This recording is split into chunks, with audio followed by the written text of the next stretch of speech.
V for victory. I had fun with this, yeah. I like doing audience participation stuff in streams. It's fun.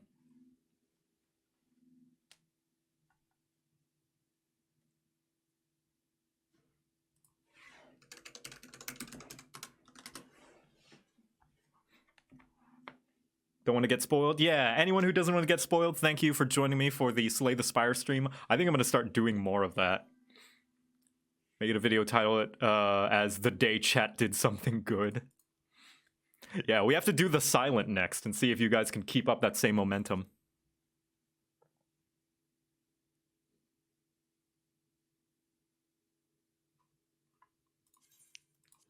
All right, I'm logging in right now. But what does it do? I don't know, chat. I don't know. Especially since the silent is a lot less straightforward to build a deck around than the ironclad.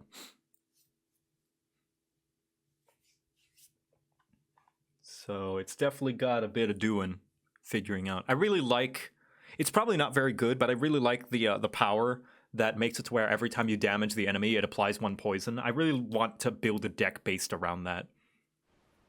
But I never get the luck for it. Unfortunately. Oh, I didn't change all the settings. Let me see. Final Fantasy 14 Online. There we go. No spoilers. Role play. Here we go. Here we go.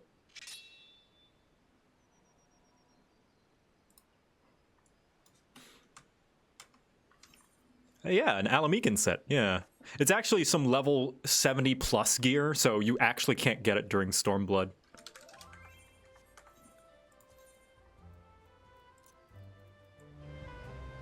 There we go. Make it sound like we don't do something good every day. Blood for the Blood God. I gotta take Offering more often, then. This has convinced me. Bouncing Flask and Catalyst are insane against single targets. Oh yeah. Catalyst is a card that I'm sure can work in many scenarios, and I always take it, but I never able to use it. Fork Muffin, thank you for gifting 5 subs. Thank you. It's very generous of you.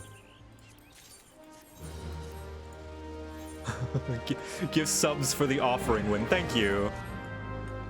I'm genuinely surprised that we were able to beat the heart, because I've been having a lot of trouble and just a losing streak with it recently. Bye, boss. Good luck with your homework. Echoes of the Echo. Can you explain the history so far? People are upset, so they summon gods, but the gods aren't actually gods. And we have to kill them because they turn people into zombies. Also, there's the evil Empire from Star Wars, who is being a big fascist right now.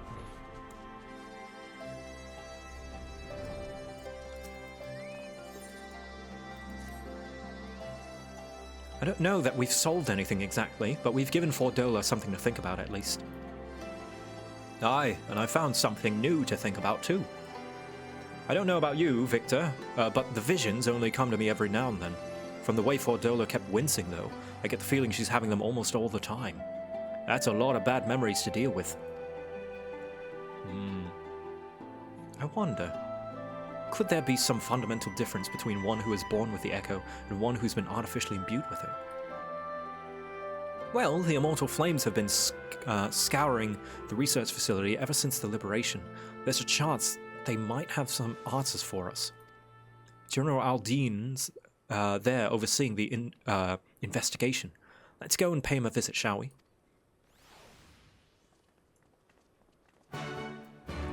Ba-da-da. Yeah, the Empire did a fascism, and we stopped them momentarily in one portion of the world.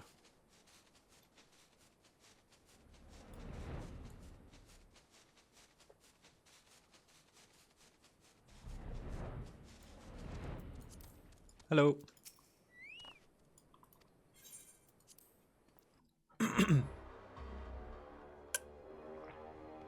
Ooh. Look at this place.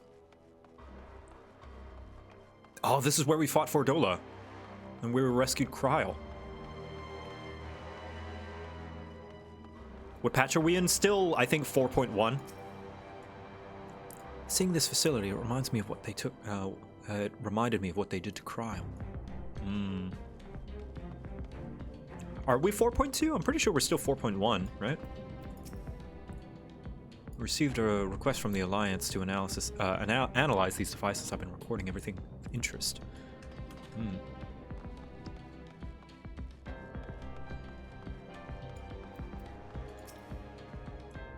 What news?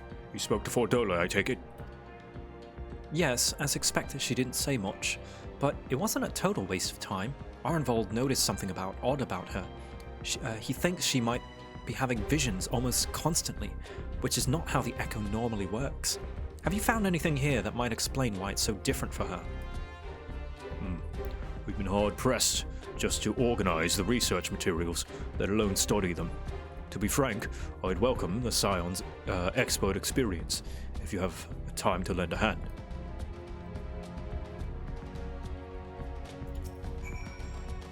Bring whatever you can discover to me. I'll put all our findings together. What do you know? So many bodies.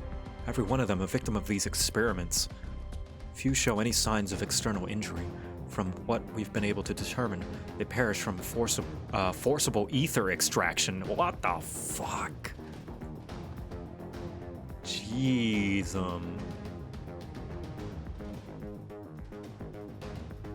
Those are all body bags. What the hell, dude?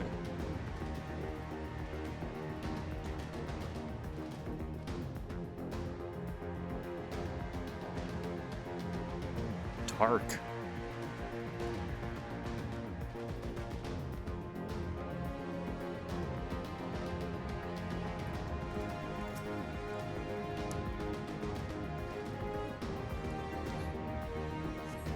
The device in which Kryl was held seems even more ominous now you know its purpose. The surrounding pods are marked Supply Subject, while this one bears a label Master Subject.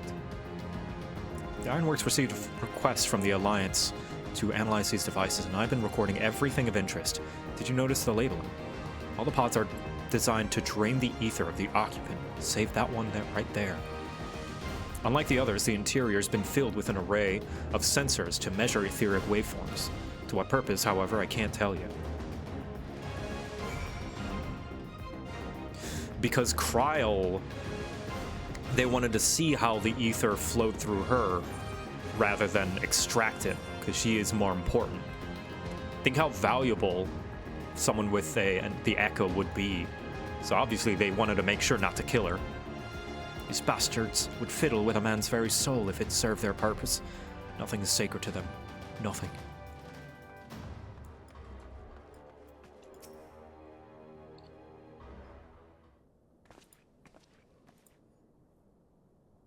I know little and less of science, so any light you can shed on the facility's operations would be very much appreciated. Victor, shall we start with you? There were a bunch of bodies, and I noticed that they kept Kryl alive for... Taken in combination with the testimonies of Kryl and Thancred, I do begin to see exactly what the Imperials were attempting here.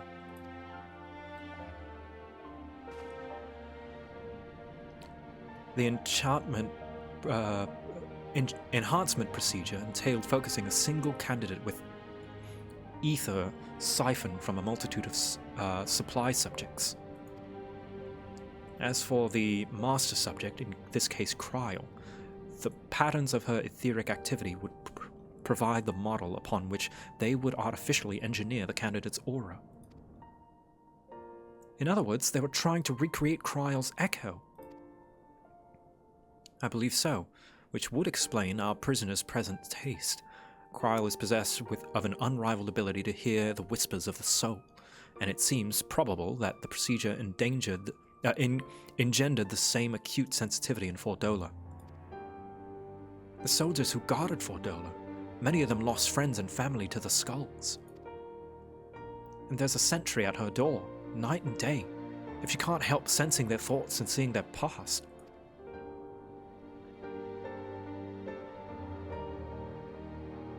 But you don't just see their past lives, you live it.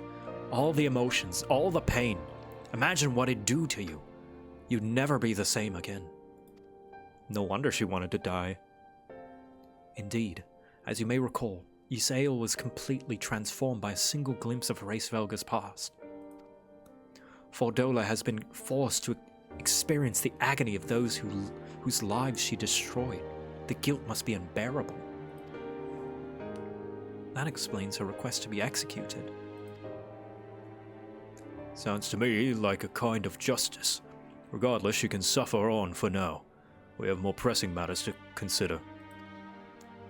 And the results of these experiments have been relayed back to Garlemald. There will be naught to stop the Empire from repeating the trick. They could give the echo to anyone, to an entire legion. We must be ready. We must learn all we can of these god's-forsaken procedures. And Fordola remains our best source of information. She'll not be getting her wish. Not yet. Right. Keep faith, lass. If you're to convince others to follow you, you must believe what you're telling them. People will respond to passion, but not if it's feigned. I understand. Thank you, General. We should leave the flames to it. Let's go.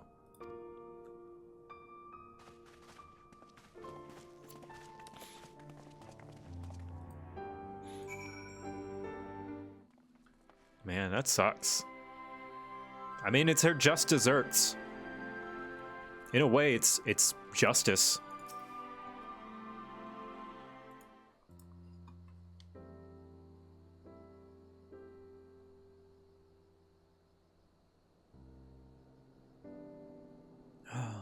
I go looking for answers, but about the echo, and end up schooled by Raubahn. Yet more evidence that I don't know what I'm doing. It's no wonder people listen to him and not me. General Aldean is a veteran of countless campaigns, Lise. You cannot compare yourself to a commander of his experience. I know, but I also know that I couldn't have convinced the mob not to give up and go home. It makes me realize how much we rely on his authority, and how much I still have to learn. I wonder what he'll do with everything here settled. I mean, it's his homeland. After going through the trouble of winning it back, might he not want to stay? 'Tis a quandary which countless refugees now face, to continue the life they built in Uldar, or start again in the land of their birth.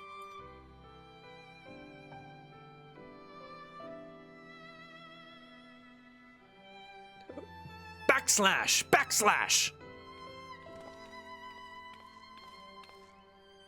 I'm newly returned from Uldar with a message from the Sultana. Her Grace desires an audience with you. She understands that you have responsibilities here, but asks that you visit the palace at your earliest convenience. Well, I must away and attend to other business. Until next time, my friends.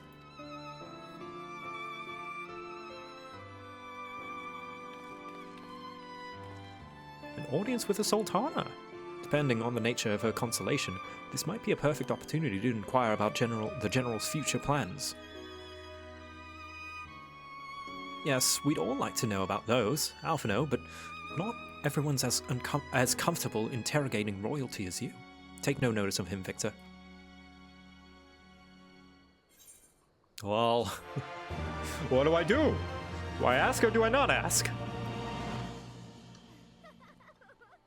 I guess I don't ask.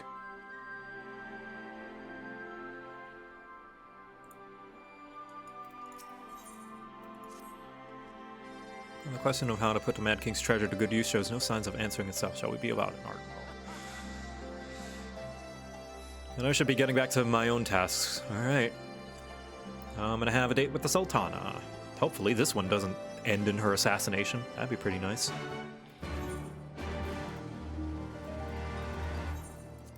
Back to Thanalan. Oh my gosh, back to Uldar.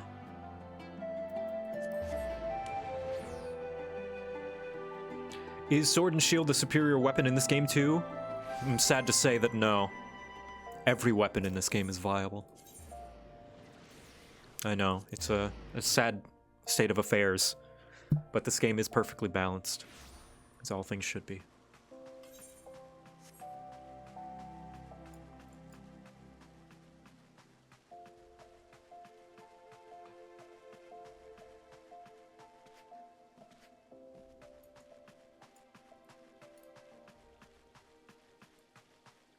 And you have those paladins that use the invisible shield glam. Ugh, disgusting.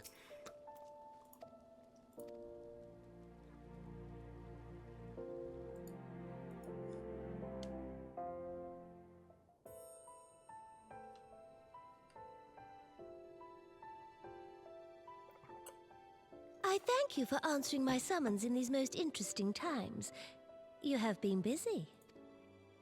Yeah, liberating 2 countries, no big deal. The liberation of Alamigo will have far-reaching consequences, and there is a matter upon which I would seek your counsel.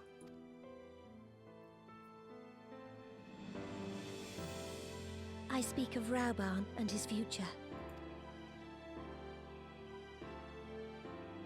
All know the tale of his rise from penniless refugee to member of the Syndicate and General of the Immortal Flames. Yet though he has come to call Uldar home, it will never be his homeland. He is a son of Alamigo. And now that she is free, I thought it only a matter of time before he sought my leave to return to her. Indeed, I had resigned myself to his loss. Suffice it to say, I was greatly surprised to hear him speak so lightly of handing over the reins in Alamigo and retaking his place at my side. Aww. I will welcome him with open arms, of course. He is my most trusted advisor and my dearest friend. But I have known the man a long time, and beneath that steely gaze, I spied a flicker of doubt. His heart still lies in Alamigo.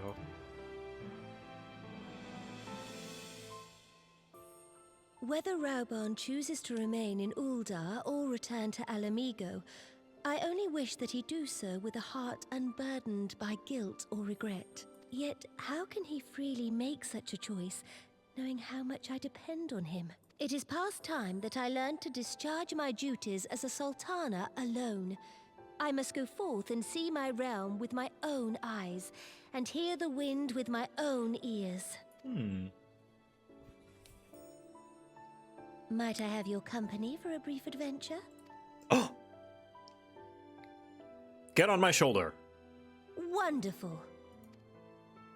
Allow me a moment to change into something a touch less conspicuous, and I will join you outside. Hop on.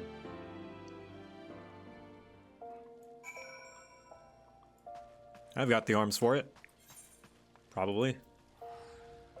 The Adventurers Guild. Hello, everyone. Welcome back to Uldar. Yeah, I can do that too. Yeah.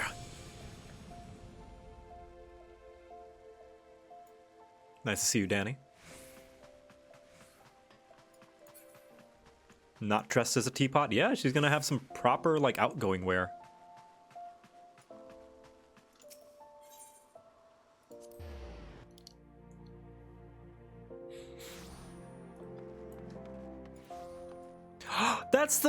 That's the outfit that she wore when she went to the Sultan Tree. Perchance you remember Lilira, the merchant's daughter. This is the persona I assume when I venture beyond the palace walls to observe my subjects unnoticed. Ordinarily, Papa Shan would accompany me, but for this particular outing I need an advisor, not a minder. And that is why I requested your company. Over the course of many adventurers, you have met people from all walks of life, and in every corner of Eorzea, and I would make sure to use your worldly experience. Now, let us be on our way. Our first destination is Stone's Throw, just beyond the gates of Nold.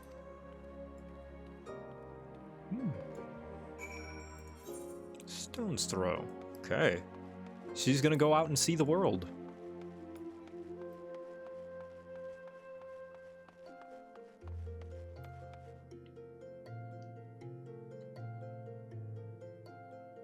Yeah, legacy controls. Yeah, because I like that it controls like a proper video game. I personally don't like the strafing, turning control scheme.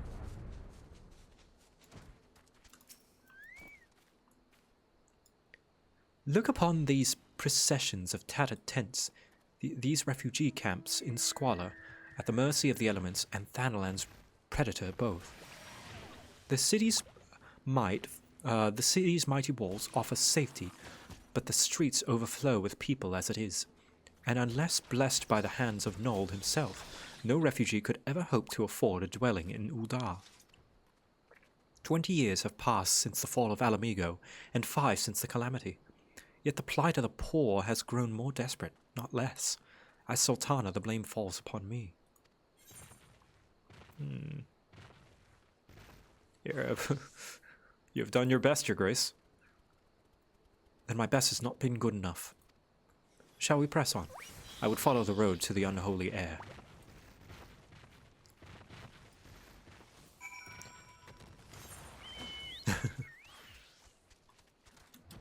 Oh, Nanamo, I can show you the world, shining, shimmering, splendid.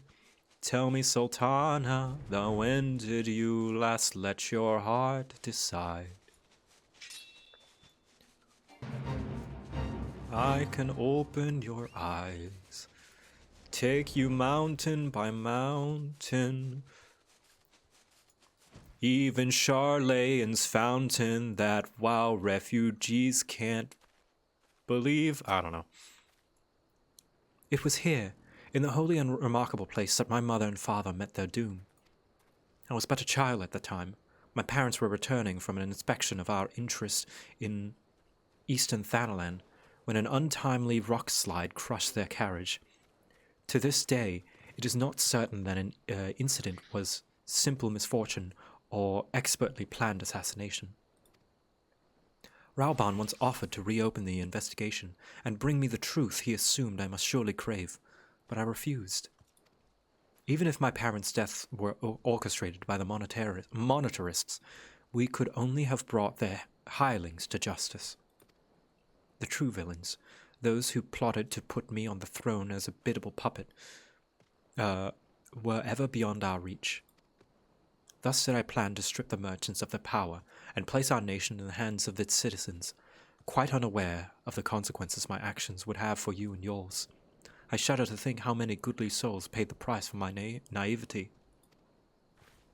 But I am no longer a child reciting words with witless obedience, and I will not be used as a pawn in the monetarist's damnable games.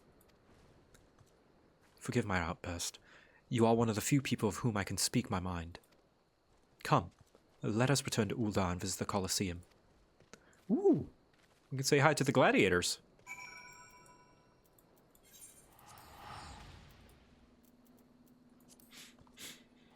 More like Teleji. Yeah, Teleji, Lolorito, all those people.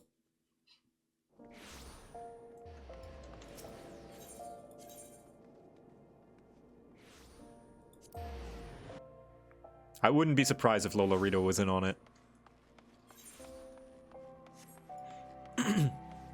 To quote the 1.0 trailer, you would sell your own mother if the coin was good.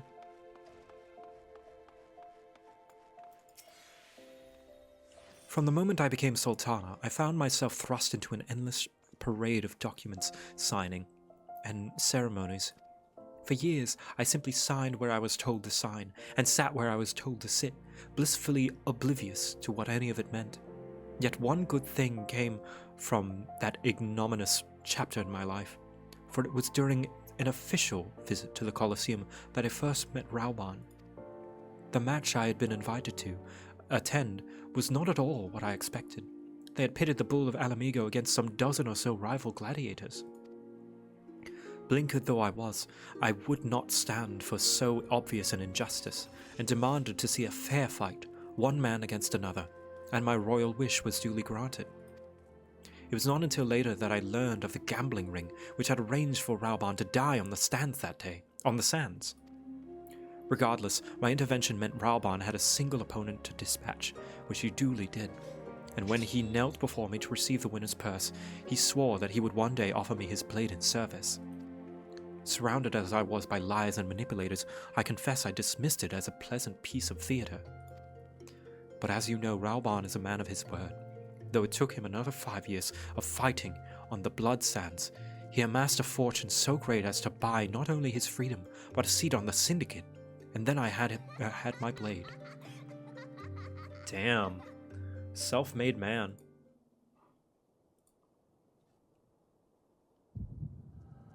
Oh, echo time! To see it happen.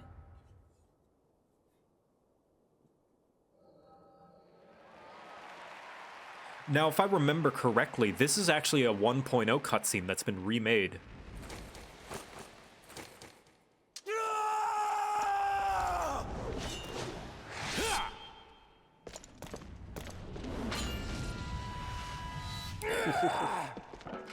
Which really goes to show why the animation is so good. Everything is mocapped.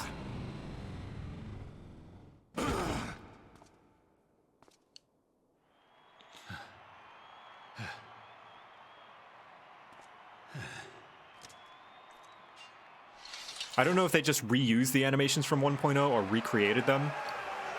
Like, redid them, but slightly different.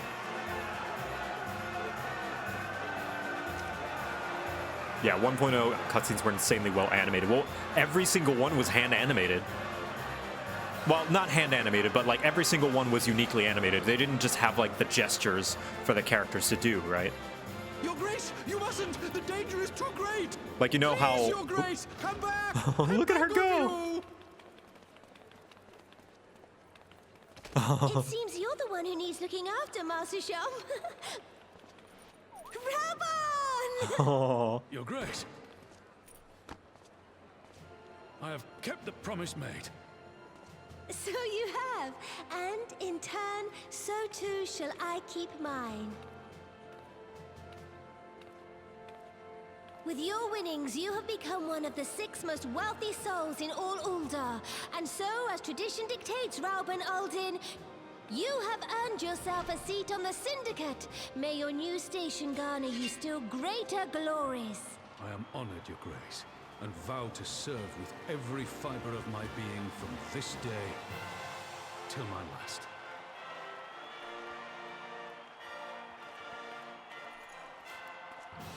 Yeah, I'm sure 1.0 had Long live the a fine Sultana, story. And long live Uldar!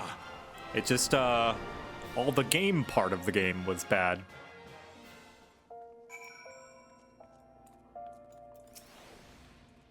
Words cannot well express what that man means to me. There are others who care deeply for my well-being, of course. Papa Shan's love for me is as that of a grandsire for his grandchild. But upon matters of governments, I cannot turn to bodyguards and maidservants for counsel. Raubahn, with the authority of his syndicate position, was the first sword I could wield. His was the only edge which could cut the strings that bound me.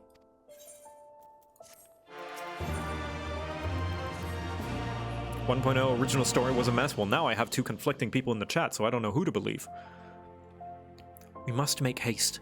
My absence will not go unnoticed by the Sultansorn for long, and there are other places I would visit. To the...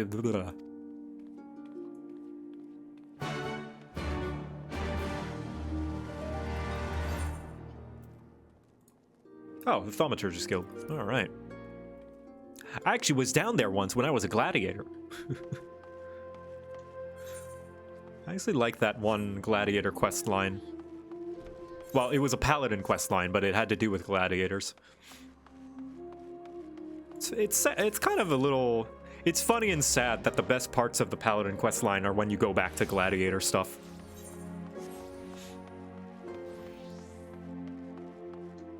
It took literal days to grind between story beats? Gotcha.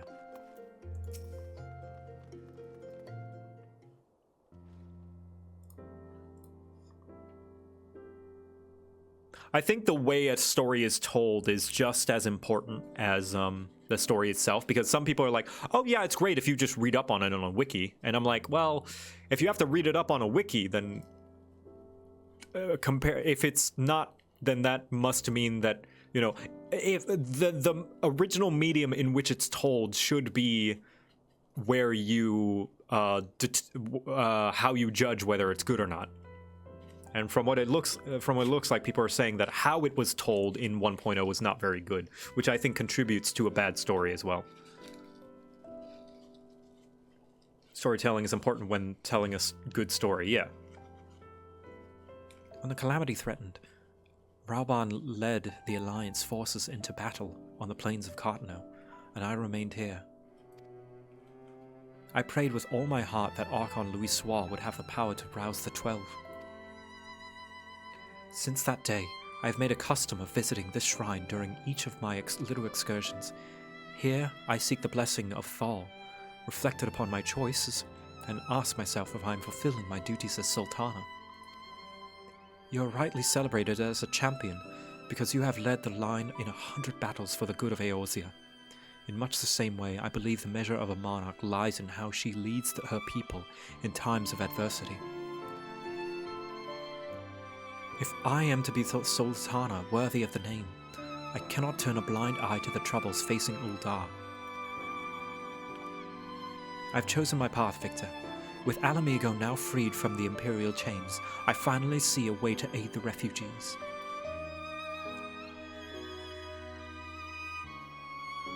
Already, many displaced Alamegans seek to begin the long trek home. And as you well know, our artisan school shall be waiting to accept any who wish to learn new trades. Realistically, however, it would take years for such training to yield tangible benefits. But we do not have years. These people will need shelter and employment if they are to survive, and this time the Uldan Treasury shall provide. And what if the Syndicate says no? Precisely where and how to allocate the necessary funds is, of course, another question.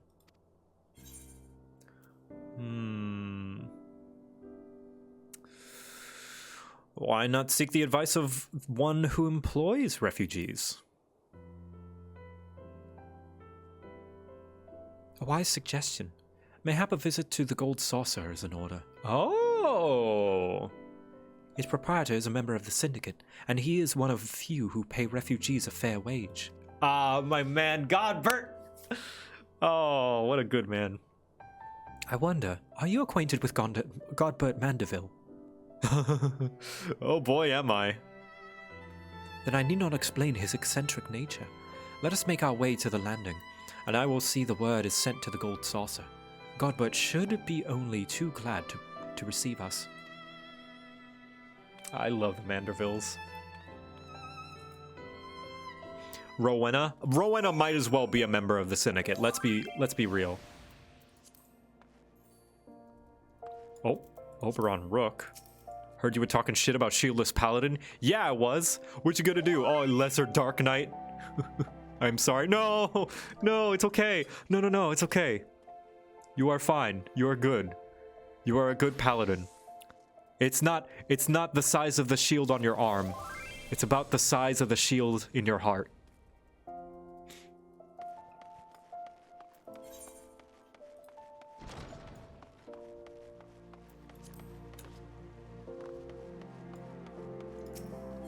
The syndicates are linked to a country, Rowena running an NGO like Google.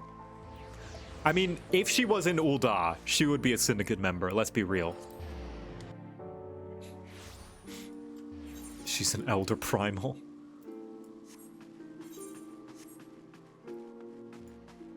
Oh yeah, oh, do I have the Hildy set? Oh, I don't. Might not be appropriate, but it's okay. I have Gold Saucer, ready outfits. Fancy? Maybe this one? This one. There we go. My gambling outfit.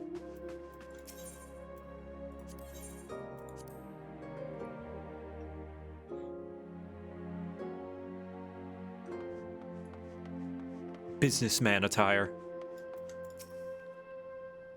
I've ridden aboard a public airship before, but this shall be my first visit to the Gold Saucer. I must confess us to some excitement. All right. To the Gold Saucer, then. Oh, there's an ice cream truck outside.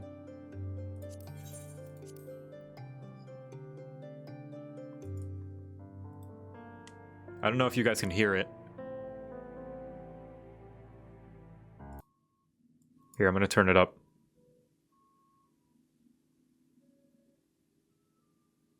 Nah, you can't hear it. Okay, it's fine. Yeah, those things still exist. I live in a suburban neighborhood, so... And there's a lot of kids in my neighborhood.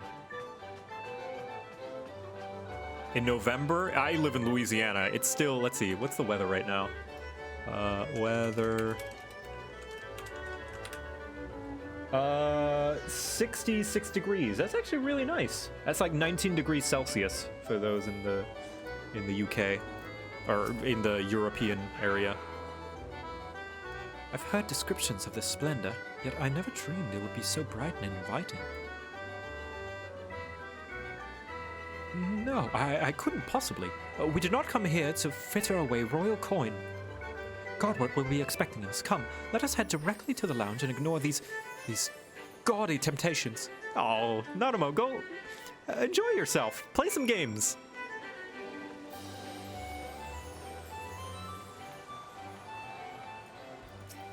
For the rest of the world, that's right. Oh, wait, I need to go get my... What's it called? No, that was a bad draw. I need to go get my jumbo cacpot.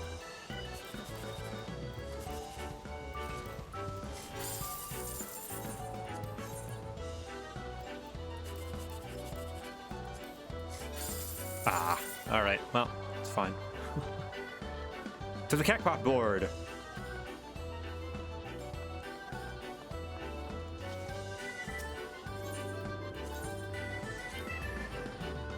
I have to be very careful that I don't, like, just suddenly accidentally start doing a bunch of gold saucer games. Get sucked in while I'm trying to do MSQ.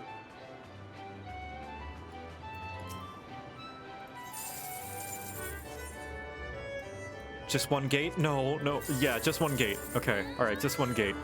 It's nearly time, too.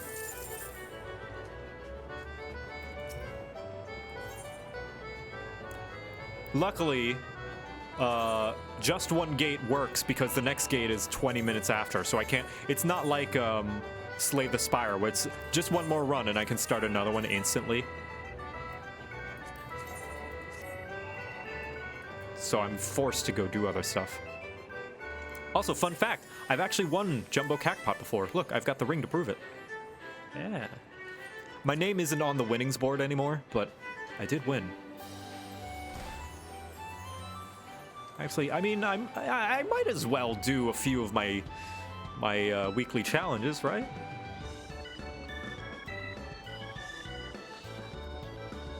Would Estinian be good at Mahjong? For some reason, I believe he would be. I believe he would. No, actually, I believe that Estinian would secretly be a triple triad master, but he's never mentioned it. I'm just getting my weekly challenges done, everyone. Just my weekly challenges. It's fine.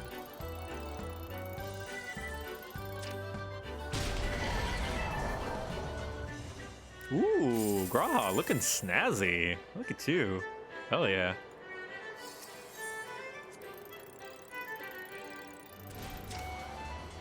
Oh, close.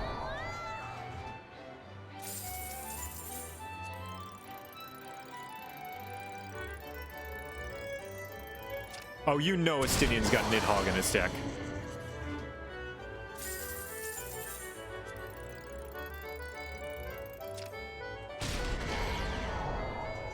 Do I have my challenges done already, actually? Let me see. Where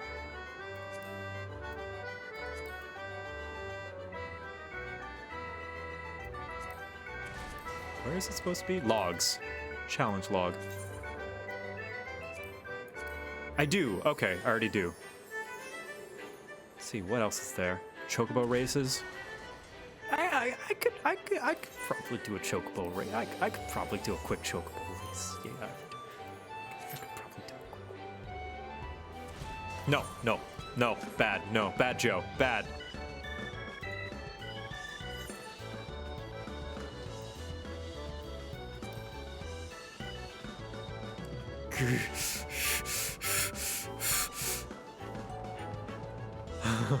and this MSQ went off the rails.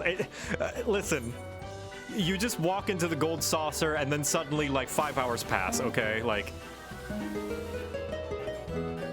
ooh. You guys are looking snazzy. I believe this is where we are to meet Lord Manderville. Shall we sit here and wait his coming?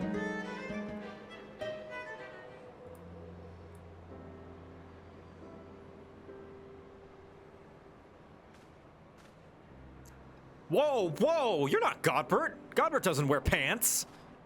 My apologies, Your Grace. I have kept you waiting. No apologies unnecessary, Godbert. My request was sudden, and you were kind to make yourself available at such short notice. When my son's good friend and the Sultana herself came calling, there is no more important engagement. This is business Godbert, not pleasure Godbert? What are you talking about? Business Godbert wears nothing but underwear so he can smith. As to the purpose of my visit, I would have your thoughts on how the Crown might best aid the refugees residing in Thanalan. You are aware, I'm sure, that many Alamegans' displaced sons and daughters long to return to the newly liberated homeland. And you are also aware of how they will suffer without shelter and work to sustain them. You would use our nation's wealth to spare... I would use our nation's wealth to spare them that suffering. What advice have you for me on the matter of how it might be best distributed?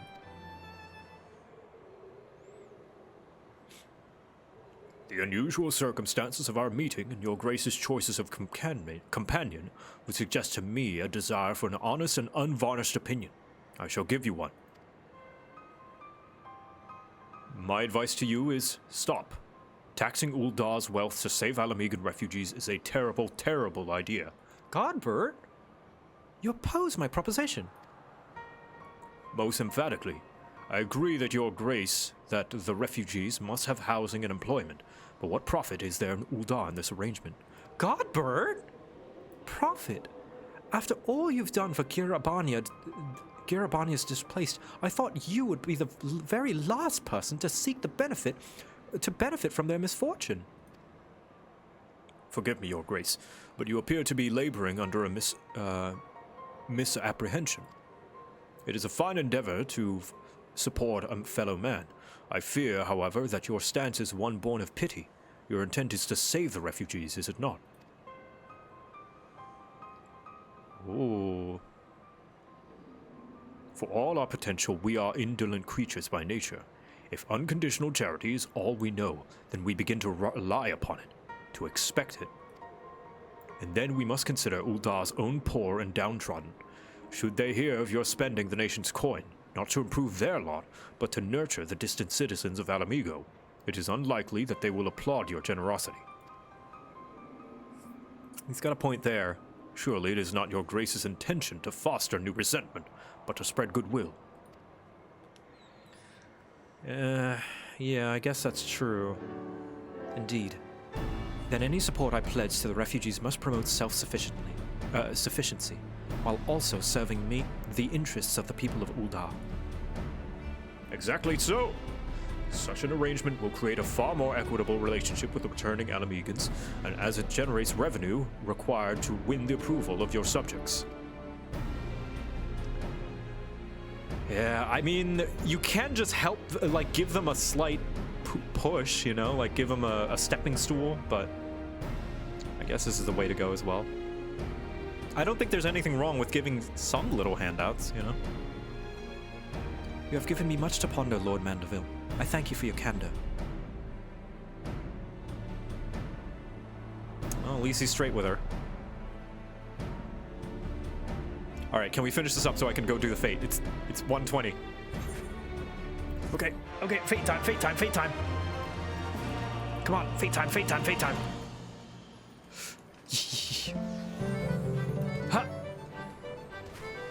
Where's the gatekeeper? Oh no! Okay, New Game Plus, get out of here. It's just one gate. It's fine. Also, say why he 8 minutes ago. Thank you for the 5 gifted subs. I didn't even see that. Thank you. This is Oh, Slice is right. Hell yeah. I love Slice is right. Except for when I lose because of the RNG.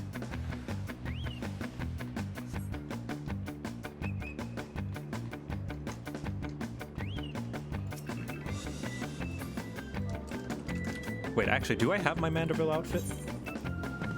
I do!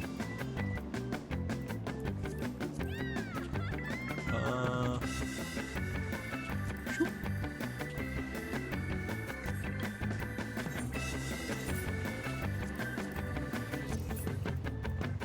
There we go, perfect.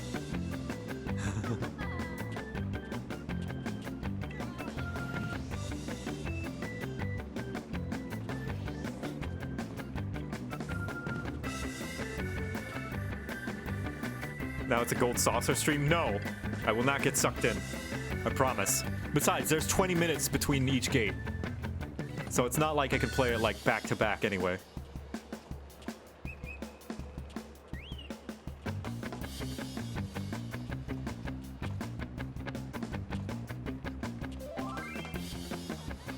You're my strat this round? Yeah, I guess people are gonna follow me. The cups, though. When the cups happen, that's when I fail. Always. Actually, I'm gonna poll chat. I trust chat. Chat, you helped me win Slay the Spire, so you're gonna help me win the cups. So I'm gonna make a poll. Where to stand during cups? Empty, gold, or dog? 2 minutes to vote. It's Yojimbo!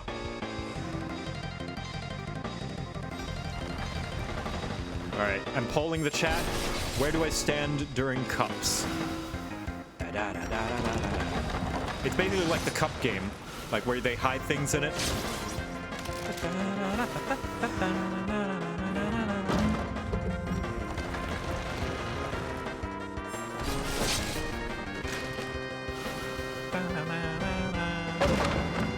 Oh, rip those guys. Okay. Oh, is it not working? Is the poll not working right now? I see no votes. Alright, where are you gonna go, doggo? Okay, over there. Get the goal! Oh, not gonna get that one. I was scared. Okay, I got one.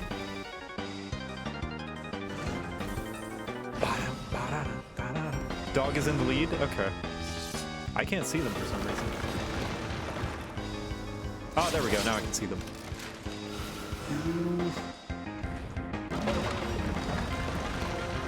There we go. I see dog is in the lead. Okay. Yeah. Cool, cool, cool.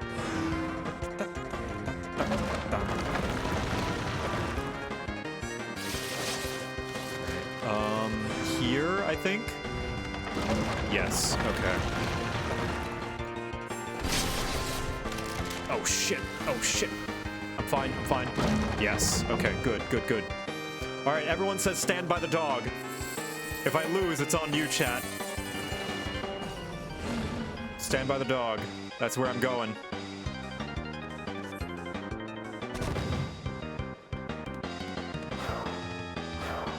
I guess those are more like baskets.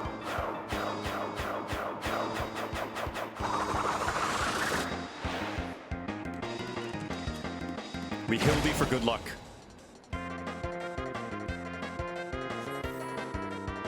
Hildy for good luck.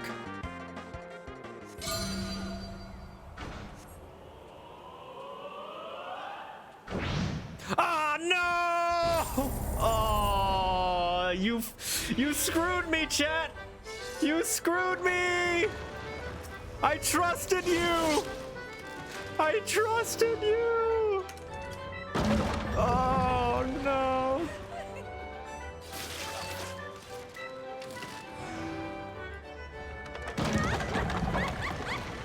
Oh, let's see if... Oh, Elner's up there. Oh, Elner better win. You get it, Elner?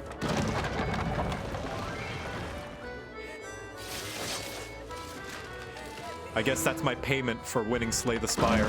Oh my god. Elner, you can do it. I believe in you. I believe in you, buddy. Oh no. Oh no. Oh no. Oh no, Elner! Oh, you lost! Oh, congratulations to those 3 winners. Okay, well, it was worth a shot. Anyway, back to the MSQ.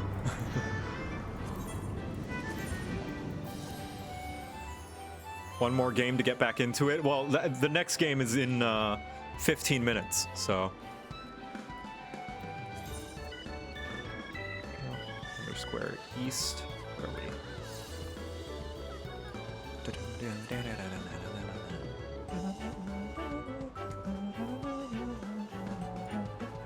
That's enough for some chocobo races? Oh, damn, you're right.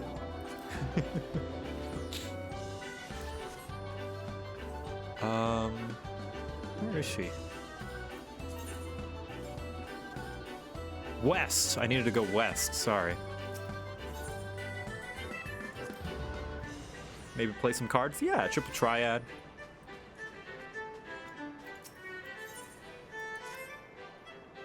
Prophet, the thought never even crossed my mind. But standing about lamenting my naivety will not do anyone any good. I shall consider my lesson learned and press on. Victor, are you perchance acquainted with any successful merchants? If my attempt at philanthropy is obligated to reap a profit, it would seem wise to consult someone with a knack for business. I don't actually know. Ordinarily, I would not trust any agents of the Eastern Aldenar Trading Company, but if you hold this Hancock fellow... Oh, Hancock. I'm content to be led by you. You may repay my faith by journeying to distant Kugane and speaking with him on my behalf. Eager though I am to visit those shores, I have not the leisure for a lengthy sea voyage. Now, assuming you will travel as an adventurer, as adventurers are wont to do, I shall await your report by the Aetheryte in Uldar. A fair journey to you, Victor, and a swift one, if you please. You got it. Back to Kugane. Let's see if Tataru has been whipping him into shape.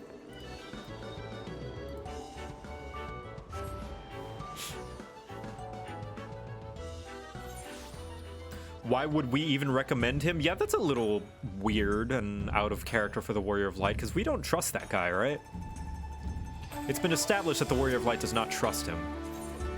Especially, he works for Lolorito. Why in the world will we suggest him? Oh, hello. Pretty cool looking guy.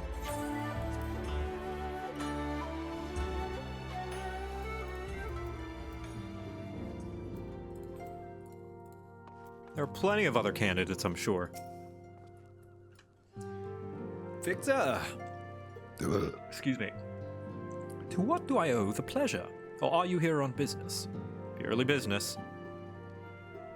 I beg your pardon. Her Grace the Sultana would have my opinion on how to best invest the wealth of Uldar. My dear Victor, I have you to thank for this recognition, I'm sure. And I'm flattered that you came to me. Truly flattered.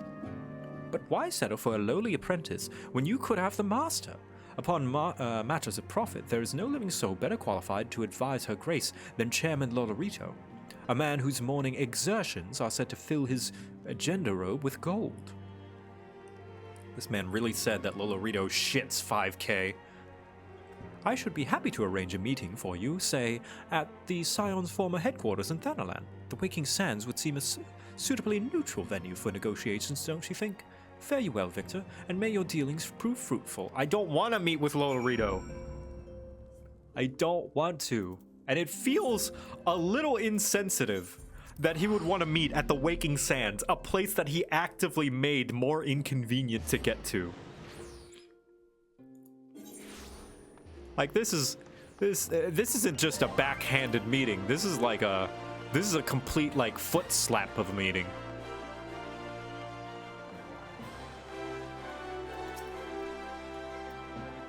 He built a statue there so that we couldn't teleport. Welcome back, Victor. Did your merchant friend have any useful advice to share? He wants to meet with Lolorito at the Waking Sands. With Lolorito? And you agreed to this? I didn't agree to anything. I'm well aware of his standing on the fields of business, but I'd hoped to keep the monetarists at arm's length, and him in particular. Nay, I cannot live in fear of the man. I cannot live in fear of the man. I must learn how to treat with him, if I am to rule Uldar effectively. Very well, I will meet with Lolorito. Let us go and head to the Waking Sands, and prepare for his coming. I don't like this at all. Was it him specifically, or was it Teleji? I'm pretty sure it was him. Oh, good, we're here. So this is where the Scions first congregated. I've heard many tales, but never had occasion to visit. To work then. The hour of the meeting draws near, and I would gather my thoughts. Pray, see to it that we have the appointed room to ourselves. I will be the muscle.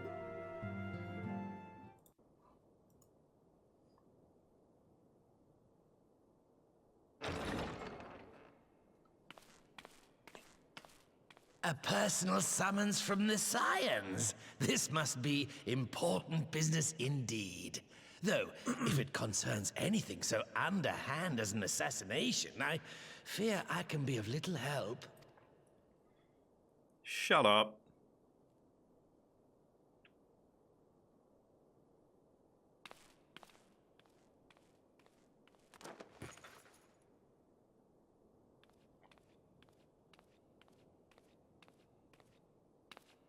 Whoever they casted for him is perfectly, like, awful. They did a perfect casting because I hate this guy.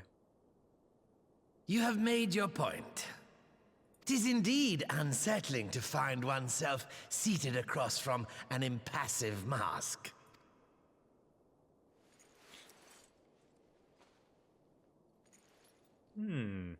There, would this better please your grace? Or should I address you as Lady Lilira?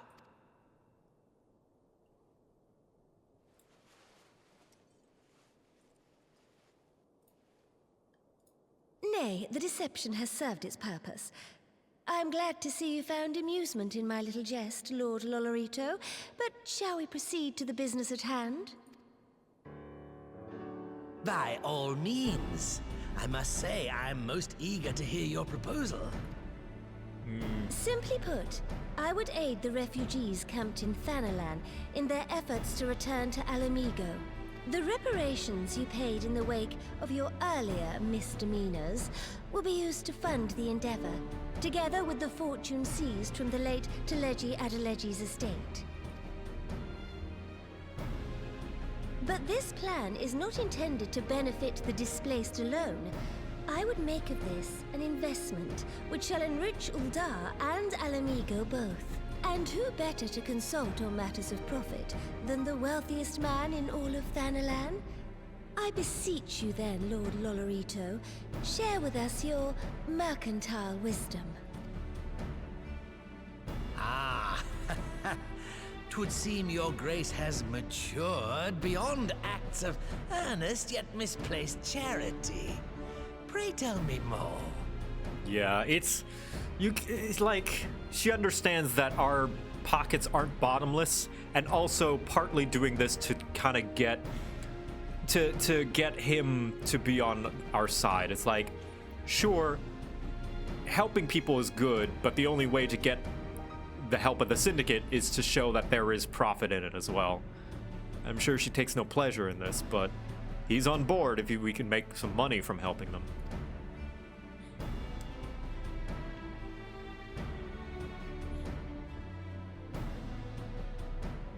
To summarize, in return for facilitating the repatriation of refugees and assisting in the establishment of new industry in Alamigo, you ask that a proportion of all subsequent profits be promised to Uldar. Ha!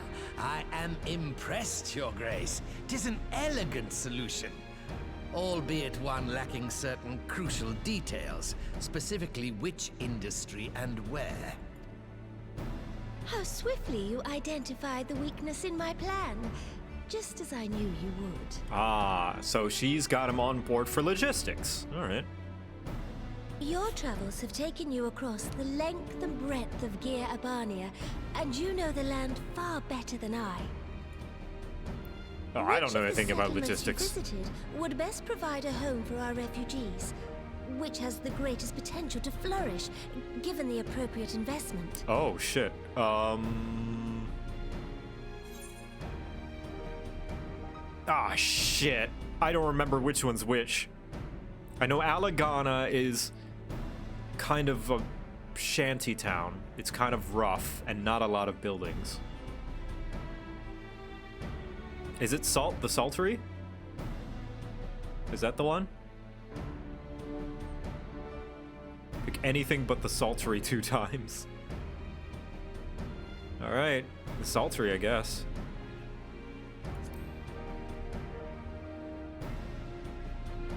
Ah, yes, that desolate little village on the shore of Loch Seld. I know the Saltery and its products well.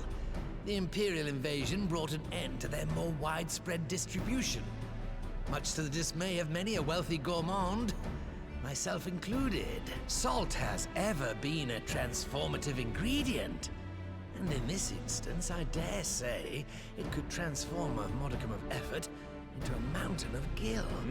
Yeah, whenever I play Slay the Spire and I play as the defect, I produce an insane amount of salt.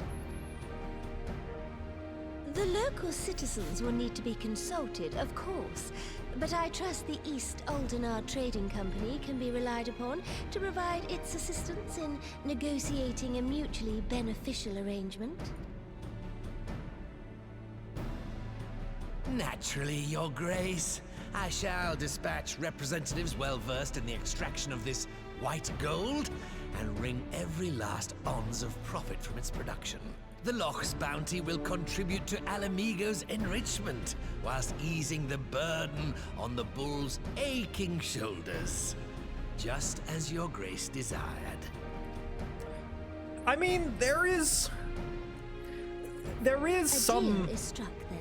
There is some benefit to Lolorito's, like, I only care if it means making a profit kind of mindset, because this will advance both Alamigo and Ul'dah, like, in the long run. If they're producing so much and are able to get so many riches and just, like, basically advance themselves, they're gonna advance very rapidly. So it's a little bit of work ahead of time for a lot of payoff later.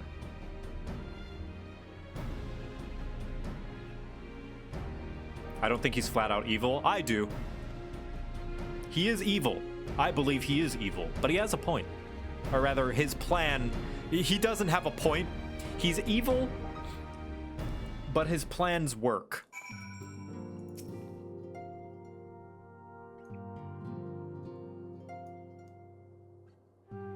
He's out of line, but he's right. Yeah, he's got a point. Yeah. Pragmatic evil. He's pragmatic. That's the word I would use. I fear it will be many years before I feel comfortable taking part in such negotiations. But I shall not complain. We have piqued Lolorito's interest and secured his invaluable expertise. Thank you, Victor. I could not have done it without you. Lawfully evil? Yeah, I think Lolorito is absolutely lawful evil. Our course is decided. I shall return to the palace and have my ministers begin work on implementing the particulars of the plan. If I could prevail upon you one more time, Victor, I would ask that you convey the details of our negotiation to Commander Hext on your return to Alamigo. My thanks again. Together we have laid the groundwork for the endeavor which promises to benefit the people of Alamigo and Ul'dah both. Ooh, Lise, I have come to tell you about how to get a lot of money.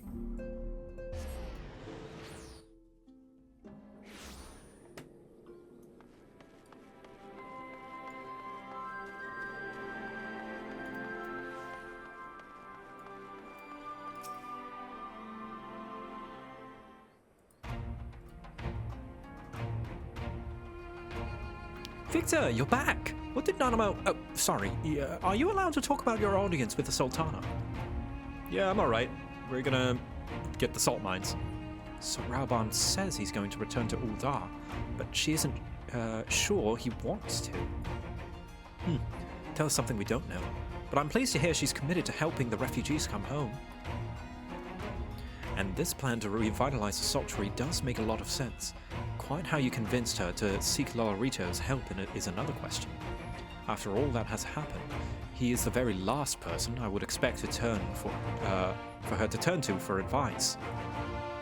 But on a more practical note, Lise, assuming the Intergrim's government elected to accept Uldar's proposal, I have one caveat I would like you to include in the bargain. Alamigo must be permitted to cover a portion of the investment. We have a fortune at our disposal after all, and allowing Uldar to provide the entirety of the capital will afford Lolorito too much control. Honestly, Alphino, if that Kugane never happened, what exactly does a ruthless profiteer have to do to earn your trust?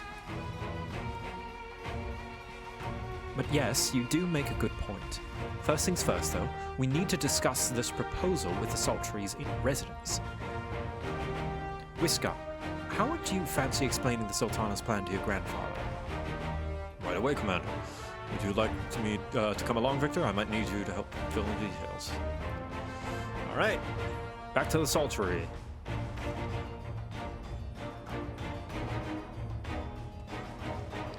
He needs to do a lot more, that's for sure. Oh yeah. I don't think I'll ever trust Lolorito. The least he'll need to do... Oh my gosh, there's another syndicate member. Okay, here we go. The least he would have to do is do something that would put his life at risk in battle for the sake of somebody else. That would be the only thing that would convince me to trust him. And I don't think he would do that. I don't think he's one to get his hands dirty.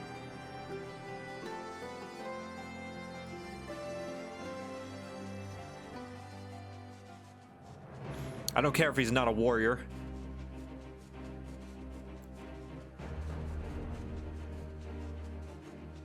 I trust him to make a profit. Yeah, that's the only thing I trust him to do. What manner of mischief brings you to youngins to the old Watt this time? Was to rebuild the Saltery, Granddad. Victor, tell him about the details. Lolorito, he's an asshole. Well, bugger me, we've never had Cloyne or the hands to put the place back to how it was, but it sounds like that it's about to change. There's one small wrinkle in your plan. It doesn't account for all the nasties queuing up to eat anyone who goes near the shore. King used to send soldiers. Alright, I'll kill some. I'll handle him. Let's not waste any time then.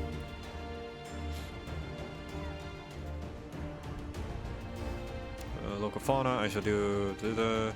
Alright. Kill monsters.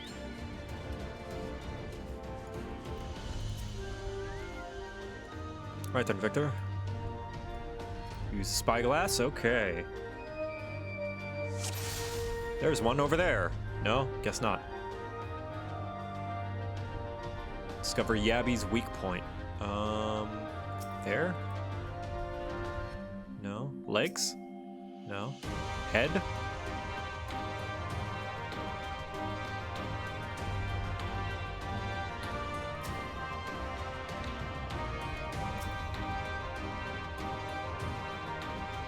Oh, there we go. I found it.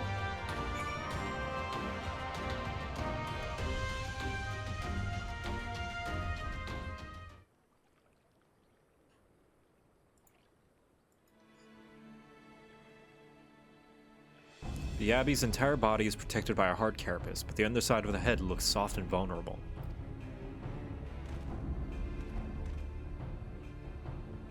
Ah, looks like you found a Yabby. They say hitting their shells like smacking a rock. Any suggestions? Just hit it as hard as you can. Aim for the soft underside of the head. There we go.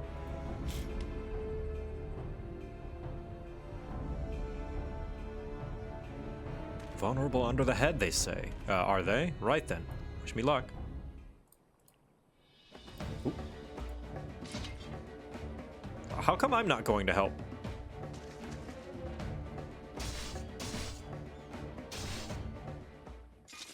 Nice.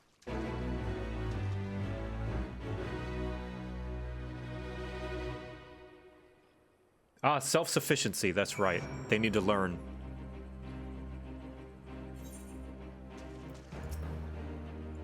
Thank you, Victor. I just did what you told me, and the Wavekin went down like a sack of Poketos. Let's find something else. That's true. So we want to teach them how to do it themselves so that they can earn the profit themselves without any help. Feed a man a fish and all that. Yeah, that's true.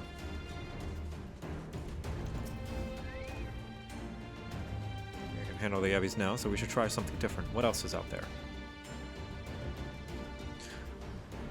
Also, remember, guys, this is a no backseat stream. You know, so just I know I got help from the for the answer for Lolorito, but from here on out, like small things like this, I'll figure it out myself. There we go. The eyes. I gotta learn to be self-sufficient.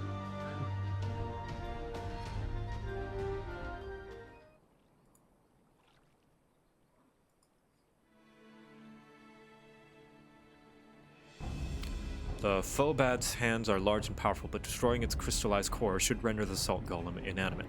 He sends power pulsating from behind its brow. Phobad. How do I defeat one of those? Just hit it really, really hard as you can.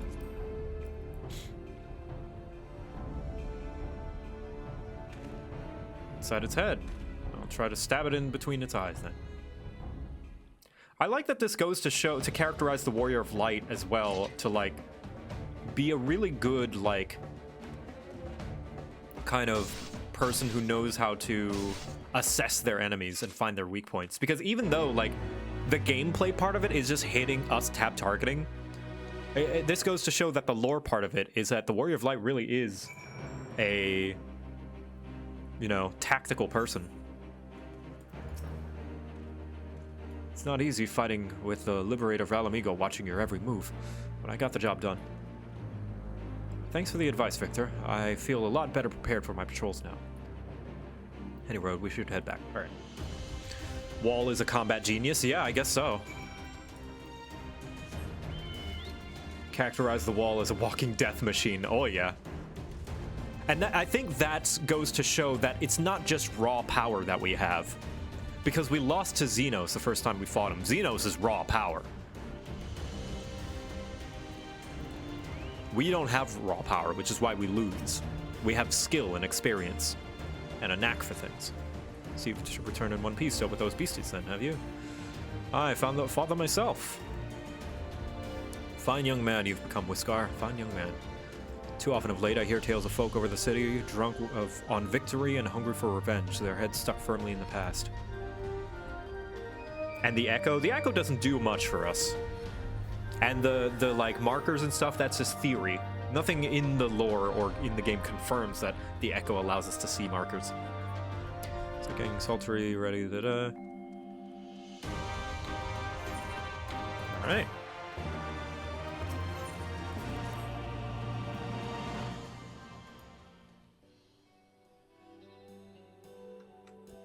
It seems Whiskar has the Saltery secured well in hand. I, meanwhile, have discussed the next steps with Master Watt and completed my inspection of the site.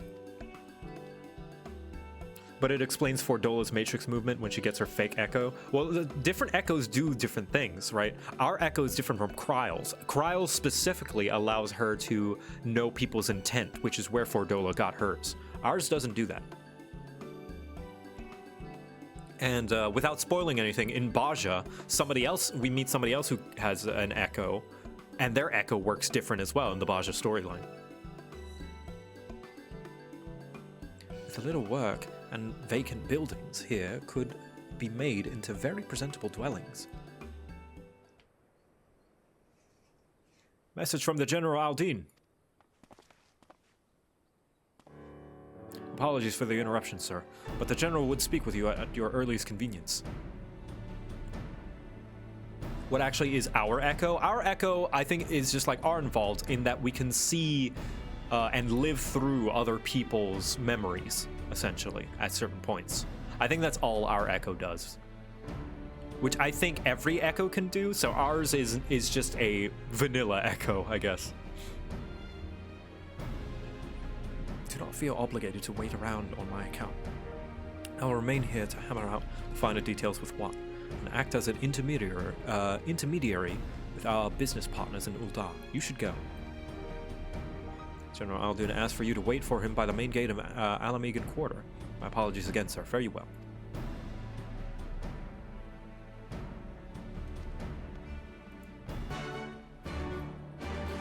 Dinar Echo is the reason why we see AoE markers. That's a fan theory, but it can be, if you believe it is. But there's nothing in the lore that says it does that. So don't expect the story to bring that up, because it won't. I chalk that up to battle experience. I see the markers and as an abstraction of us knowing what to do by seeing the enemy's attacks and just thinking in our brain, I have to go here.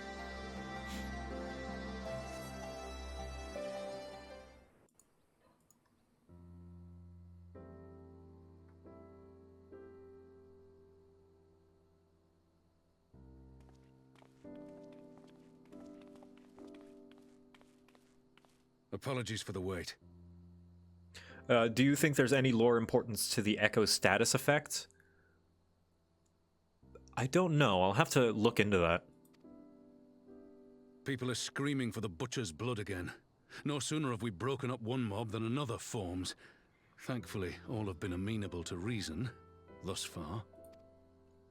But it is no concern of yours. We must speak of the men Arenvald and his comrades apprehended in the peaks. I never considered the default Echo ability as an actual ability because everyone can do that, so I'm still saying the wall Echo ability is still unknown. I guess so. Maybe... Well, we don't know that everyone has a special thing on top of that with their Echo. So, I don't know. Maybe we'll find out in Endwalker that we have a special thing that our Echo does that others can't. Who knows? Whoa, Rurikon! Hi everyone! Welcome! Thanks for the raid! There's a lot about the Echo we don't know, yeah. We're talking about the Echo and also post-Stormblood MSQ, so if you have not reached this far in Stormblood, do be wary of spoilers. But yeah, welcome everybody. I'm doing MSQ New Game Plus. I have played through the story before, sort of. I bought a story skip for Stormblood, so I've never played through Stormblood. I watched the cutscenes. So yeah, this is a little bit of a recap for me so that I can just refresh myself before Endwalker comes. But do be wary of spoilers. By their uniforms, the captives were first judged to be Imperial troops. But after further investigation, their true identities came to light. I dare say you remember Yuyuhasi and Laurentius, the fugitives who conspired with Captain Ilberd in the Crystal Brave's betrayal. Yep. Aye, well, it would seem they followed him all the way to the wall. It was they who orchestrated the slaughter of the resistance fighters prior to the Griffin's infernal ritual. Were it in your hands, how would you punish these men? Oh, shit. Can I pick and choose? Because I would throw Laurentius into jail, but I would kill Yuyuhase on the spot. But execution is not the answer.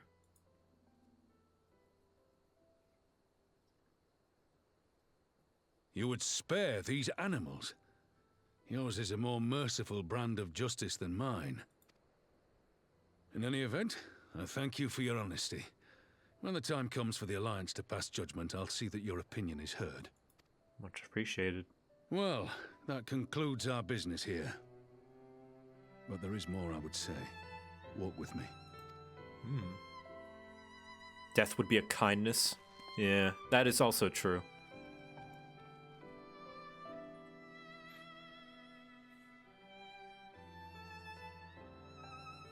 Can't we speak, understand all languages? No, because other people can understand those languages as well, without the echo. I bear a share of the blame for Ilberd's atrocities.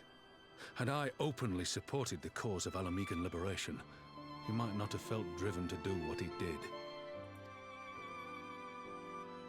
Things could have been different, and I'm sorry they aren't.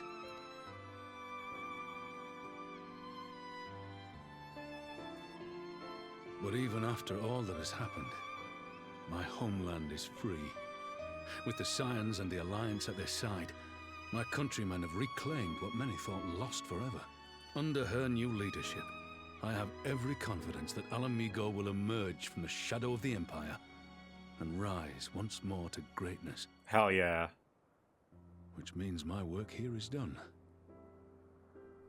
Soon I will return to Uldar and take my place at the Sultana's side. Father, I'll not deny there's a part of me that wants to stay. The same part that contemplated renouncing my rank and joining you as a wandering sellsword. Yeah, we can be adventuring buddies together. But I pledged my blade to Nanamo, and I will not betray that oath. Aww. See, this is what I want for the other two city-state leaders. I want something intimate and personal like this. Not just a cool moment of them doing cool stuff in a cutscene, but just them chatting with you as people. I would love that, but I don't see that it's gonna be all that, like, likely to happen. is this truly what you want, Father? It is. Ever has my sword been hers to command, and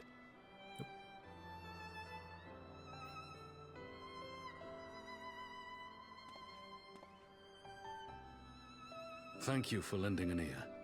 When all the rest are clamoring for me to stay, I trust you'll send me on my way.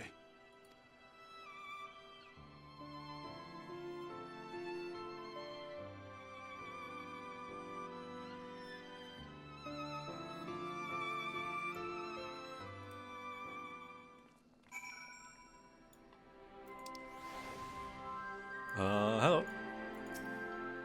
That took longer than I intended, but at least you know where I stand.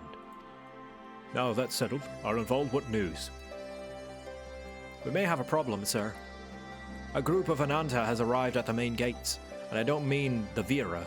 These are Kaliana, the ones that summon the Primal. They're insisting they be allowed to attend the council. Lise is trying to reason with them, but she may need help. An invitation was extended to all the native beast tribes. We assumed the Kaliana would refuse it out of hand. We'd best go and see for ourselves. Pippin, take command of our forces and be ready to battle. Victor, you've dealt with these Kaliana before. I'll have you at my side.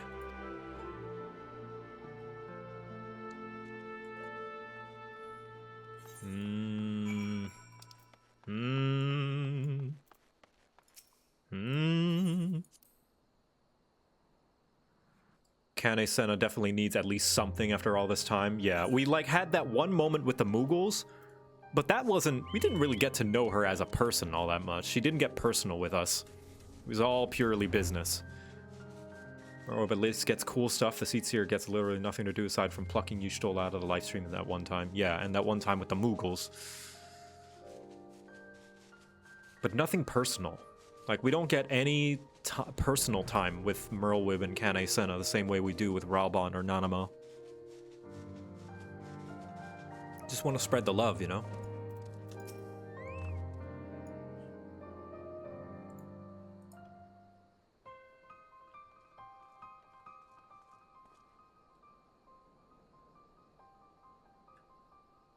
Victor, Raubahn! God, it's good to see you. Ah, the Slayer has come. I have not forgotten how you sinned against the Lady of Bliss, but we did not come here to shed blood. You claim to seek harmony with all who call Girabania home. If this is truly what you wish, you will welcome us as envoys of the Ananta. It is our wish, and you are welcome, but we cannot condone the summoning of primals. If you want to enter the palace, I must ask that you first surrender any crystal jewelry, and you have my word it will all be returned to you when the meeting is over. We will do as you ask, but you will not have our weapons. We are not so foolish as to place ourselves entirely at the mercy of our tormentors. I reckon that's the closest we're going to get to a compromise, and we will have people standing guard. Aye, let them keep their swords. Then we have an agreement. Take the way to your meeting chamber. Lead the way to your meeting chamber.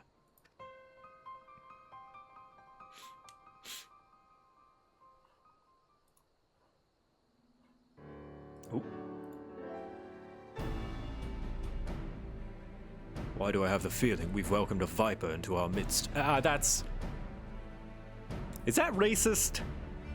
I feel like that's a little racist.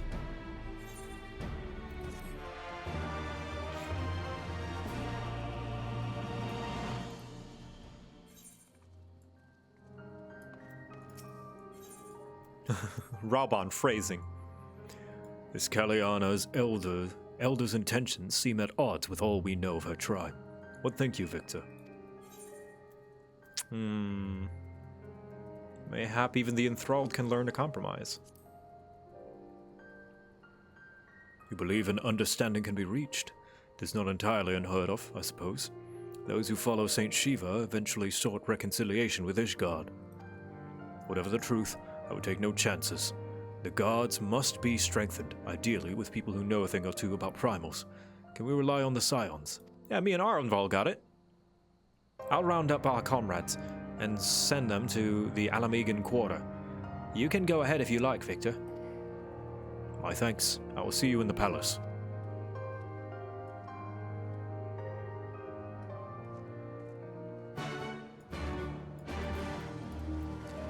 I mean, that's just like calling...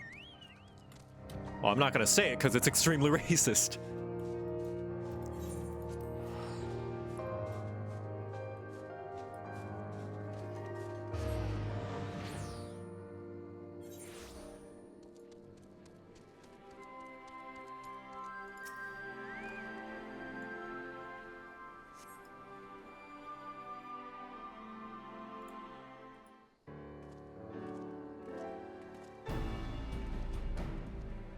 A dad joke that turned into an uncomfortable uncle at Thanksgiving joke, yeah.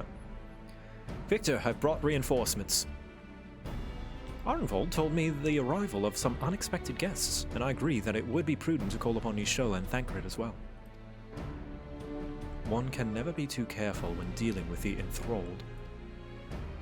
I'm not familiar with the Kaliana tribe myself, but Alizé's reports suggested that they shunned contact with other races, despite it, in fact.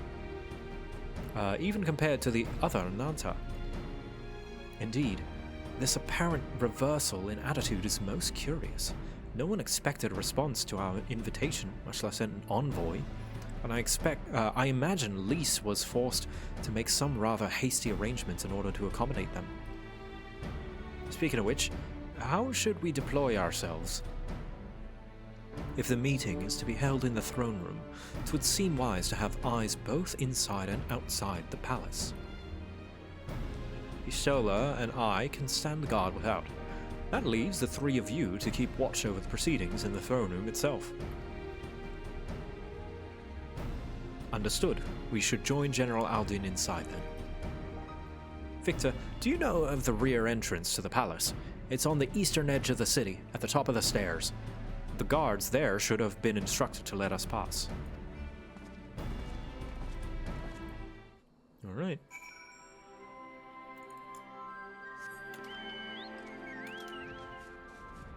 Meow.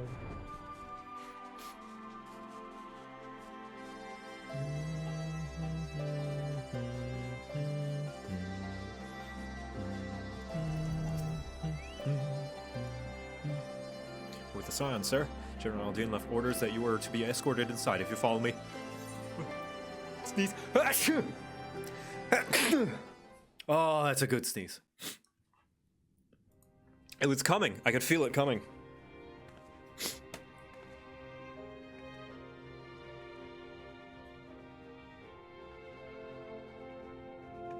Oh, hey, it's that girl. The riot person.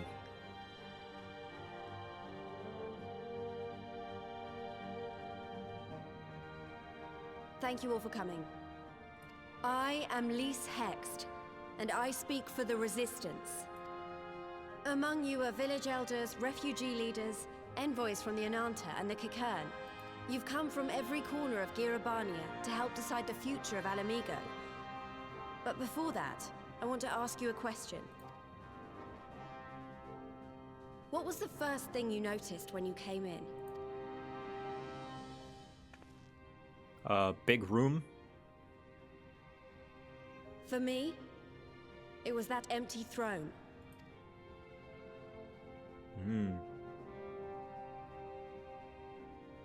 It has no one to sit on it now. No viceroy, no king. Would any of you like to take their place? Oh. Or should someone else sit there?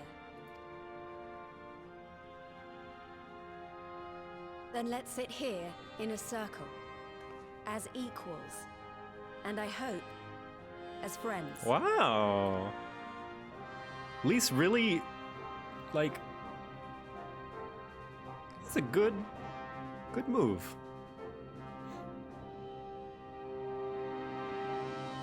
Really falling into the leadership role. Expertly done. Lise has removed monarchy as a choice early in the game and positioned them to consider a joint government. All things considered, I would say events have got off to a fine start. Yeah.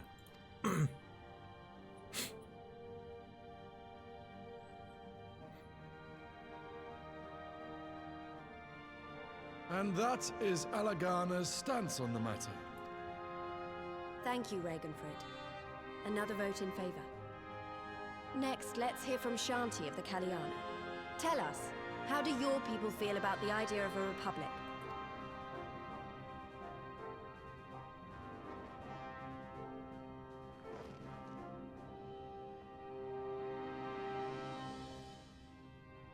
The Ananta wish only that those who dwell within Girabania devote themselves to our faith. That's a tall order there. You shall all worship Sri Lakshmi!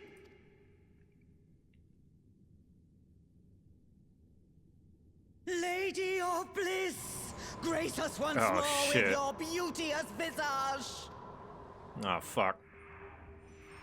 Wait, how... Are there crystals in the throne room? Who put those there? How'd those get there? What?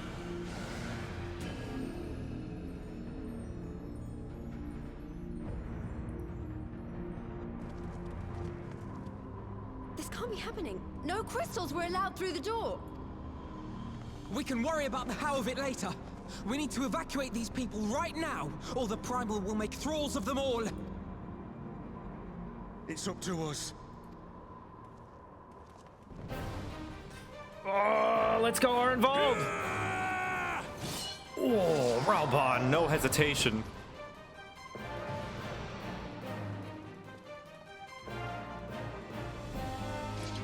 You and me, buddy.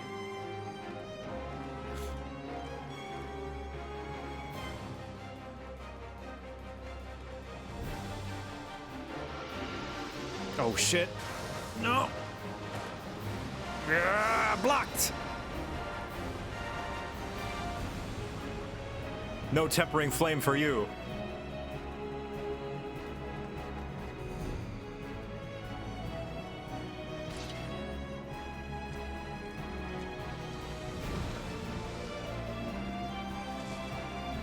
God damn it!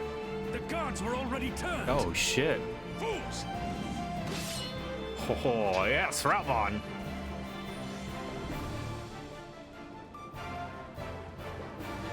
Oh, man. No, you don't! The Kalyana would see us all enthralled. Then they're going to be sorely disappointed. We have the Warrior of Light and Arenvald to shield us. Aye, but they can't well defend your guests and attack the Primal, can they?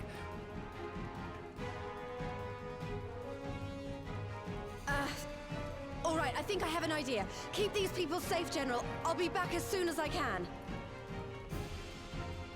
Kalyana did a lot of planning, yeah.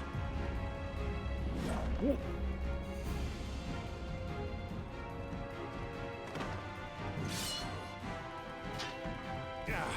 Whatever she's about, she'd best make it quick.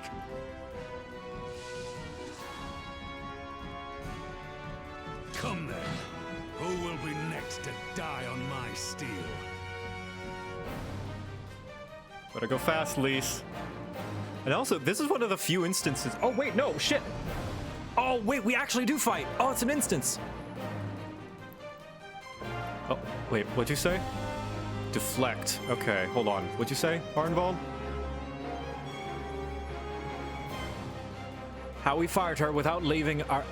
how do we fight her without leaving our allies wide open? We can't stay on the back foot forever. No, damn it. I think...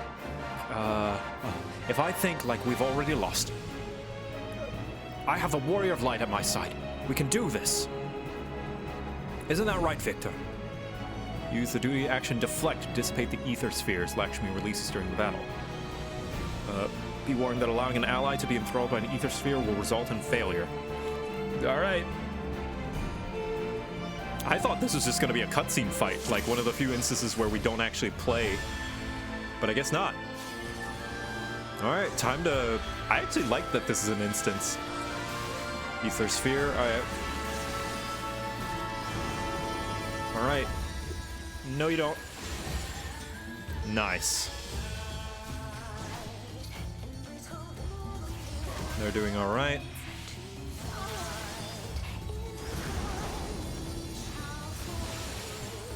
I'm guessing in the normal difficulty it would take more deflects.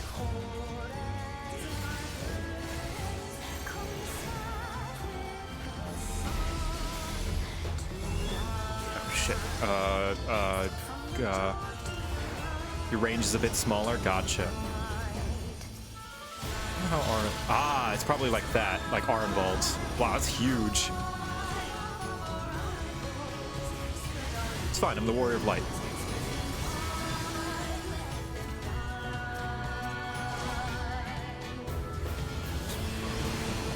Oh shit, there's a lot. I can see how this can cause some people some trouble.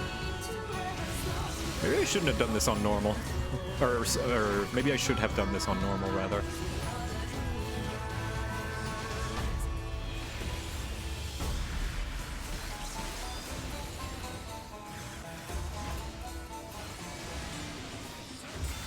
Wow, you could just kill him as well, huh?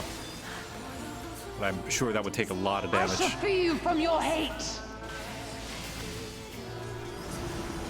Oh, jeez. Yeah, this must have been like, you had to like go between them and shit. This must have been real hard. I'm glad I'm playing on easy.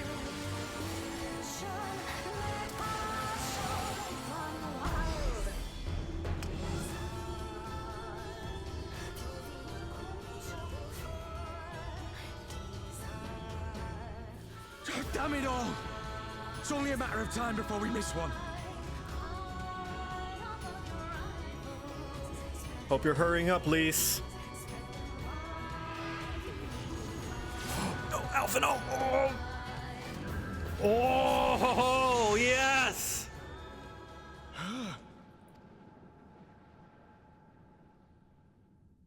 What of it? Do you want to kill this thing or not?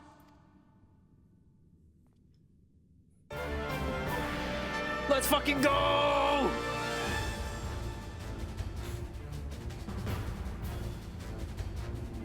Artificial echo, let's go!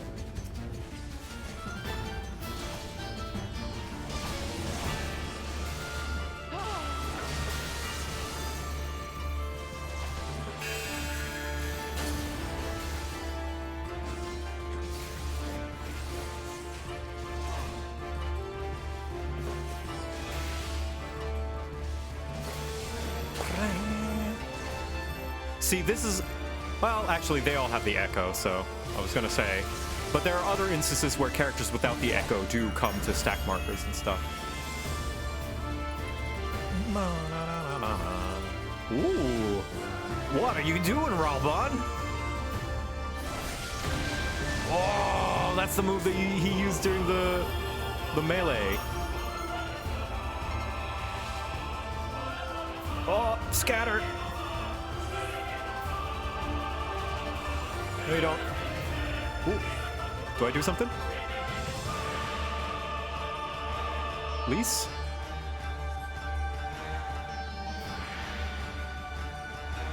Let's run away for this. They need us. Then we stand and fight together. Alphino, the envoys are in your care. Surely you do not mean to... Very well, I shall see our guests to safety. Fordola is complicated, wife.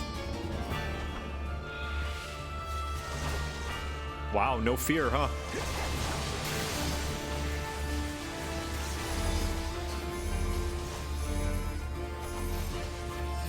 Look, see, because Lise and Raubahn don't have the echo, but they go to stack markers, for instance.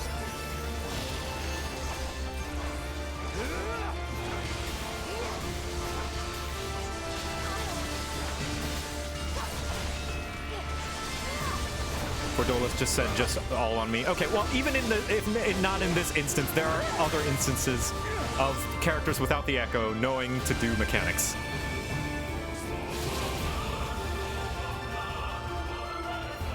Even if not in this example. Easy. Oh, jeez. Boosh. Goosh. Goosh. Goosh. Hagoosh. Hagoosh. Hagoosh. Hagoosh. I can see how this can also be very tedious as well. There was a lot of those.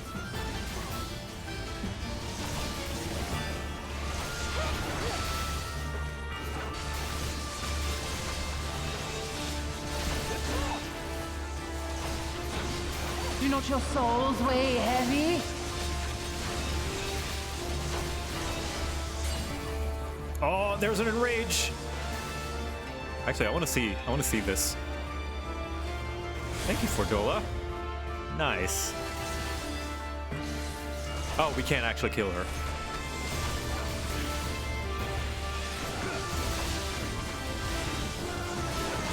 This is nothing.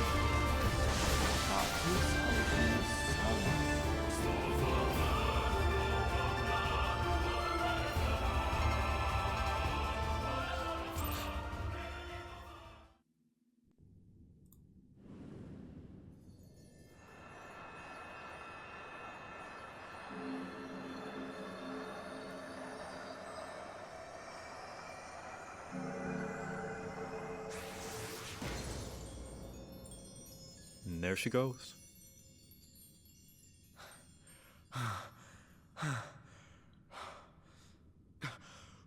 We did it!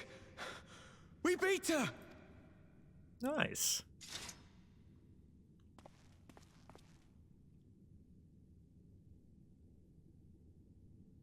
Nice of you to join us.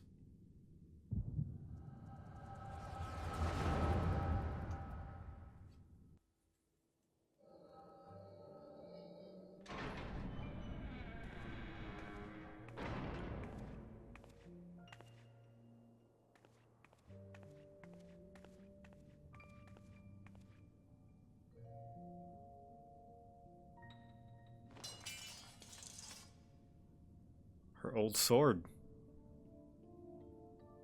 Or rather, a more traditional sword for an Alamegan. What is this? I'm only gonna say this once.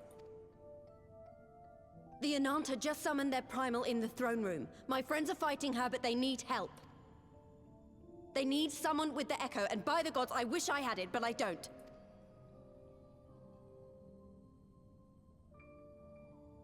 I told you before that you still had time, but things have changed. I need your answer now. You can end it like Zenos, or you can fight for Alamigo. Your choice.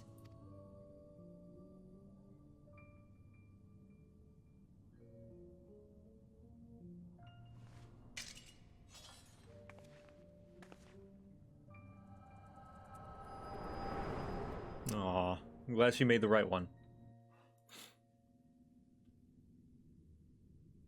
And it is consistent with her that she would do anything for Alamigo, even if it's not the way that she wants to do it.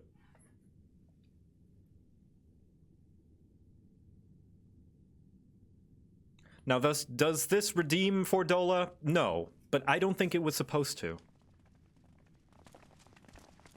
She's paying for her crimes, in a way. Like, she's supposed to do this to make up for all she's done. 7 hells. It's her, the butcher.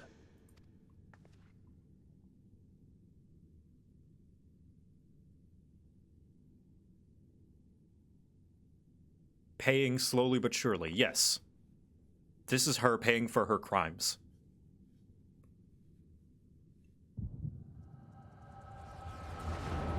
Oh. Atonement, not redemption, yeah. And this is her punishment. She has to experience all the pain that she's caused to all of these people. She has to live through it, through the echo.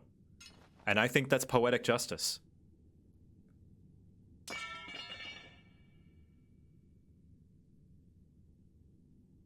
It's done.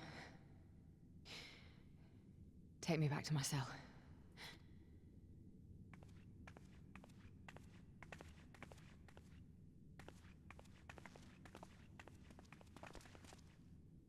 You are not forgiven.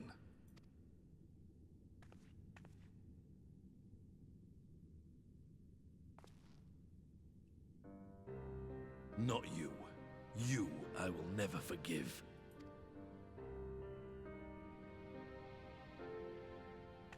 But I will thank you.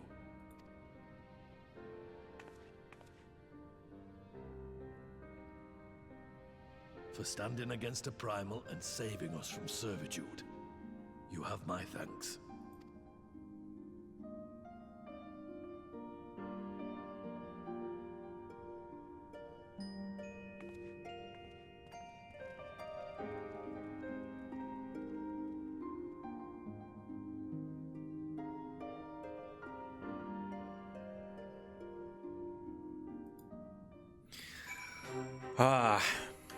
I like Fordola. I know I'm of a less popular opinion. I think the majority of the people in the fandom are probably either indifferent about her or don't like her. But I could be wrong. But I like Fordola. Here, hold on. I think now it's time for this. So Fordola, I think, is the most interesting character in Stormblood. On par with another interesting character. On par with Yotsuyu. In that they both kind of have gone through a cycle of violence in a way. That both were spurred on by different things. And both have different goals in mind. I think those two and Lise are like 3 different sides of... Not a coin, because a coin has only 2 sides, but it's very interesting, you know? And Arnvald as well. Actually, her and Arnvald are probably a better comparison. Because Arnvald was in a similar scenario. Born into a life where plenty of people hate him, treat him poorly, but he chose to do right by his heart. You know, what he believed to be right, which I guess Fordola did as well. Like, Fordola did what she believed to be the right thing in joining with the Garleans and trying to earn their respect. And stuff like that. And again, and she's paying for it now. And again, I don't think that this is supposed to redeem her. And even if you sympathize with her, it's not supposed, you know, it doesn't excuse her for all the things that she did. But again, I don't think it's supposed to. It feels very appropriate, yeah. Just gives her some depth. And if she was able, it makes sense logically as well.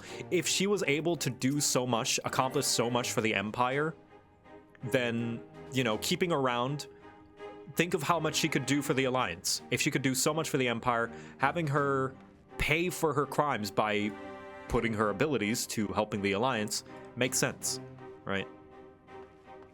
I think it's a worthy punishment for someone who's done so much heinous shit.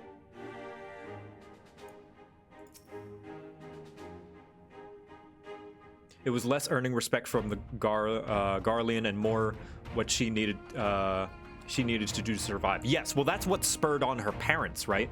Her parents kind of joined the Garlemald's side to survive. It's all out of fear, and we saw that in Doma as well. People are content with doing what the Garleans say because they're scared and they don't want things to get worse. So they just do what they say. It's all out of fear. And I think Fordola is scared too. As little as she'll ever admit it, she's scared. But maybe that's just me reading into things. That's why I opened the book and said overanalyze, right? Well fought, Victor, Arnvald. That was a near thing. Aye, our stand against the Kaliana would have been brief, indeed, had you not volunteered for grand duty. We'd been enthralled as surely as our sentries were. They must have planned for this in advance. Yotsuyu and Fordola feels a lot like foils. Yeah, I think they were meant to be. But maybe not. I don't know. I don't know the intent of the author. But security was my responsibility, and I know how dangerous primals can be. I should have... God, it's my fault. My stupid mistake. No, you did what was right. Nay, lass. We were all caught in unawares. We will take this lesson and learn our own most carefully in future. Still, though, that begs the question about the crystals. You can be sure that the lackeys who smuggled the crystals into the throne room weren't the only thralls in our ranks. Oh, it was the guards. Some of the guards were tempered. The soldiers who first spoke up in favor of the Kaliana keeping their weapons springs to mind. Oh, jeez. A primal servant is betrayed by his aura. If you mean to conduct an investigation, I can identify any others acting under Sri Lakshmi's influence. Thanks, Ishtola. We appreciate the help. Is there a reshade? There is. It is a very simple one. I've got blur and depth of field on, and a very, very slight saturation boost. Speaking of help, I almost fell over when Fordola turned up. What was she even doing here? I asked her to come.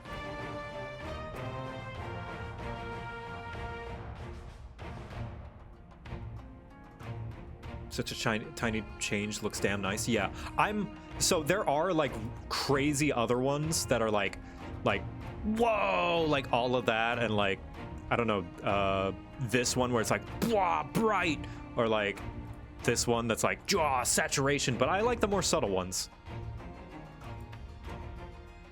That's not the one. Realism, Legacy. So the base I started with was Legacy, but I adjusted it a lot. So it might as well just be an original. Pretty much an original preset that I put together, basically. But I used the base of G-Shade Gameplay Legacy. Yeah. Final Fantasy XIV is a really pretty game base. I think subtle changes help that. Yeah, absolutely. I did turn off one that I really like, that I wish I could keep, which is an ambient occlusion, which basically puts shadows on things that are in shadow. I think it's called, let's see, AO. QMXAO. And I turned it down, but it's basically like... where is it? Basically add shadows to places, but it kind of looks wonky whenever there's there we go. And darken those areas up. Yeah, so it kind of makes it look more properly like there are shadows where there should be. You see how there's shadows underneath his shoulder pads and stuff like that. But it does look a little wonky whenever there's like a fog effect on things. Because it puts it on top of the fog effect, and it can make it look a little wonky. It's sad, but Ragnfried was right. Her victims will never forgive her for what she's done. But I don't think Fordola picked up the sword looking for forgiveness. She just wanted to fight for her country. You can reorder them. You can't reorder it underneath the base game built-in particle effects, I don't think, because those are baked into the game. If you say the world in which Fordola grew up is partly to blame for what she became, then as an Alamegan, I feel responsible for improving that world. We can't ignore what's happening right now. We have to show people a better way of vengeance, or better way than vengeance, or we risk giving birth to a new generation of skulls. Yeah, just like Yotsuyu, Fordola is a circumstance, is just kind of like built from the circumstances of her childhood and her birth, you know? She's a victim of her circumstances. And I will say she's a victim. As much as people will be less charitable to give her that moniker, like that label, she's a victim. She's a villain. She's an awful person who did awful things. It doesn't excuse her awful things. But just like Yotsuyu, it doesn't excuse Yotsuyu, but it doesn't excuse Fordola either. But just like Yotsuyu, she's a victim of her circumstances. It is long and arduous path you have chosen, but one well worth walking. Rest assured that I will do what I can to help you reach your destination. Cool motive, still murder, yeah.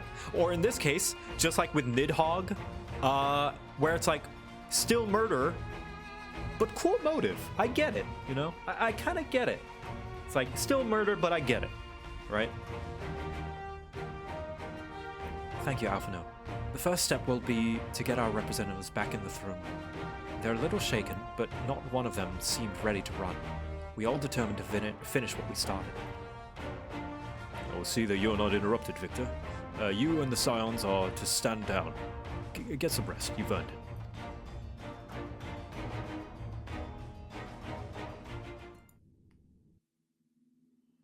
There's no mustache twirling evil folk. There are only people. Yeah. Oh, hey, Raubahn.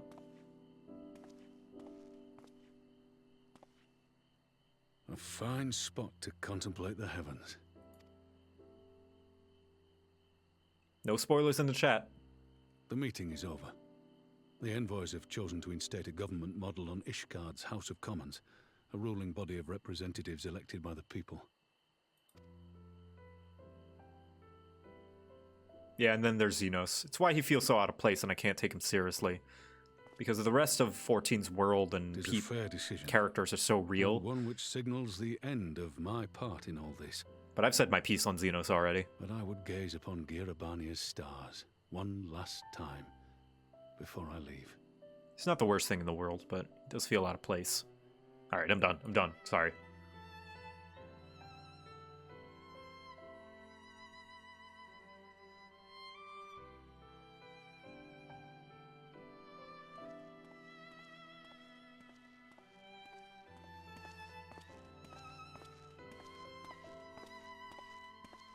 Oh, Sultana.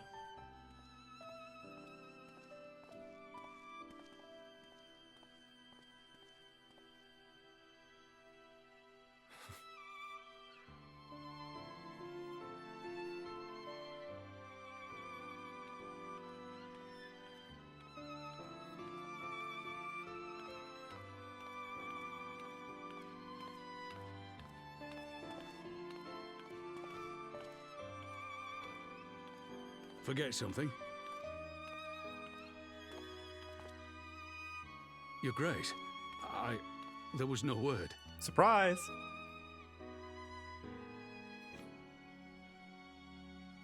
Raubahn Aldin, you are hereby dismissed as General of the Immortal Flames and relieved of your seat on the Syndicate. Oh, just come out and say it, why don't you? Just ripping the band-aid off.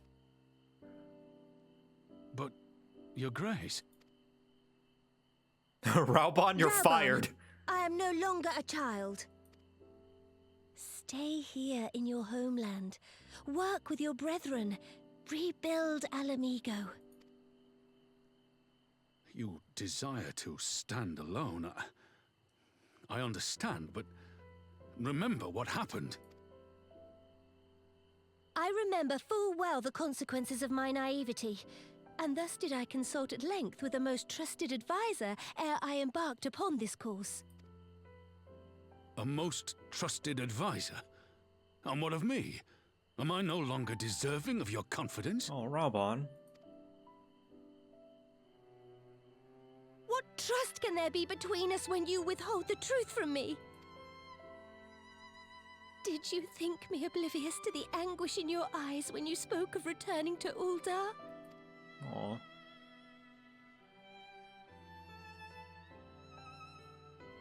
For years and years, we have trusted one another.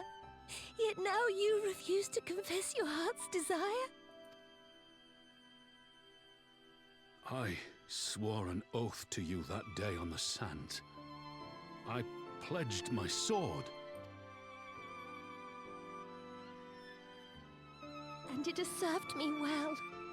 But in Pippin you have forged a new sword, as sharp and deadly as the blade you bequeathed him. I will show you a Sultana who can wield every weapon at her disposal, including Lolorito and his monetarist cronies.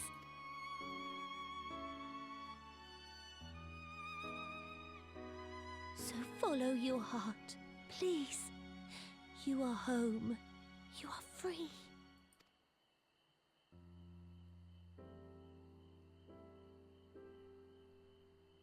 Nanamo.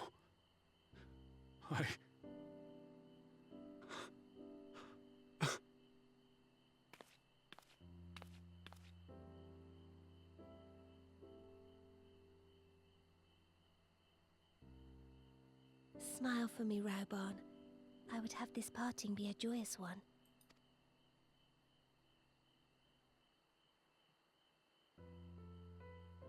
Thank you, Your Grace. It has been an honor to serve you and Uldar. Tomorrow you will serve Alamigo and fight for the good of all Eorzea. Am I understood? Yes, Your Grace.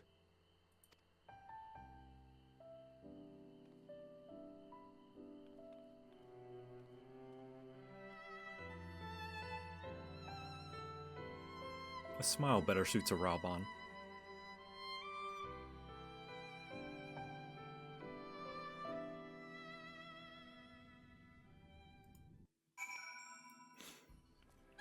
Aww. Have a cutscene.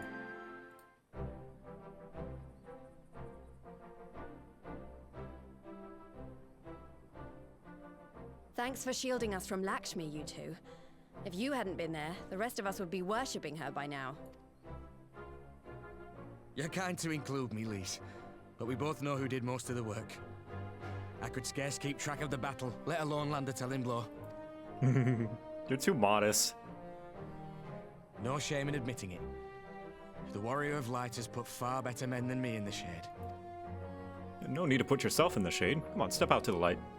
Get that nice breeze. Did I mention that I encountered the Sultana in the palace? It would seem Her Grace has come to Girabania to oversee the final stages of her relocation project. Oh? She was in search of General Oldin, and I directed her to the rooftop garden. I do hope you were still there. Oh, don't worry. Are you in the habit of gossiping about the affairs of royalty, Master Leveilleur? More bully. Certainly not, Your Grace. I was merely informing my companions. This really is the Bully Alphino expansion. Starting with the end of Heaven's Word. Alphino, 'twas only a jest.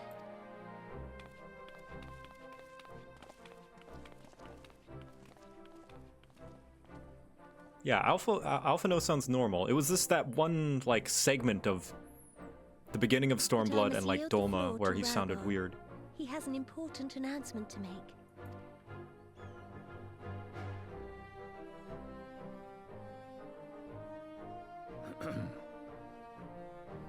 As of yesternight, I have been relieved of my post in the Immortal Flames and the Syndicate both.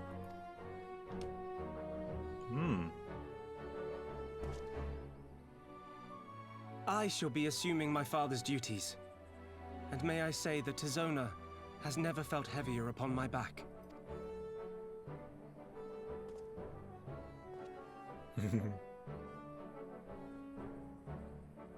Twould seem I am in need of employment. Mayhap one of my old acquaintances can introduce me to a mercenary company or some such. You may be getting on in years, Father, but you'd struggle to find a band of sellswords who wouldn't snap your hand off. Your remaining hand.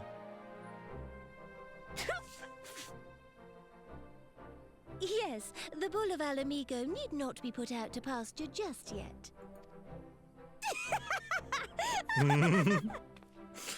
Your Grace has developed a wicked edge to her humor. And you, Pippin, would do well not to laugh when the future may hold the same for you. Oh, God, I love this family.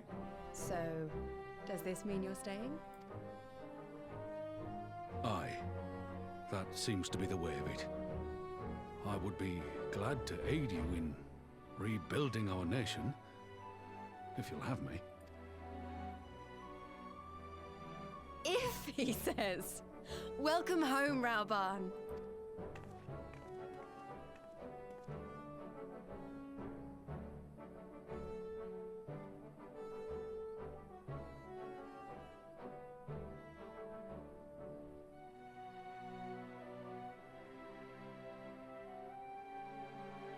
Well, that was unexpected, though you seem distinctly unsurprised. Glad she offered the correct hand. Yeah, what if she... You're more astute than I give you credit for, or I'm losing my touch. What if she put out the left hand and he was like, Lise? What? Oh, sorry. In any event, one thing is certain. Alamigo will rejoice at the homecoming of her dearest son.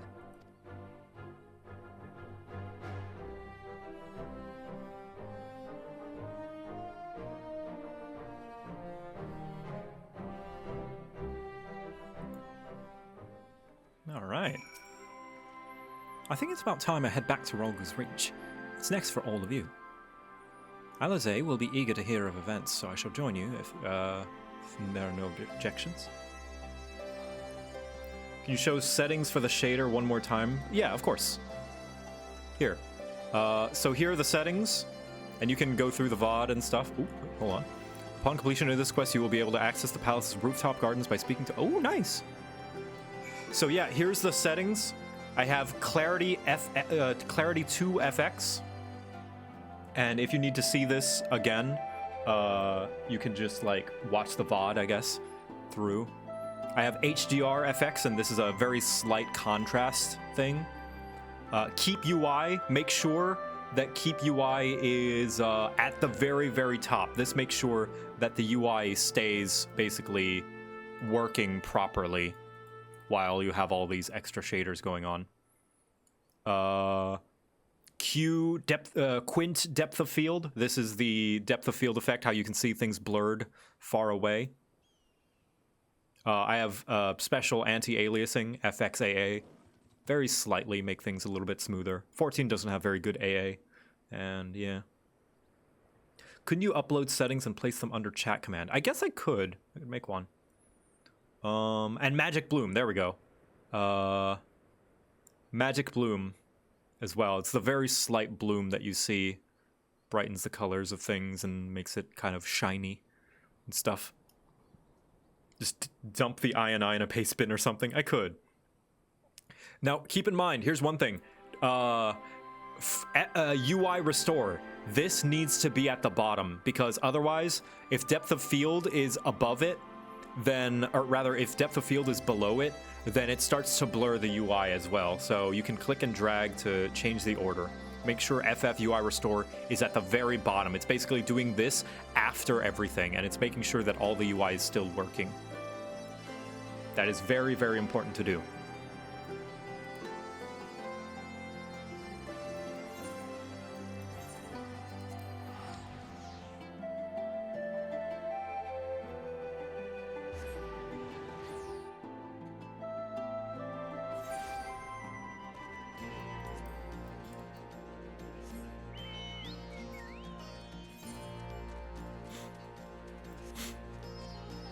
And this finishes 4.1, yeah.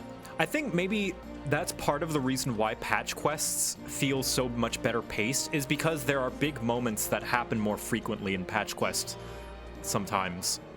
Because, you know, it's just one patch, right? And they have to entice you at the end. What program was I using? G-Shade. And it is totally okay to use. It's not against terms of service. Well, here we are again. Alphino has regaled me with a thrilling tale of hidden treasure troves, mid-meeting betrayals, unlikely alliances, and joyous homecomings. It would seem I've missed everything. I was patrolling the palace grounds with Thancred and Y'shtola when we heard report of a Primo in the throne room. I honestly doubted my own ears. As others have said, we were lucky to even have Echo-blessed champions nearby this time, but we'll need to keep closer eye on the Kaliana. You could say that again. This whole episode has reminded me just how far apart our kinds still are. It looks like centuries of fear and mistrust really can't be washed away in a day.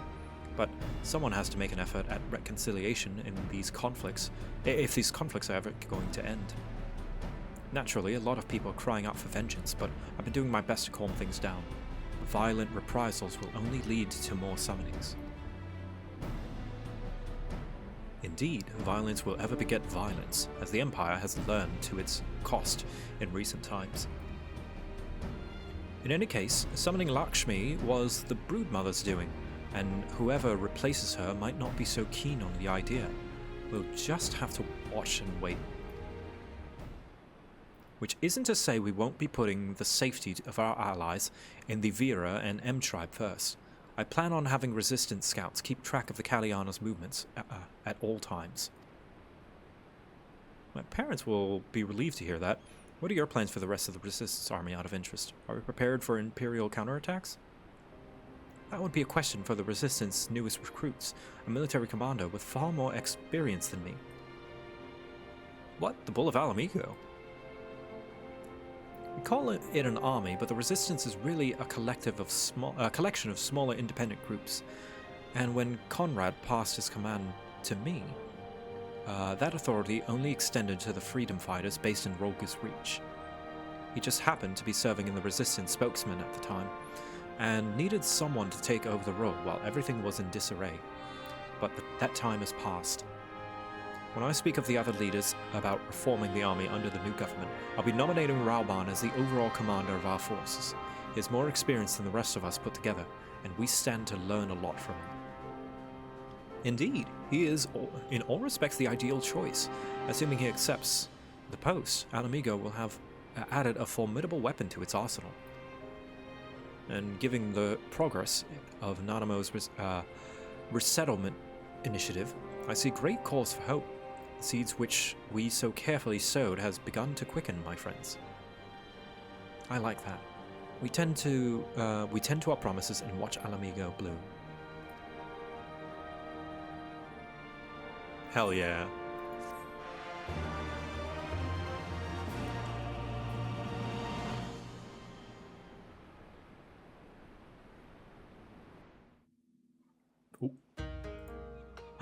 Meanwhile, in Kugane,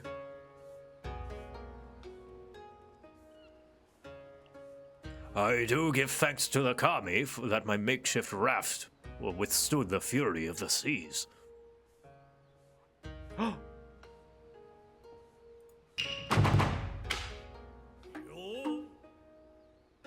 But their generosity ended. Without coins in our pockets for new attire, we are doomed to look like so much jetsam. Oh, woe betide the poor man in a city of rich merchants.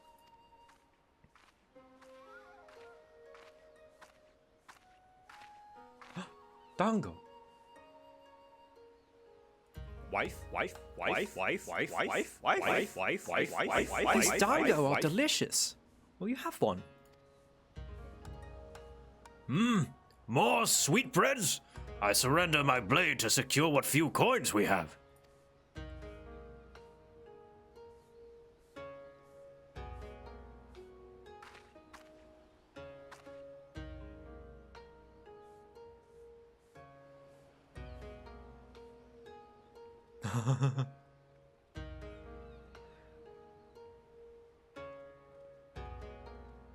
Bah!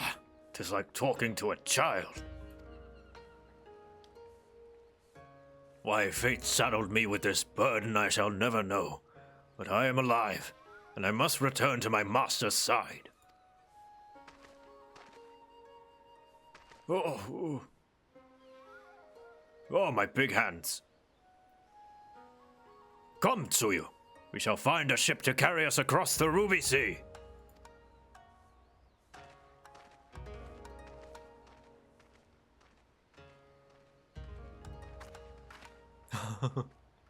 Oh, she's so cute now that you forget that she was a murderous psychopath. Oh, she's adorable. Meanwhile, in the Imperial Palace,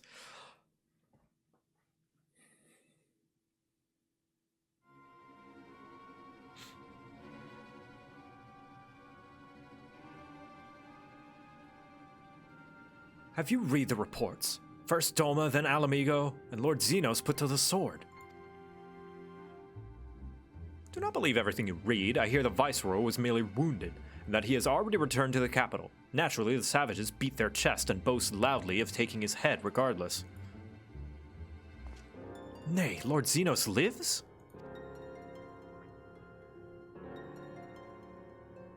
Deplorable that our own officers should be fooled by Eorzean misinformation.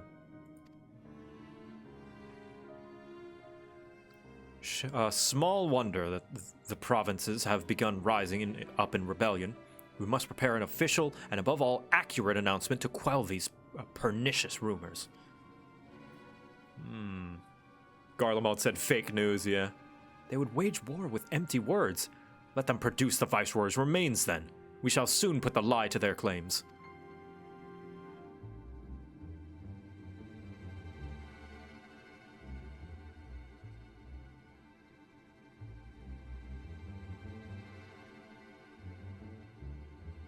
Hand.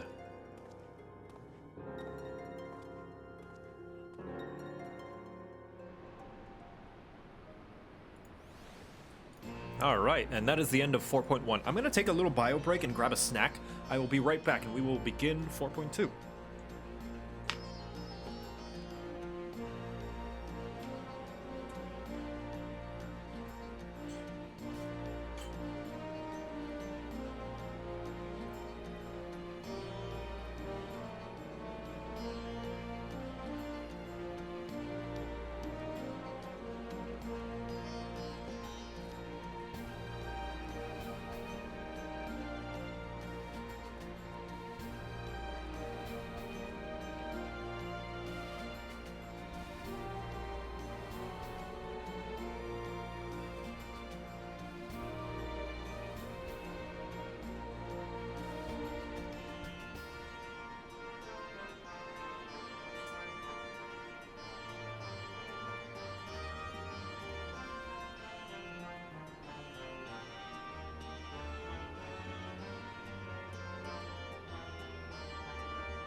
But yeah, this is the segment of 14 where the politics really do start to get interesting. Like, I really liked that segment where they were just sitting around talking about what they want to do, you know, moving forward. Like, weirdly enough, the politics in 14 are one of the most interesting aspects about it. Post A Realm Reborn, that is. Actually, you know what? I take that back. There are some parts of A Realm Reborn which I really do like the sit and talk moments.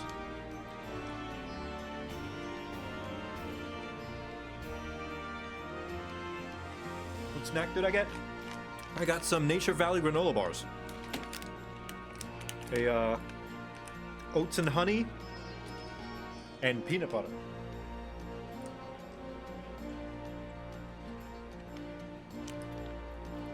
Those go hard. Yeah, they do.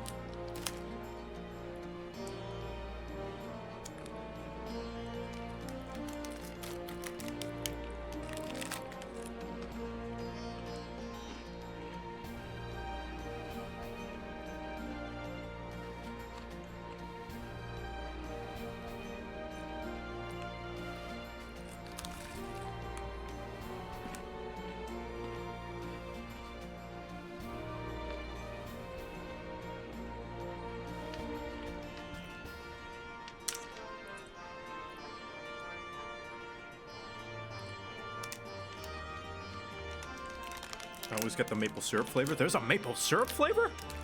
I didn't know that. I know there's a brown cinnamon flavor. I got the duo pack. I know there's a triple pack with the peanut butter, oats and honey, and brown cinnamon.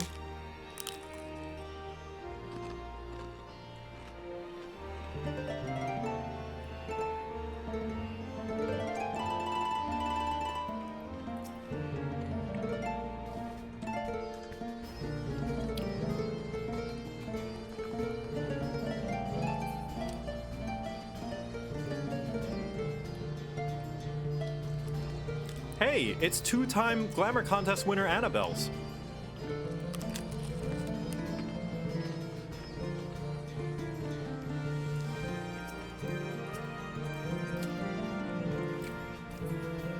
In the Glamour where she won the first time, first place.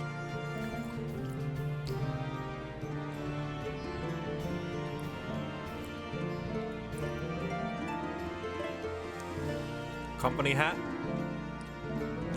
Bunny Chief Bustier. Patrician's gloves. Amon's breeches. And spring dress shoes. Yeah. Looks like the earrings as well. Hematite earrings. And the bracelets too, I think. Nomads. Yeah, I think they're on. Yeah, they are. Look at that. Very nice.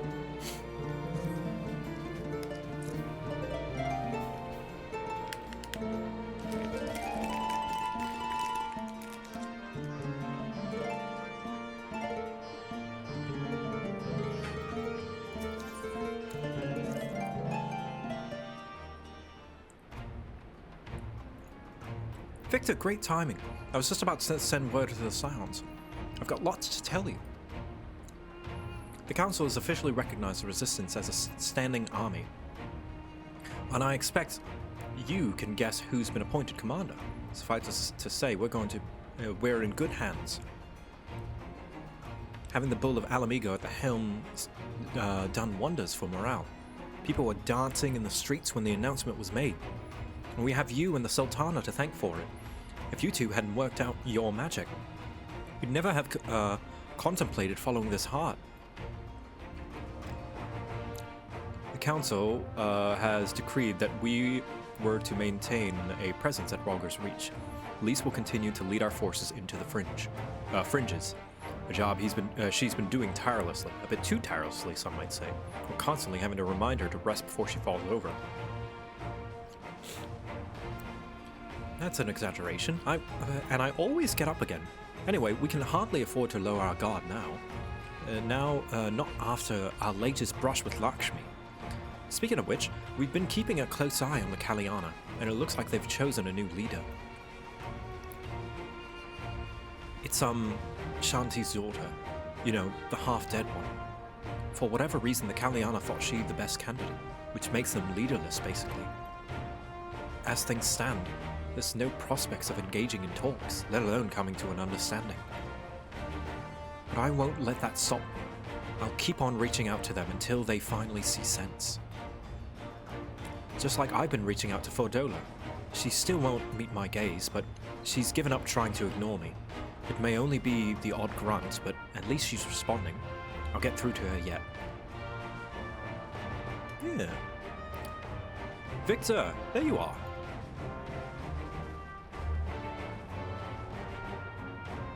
Alphino, Alize, is everything alright? We've reached word from Tataru. Hancock has apparently acquired information of... I didn't mean to click that. I had a mind for the two of us to set forth together, but Alize is determined to make it a party of 3. As I've told you more than a dozen times, brother, my wounds are quite healed, and I would benefit from some fresh air. Besides, you may well need an extra pair of hands. Worry not, sister. I've quite given up trying to convince you.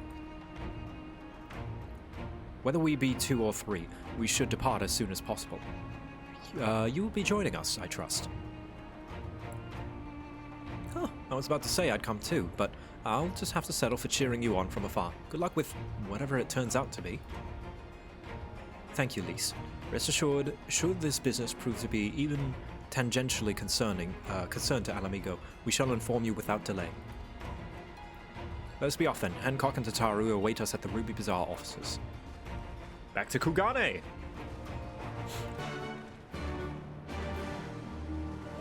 Nominating the undead daughter is rough, yeah. Whoa, looking fly, Danny. Who's that top? Amatsutogi. Oh. Alright. And that's a Dark Knight outfit. Look at that. Event gear, gotcha. Probably not available anymore. Final Fantasy XI crossover set. Oh, neat.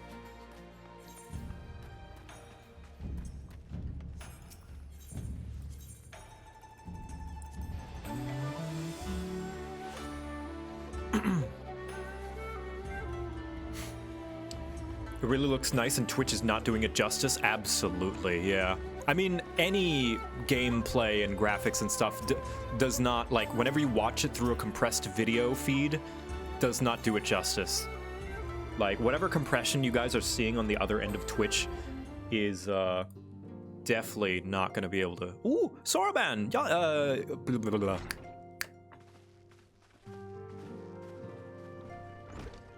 Can't believe I forgot her name. My friends, thank you for coming at such short notice. Let's call her Yotsuyu. We were told the matter was urgent. Yugiri. I take it Yugiri and Raubahn are also involved? My presence here is but a happy coincidence. I am come on separate business, which can wait. Wife? Yeah, her name is Wife. My apologies. Master Hancock, pray, tell our friends exactly what you told me. Of course, of course.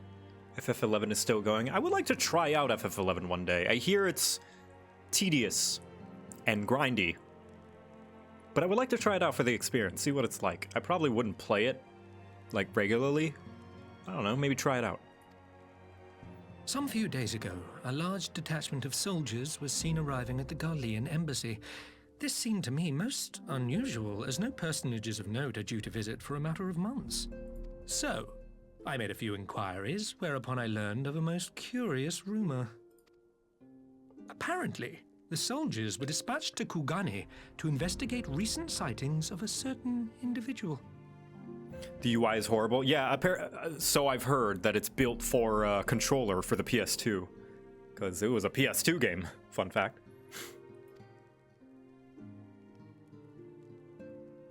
The late acting Imperial Viceroy of Doma, Yotsuyu. Oh. I beg your pardon? I too am loath to believe it. I saw the keep come down on top of her. We all did.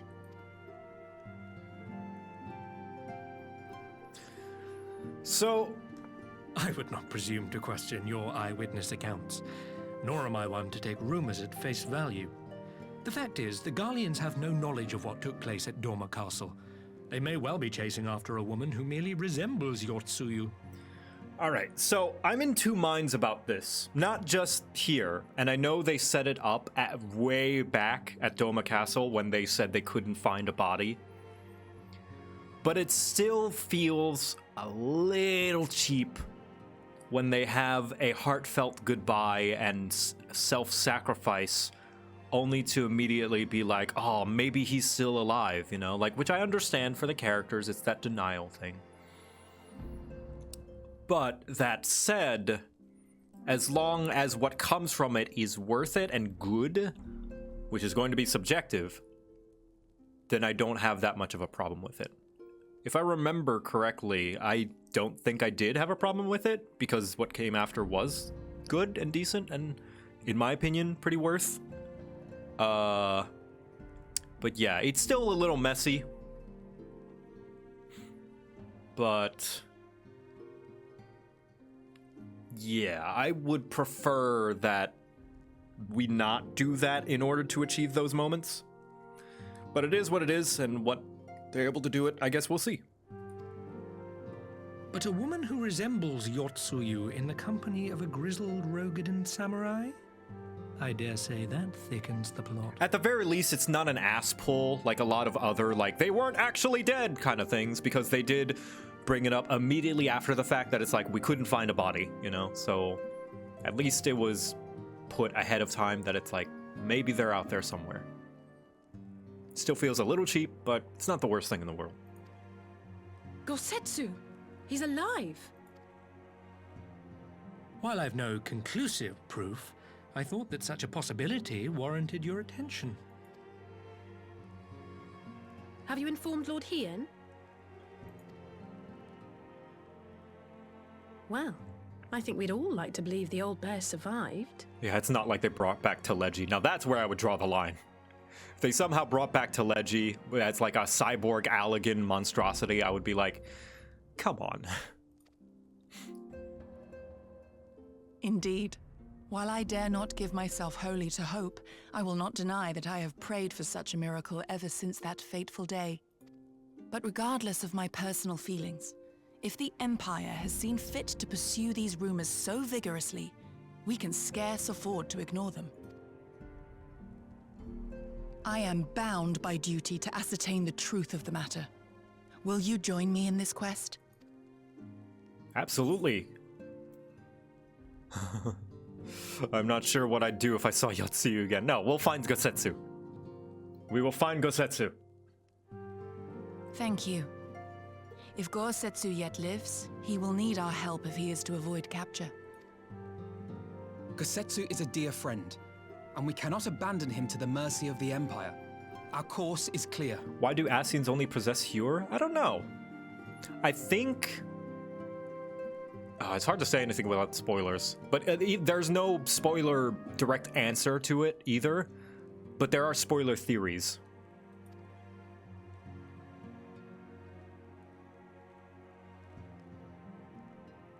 Hancock, is there aught else you can tell us? Alas not, but I have taken the liberty of employing one of the finest informants money can buy. You shall have the latest intelligence on the Garlean's movements, and more besides. In 1.0, there was an Elysian Asian, one from the flashback of the Alexander raids. Oh, I've never, I skipped through all the Alexander. I've never experienced the Alexander raid story, so I'll have to do that sometime.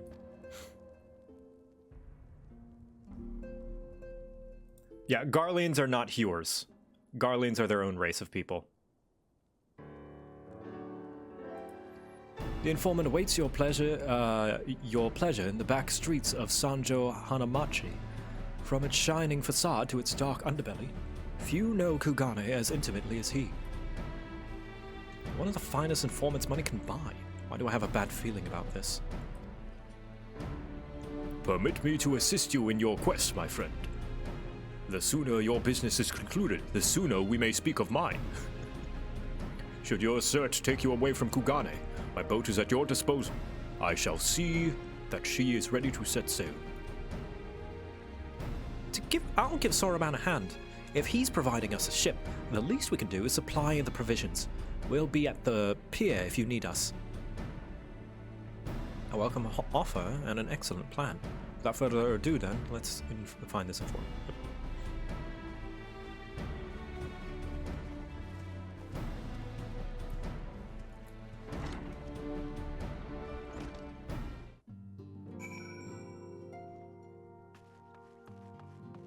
Hello, everyone.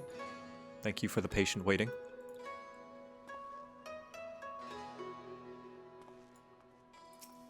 Hello. You look cool. Danny's working hard. He on guard duty. He is not easily distracted. Yeah. He's a very good guard, that Danny. Thank you.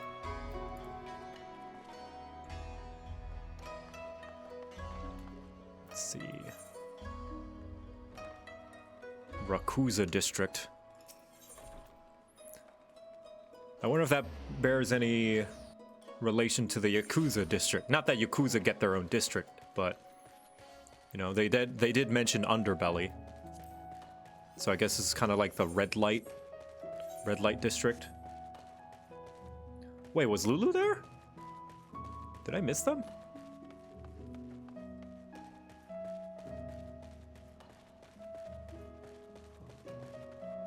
Huh.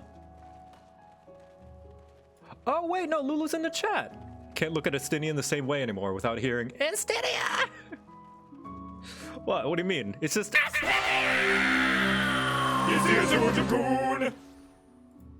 It's just Estinian. No big deal. I'm really glad that that took off. Make me pretty proud of myself. Thank you for highlighting my clips, by the way. It's much appreciated.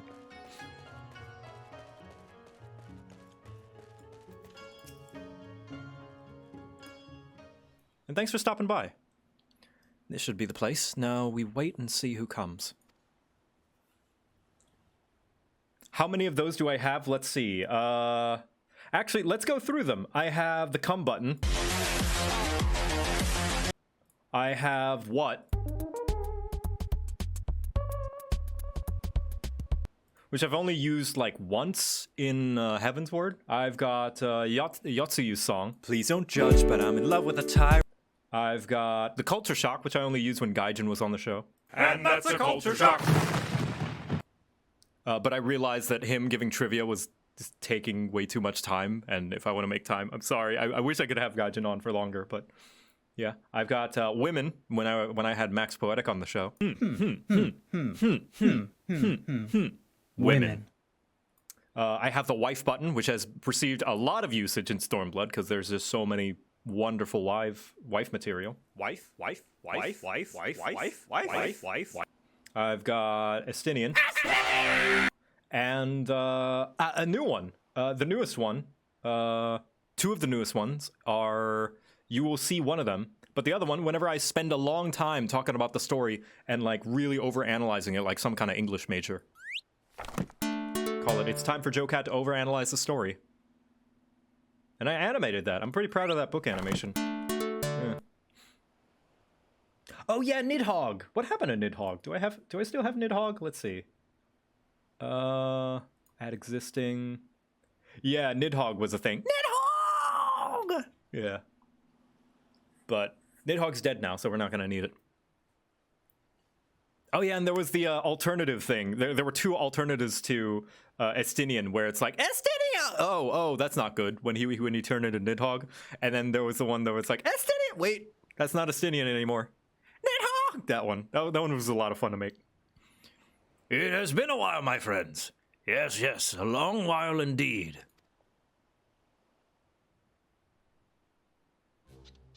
Oh, never mind. I thought it was Gosetsu. I knew it. Gyodo, any funny business, and you know what will happen, I trust. No funny business. Only loyal service and the finest quality information. Of course, such quality does not come cheap. No, but then Hancock already paid you. Honestly, you must think we were born yesterday. I've half a mind to call Lise. No, Lise, I beg you. No boots. I tell you everything I know, free of charge. The Empire searches for Yotsuyu, high and low, far and wide. Come to enlist my help, they did. Promise rich rewards for decisive information. And have you decisive information? Were the two individuals cited here indeed Gosetsu and Yotsuyu? Alas, I see them with my own two eyes, I did not. But the Imperials are confident. Yes, very confident indeed. Look at the size of their contingent. But here is something they do not know. A rumor which you will find most interesting, I think. They say an elderly Rogadin samurai appeared to Kugane Dori with a beauteous maiden and sold his katana to a pawnbroker. 'Twas no common katana either, but one of surpassing craftsmanship. Well, that is interesting, assuming it's true. Did you corroborate the rumor with the pawnbroker in question? No, regrettably. I do not have a working relationship with the master of Shofuku Shichiten. Now, why would that be, I wonder? If I didn't know better, I'd think he lent you money. He will help, I am certain. While you speak with him, I will make contact with my Garlean connections and learn what I can of their progress. A glimpse of the blade is all I need for sure. But is it wise to let the Namazu out of our sight? No, he'll betray us. No, no! No more betrayals! No more boots! To divide our forces is simply more efficient! He's right. Given the urgency, we would do to split up. And so I will go with our friend here. Nothing improves efficiency like a little supervision. Evil smile. Yes, yes! We will go together, and there will be no boots! Let's be about it then. Good luck with the katana. Shall we reconvene at the pier later on? Fragrant at the Ruby Bazaar offices are. I prefer the fresh air.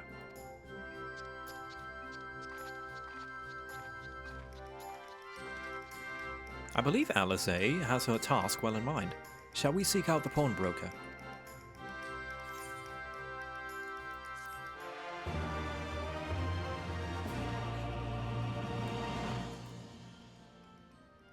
Oh, I've learned greeting.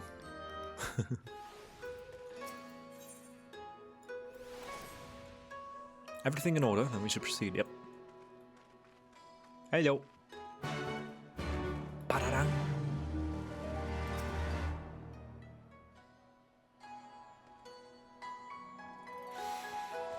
Ah, great. How do I get that emote again?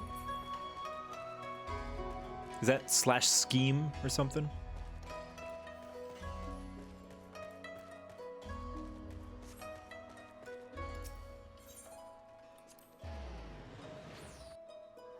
That's a tall Namazu. Yes, yes. Ring hands is from Baja. Okay, I don't know that I have it. Let's see. No, I don't. Okay. What's the one that it looks like you're conversating, but it's like you're like, mayhap you have interest in a fine katana. I'm not much of a katana man. Valerie Lightfoot. Ooh. Oh, thank you. Thank you so much. I don't know what to give in return. Thank you. That's very generous of you. Scheme? Yeah. That's the one that I... Where do you get scheme?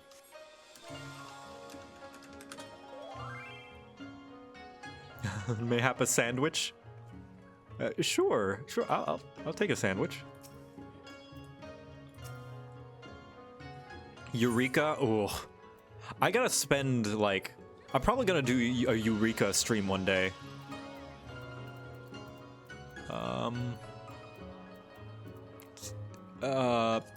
Have an alpha. Because I've been meaning to... So my Red Mage outfit, my Red Mage glam, I don't like that the hat is ever so slightly a different red than the outfit because it's not dyed. And I want to get the hat dyeable, but you need to get the Stormblood artifacts gear to be dyeable, you need to do Eureka. And I want to dye it Dalamud red, so it's the same red as the chest piece. But, yeah. It's, gonna take some grinding. Some pawnbroker. Pushy pawnbroker? Fun in small doses. Yeah, some people like it because it's like traditional old school MMO grinding, right? And some people like that. That was kind of like the thought behind its design, I'm pretty sure. Gilded Dragon? Whoa, thank you for the 5 gifted subs. That's extremely generous. Much appreciated. Thank you, Gilded Dragon. Welcome, good sir. Do you know anything about a katana? So you've learned a tale of the Rogadin Samurai's katana. Small wonder, it's a fine example of its kind. One moment. Oh, nice. Dare I hope you found our pawnbroker. Excellent work, Victor. And that is the katana. Yugiri? It seems some use. There can be no doubt. It is Gosetsu's blade. The craftsmanship is quite exquisite, is it not? And you will be pleased to know that the pledge has just expired. I should be glad to sell it to you, assuming you have the coin.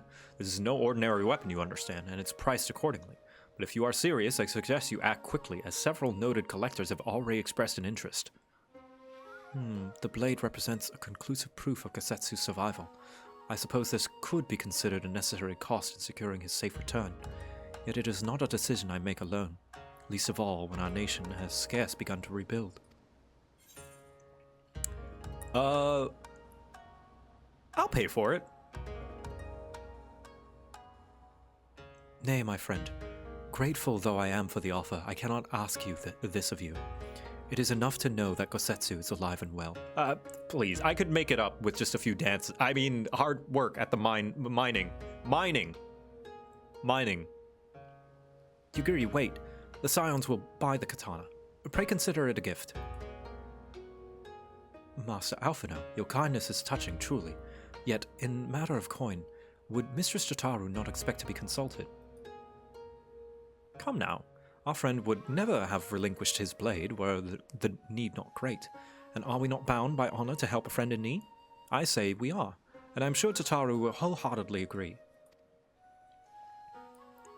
It's settled then. You have made a wise choice, my friend. Such pieces are few and far between. Now, if you would be so good as to come this way, I shall prepare the necessary papers.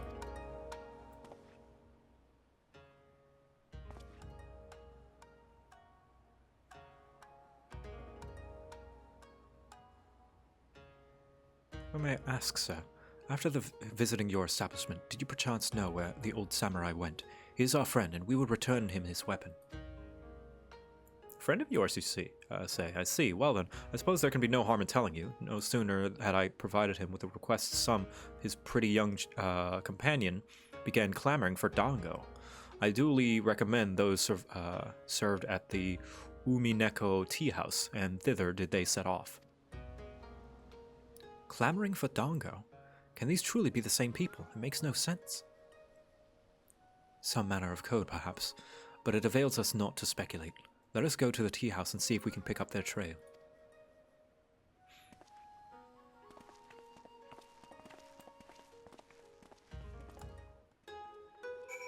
Let's see.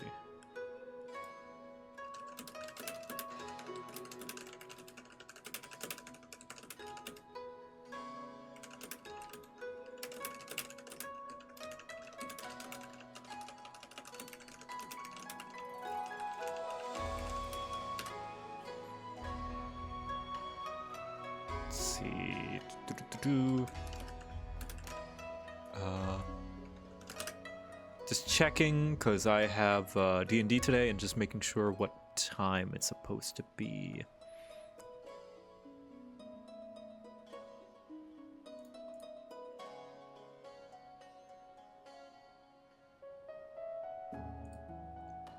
Okay, yeah, we've got time. Hello. How goes? Dango. I've had dango before in Thailand. It is delicious.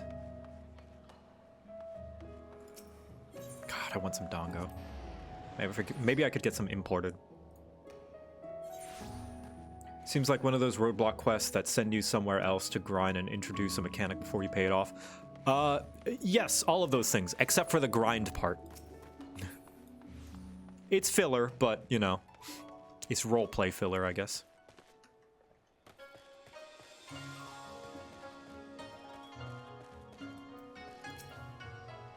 Of course I remember.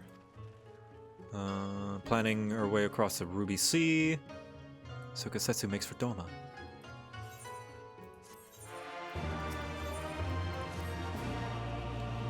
While doubtless remains over the identity of Gosetsu's traveling companion, for now we can but follow the trail. YouTuber recipe? Oh yeah, I guess I could make my own.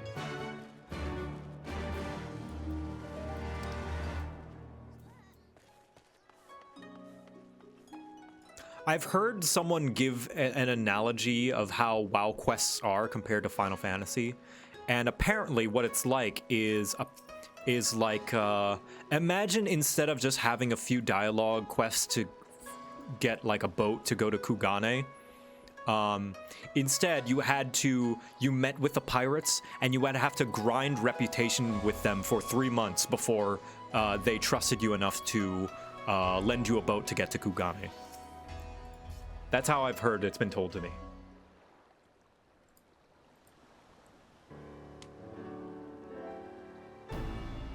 Excellent timing, my friends.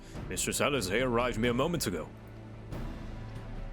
All went well at my end. Gyodo met with an Imperial officer and wheeled his way to some new information.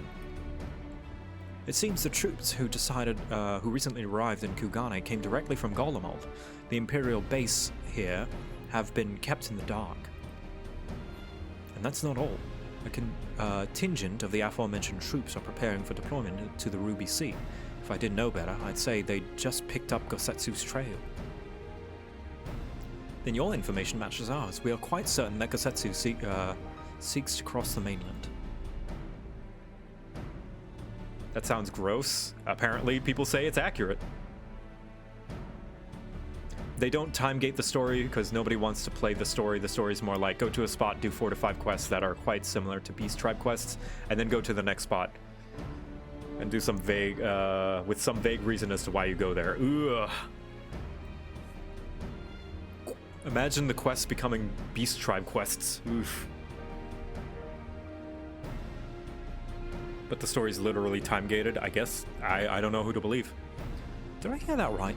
You used Scion funds to buy Gosetsu's katana at the asking price? Aye, well, we were in some haste and it seemed worthwhile gesture. Speaking of which, here's the contract of sale. Pray see the man is paid. Tataru's like, you didn't haggle?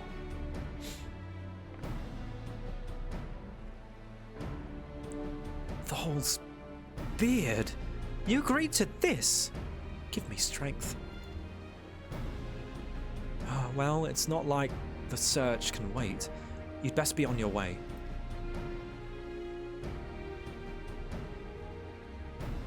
But Alphino, we need to talk.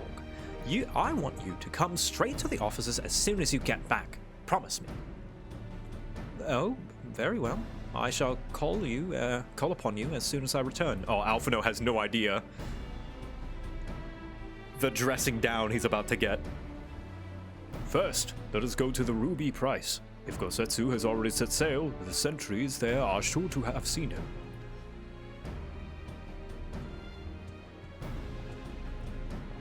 Alfie would buy NFTs? No, ARR Alfie would buy NFTs. Heavensward Alfie would not.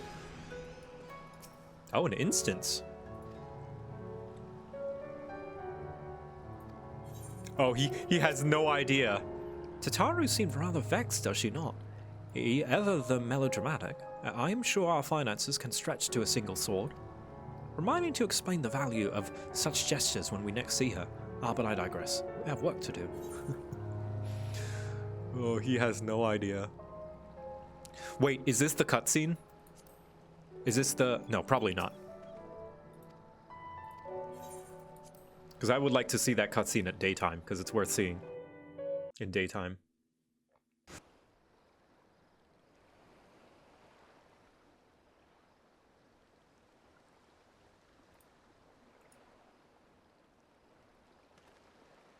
Right. I suggest we begin by learning what we can from the sentries. Okay, this is not the one. All right.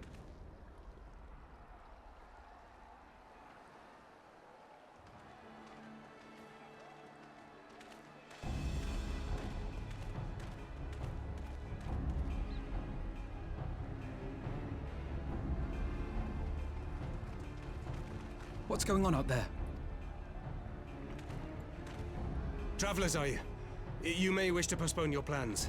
The Garleans have launched an attack on the Confederacy. Oh, it's Thancred. Also, Ikaruga. I love that game. We have no reason to believe they'll turn their attention here, but for your own safety, I suggest you return to Kugane.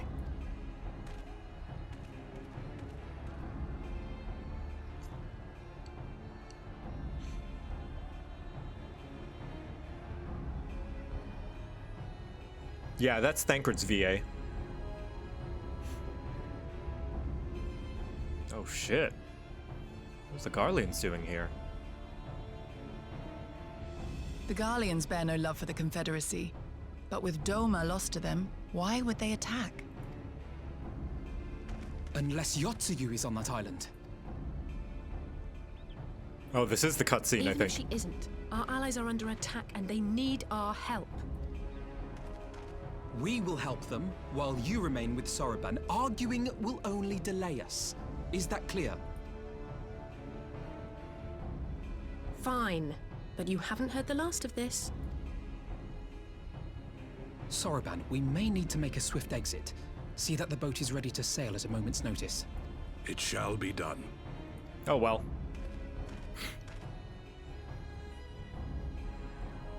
What, and you're going to swim there, are you? That boy's not very buoyant. 'Tis the quickest way, and you may rest assured I've been practicing. Yeah!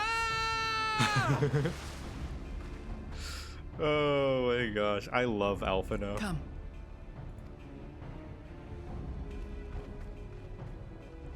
Whoop.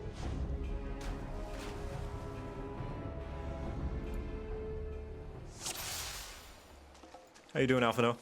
Oh, I did it! I'm opening. Your defense is lacking. Leave this to me.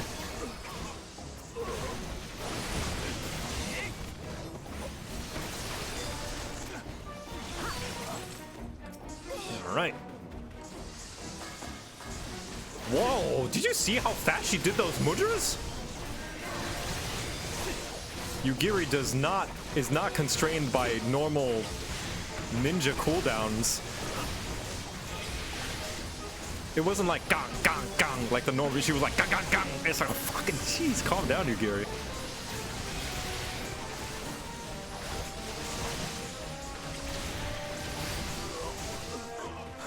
Yugiri has tool assisted speed. Jeez. Fucking taskbot.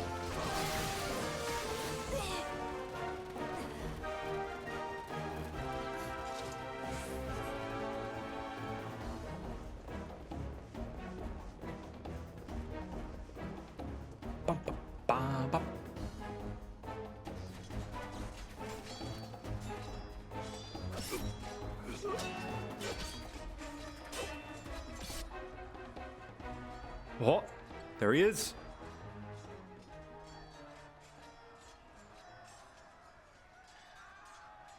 Lady Yotsuyu, we're here to rescue you. Please, come with us. Stay back, Tsuyu.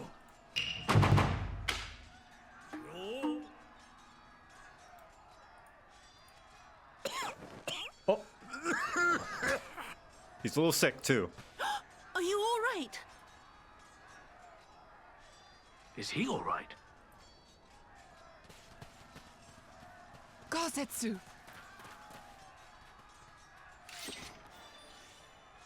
Ooh. Damn it, we took too long. Change of plan, eliminate hostiles! All forces, attack!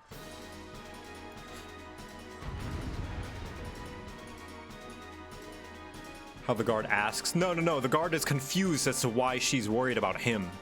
It's like, is he all right? What do you mean, is he all right? Is a question to her.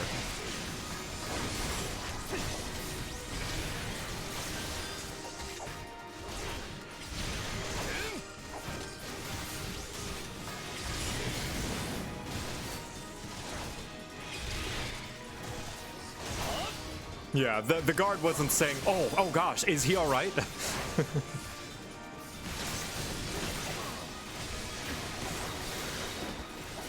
That'd be very considerate of the guard.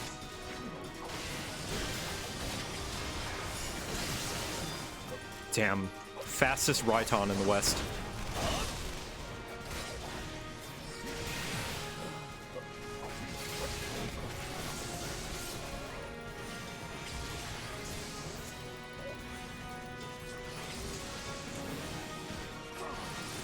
I'm a caster now. No, I'm a healer.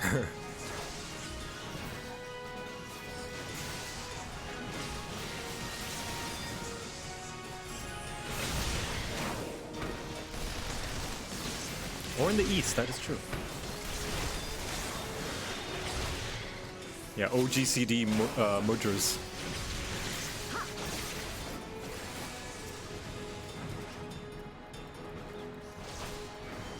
Oh, it's becoming daytime. Nice.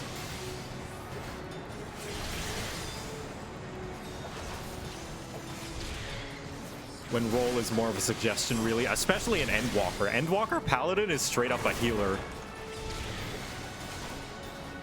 Because I'm pretty sure they're giving intervention a regen.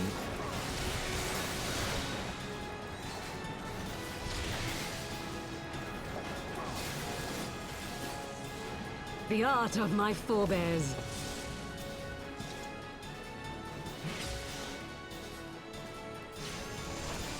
Sheltron's getting a self-regen, yeah. Holy Spirit and Holy Circle are gonna heal you.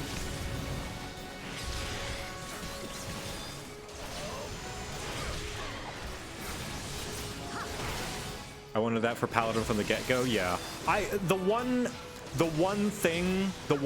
Actually two things. Like, I'm pretty happy with Endwalker Paladin, how it's looking so far, but there are two things that I would want to make it perfect. And that is, I would rework Shield Bash to do something else, because its use right now is too niche. And the second thing I would do is make Clemency off global cooldown. Make it a OGCD instacast with, like, I don't know, like 30 seconds, 20-second cooldown, something like that. That costs mana still.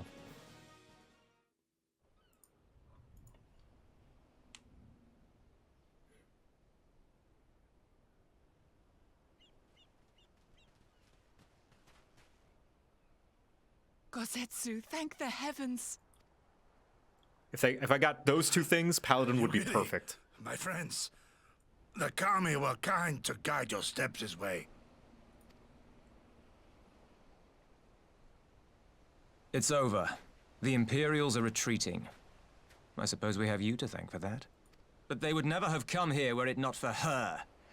I had a bad feeling the moment your samurai friend arrived with that woman in tow.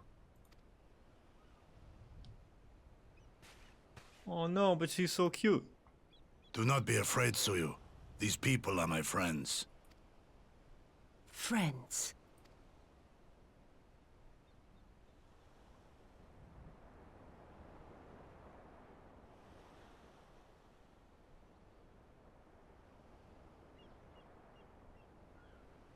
Forgive me, but at the risk of souring the mood, I believe you owe us an explanation. You may start by telling us what happened at Doma Castle.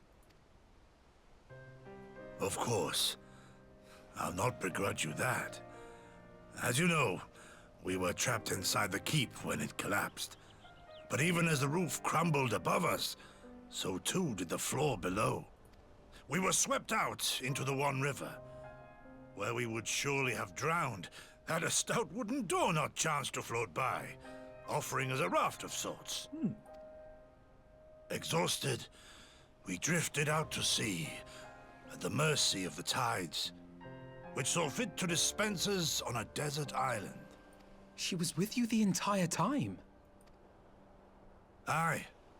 'Twas her kimono which saved her from Hien's blade, believe it or not. Oh. Some Garlean witchcraft in the weave. That but makes it sense. offered precious little protection against the fall. Though she survived, she awoke bereft of all her memories, and speaking like a child. A trick, surely. That was my first thought, aye. And I contemplated cutting her down and being done with it. Contemplated it long and hard. Yet the Kami saw fit to deliver us from certain death. 'Twas their will that we survive, both of us, together. And together we shall go before our master. He shall be the one to judge. All right, no longer wife, now daughter, now child. Judge what? She's your prisoner, old man. Do with her as you will. Call her Tsuyu, or whatever else tickles your fancy. Yeah, this is the amnesia trope, and this I can see can be another sour spot in people's feelings about Stormblood, and an understandable one. I personally don't have a problem with it, but I do believe that this adds to the whole thing about how Stormblood is weird in places. Not weird like what the hell is that? It's weird as in it's a little messier than, you know, Heaven's Word or Shadowbringers. And this is just another case of that. But I am a firm believer that tropes are not inherently bad. Tropes are tools, and they can be used for good or for ill. And it all depends on the execution. And we'll just have to see with this one. I just felt unnecessary. I guess some people can feel that way. I feel like I like having more time with Gosetsu and Yotsuyu. And we will see where that leads. 'Twas a name given out of necessity whilst on the road. Nothing more. As you say. But remember this. Our people suffered much at that woman's hands. When the time comes, I trust you won't let emotion blind you to what needs to be done. You have my word. Well, I must be going. I have an unholy mess to clean up. You should be on your way too, before the Imperials decide to take another tilt. Oh, and we'll overlook the tithe this once. You're welcome.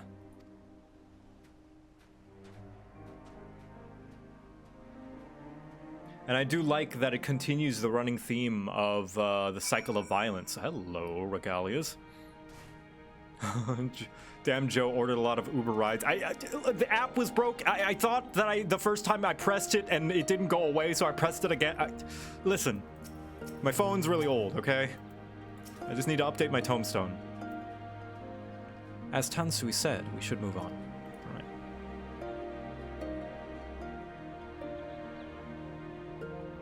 But yeah, I like this running theme of the cycle of violence and them basically asking a bunch of what-if questions, like, what happens when the person everybody hates is captured and put into custody, i.e., you know, what we see with, what's her name? With Fordola, and basically what happens when the person everybody hates has to atone for her sins? What happens when, you know, there's a new, when basically the body of the person is here, but the mind is gone, and it's essentially a different person. Are they responsible for all the things they've done now? I like that they're exploring that. I like that they're exploring the cycle of violence question. It's like, where do we stop the cycle of violence? Everyone's staring at me. I understand I have the scions to thank for my katana's safe return. A samurai's blade is his soul, and no words will suffice to express my gratitude for reuniting me with mine. Aww. Are we certain she is the real Yotsuyu? Gosetsu lives. All other considerations should pale next to that, and yet... Here she is, just as I anticipated. I'm only surprised she agreed to hold off until the Empire withdrew. What's frustrating about the amnesia is that there isn't a clear answer as to whether or not she should be punished.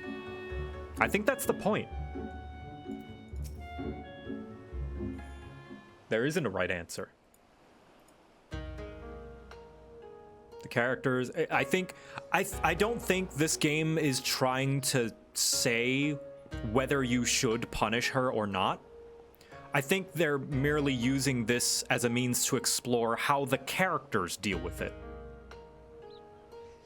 You know? I think this is just, they're using it as a front to explore Gosetsu as a character, explore the Scions as a character, and all the other characters and world build. How do the people see, you know, all this?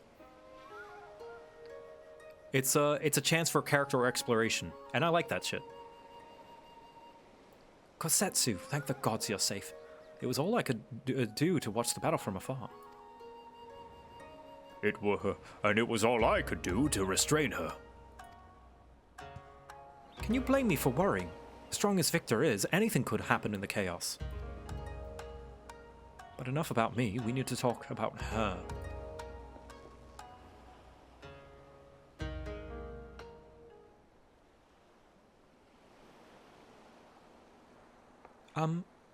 Greetings. They tell me you've lost your memory, and that's fine, but I want you to know something. I won't be taking my eyes off you. Not for a moment.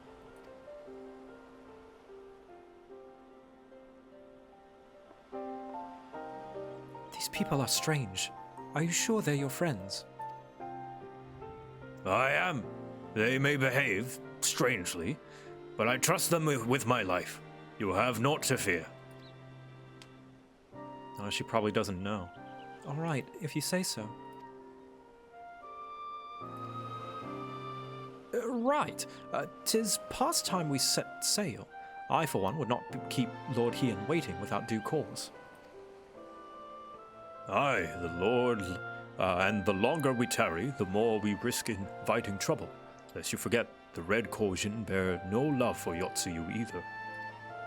I shall deliver you to familiar shores, near Isari, but out of the village's sight.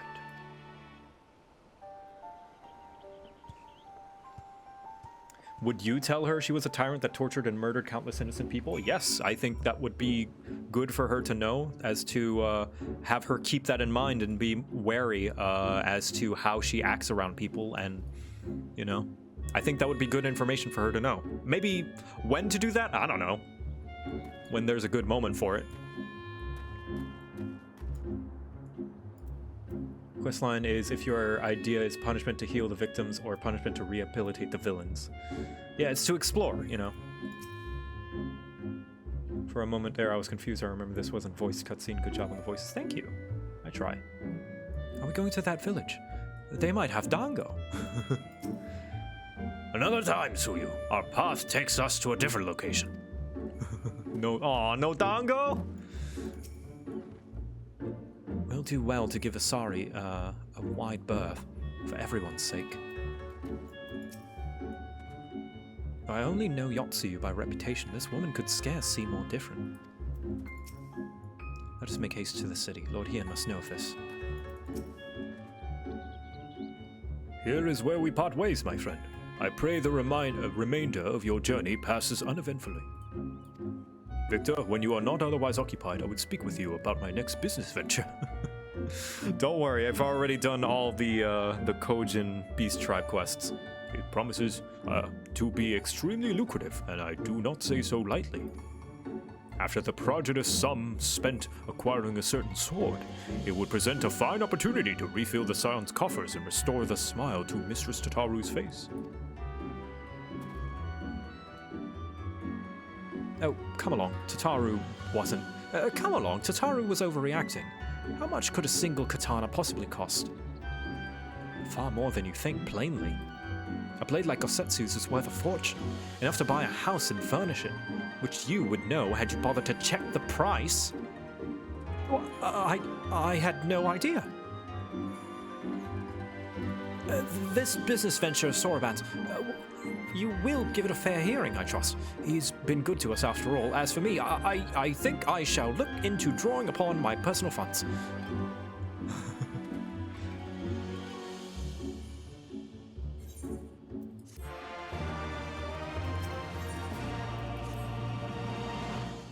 We must meet with Lord Hien as soon as possible, though mayhap not at the Enclave. I will send word requesting that he receive us at the House of the Fierce.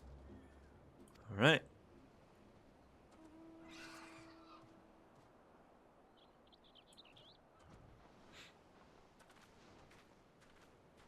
Yeah, Alphino's not used to buying things on his own. He's a spoiled rich boy. Oh man, I love him though.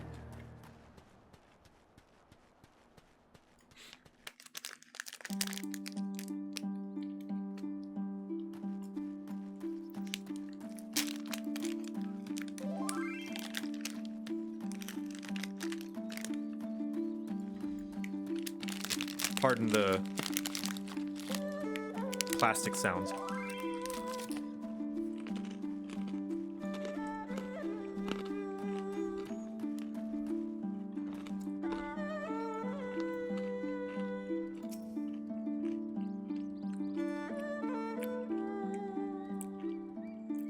The others are hiding nearby. Oh.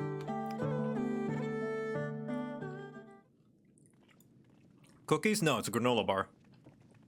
Peanut butter this time.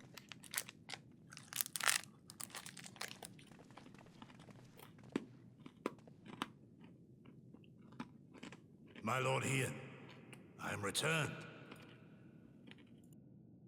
Save your tears for the morrow.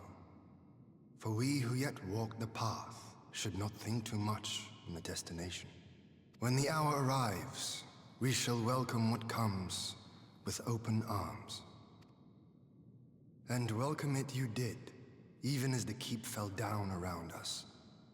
At that moment, in your smile, I spied a shred of hope. One which I have clung to ever since.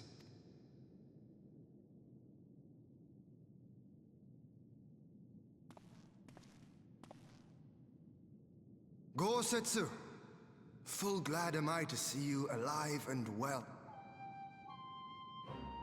We have played this scene before, have we not? Though this time our roles are reversed. That they are. Meaning you know how I feel. Wholly at a loss for words. Welcome back, old friend.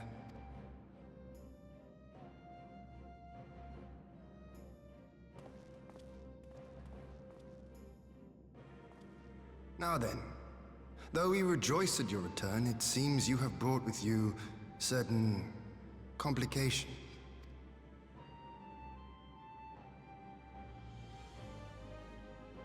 Rise, my friend. Tell me everything.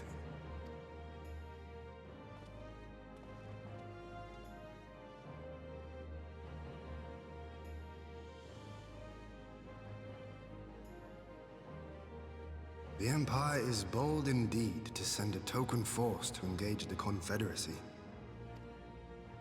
As acting Viceroy, Yotsuyu would have been privy to Imperial secrets. The Garleans will not soon give up the chase. Nay, it will end with her capture, or her death.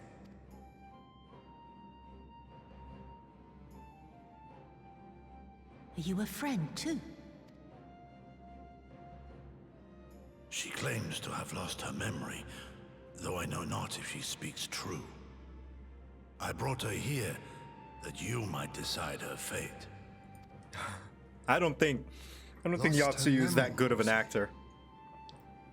Regardless, the people have not forgotten. Her face yet haunts their dreams. She cannot roam free. We will hold her here for a time. Place her in Jufia's care, with the express instruction that she is not to be seen. Yes, my lord. Come. No, I don't want to. Aww. Don't let her take me away!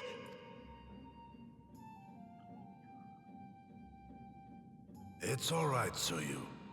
I will come with you. Be a good girl, and listen to Yugiri.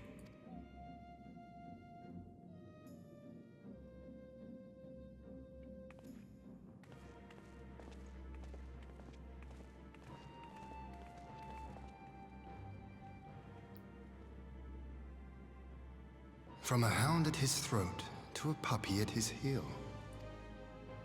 If this is an act, it is a remarkable performance. That's what I'm saying.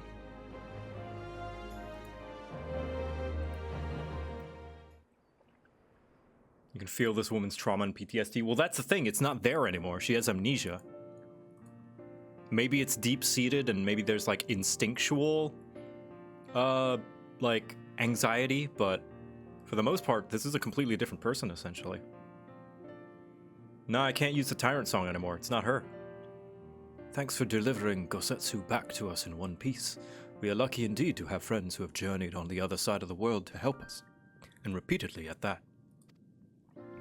We have much and more to think upon, but as regards to the Empire, we can but wait and watch. Now then, seeing as you've come all this way, you must allow me to show you around the Enclave. I would not have you thinking we've been idle in your absence. The rebuilding effort proceeds apace, I am pleased to say, and we are now ready to welcome home our countrymen who displaced by the war. Should they so desire it, there is a place here for those who fled to Eorzea. We should be delighted to accept your invitation, Lord Yin, and I have no doubt that your subjects at Revenant's Toe will be heartened to hear that their lord has not forgotten them. Damn, all the way back in post to Realm Reborn. No, it's nothing. I just thought that Gosetsu and Yugiri would be back by now. Oh, speaking of which. Forgive me, my lord, but Captain Jihuya is nowhere to be found. Oh, he was here when I arrived.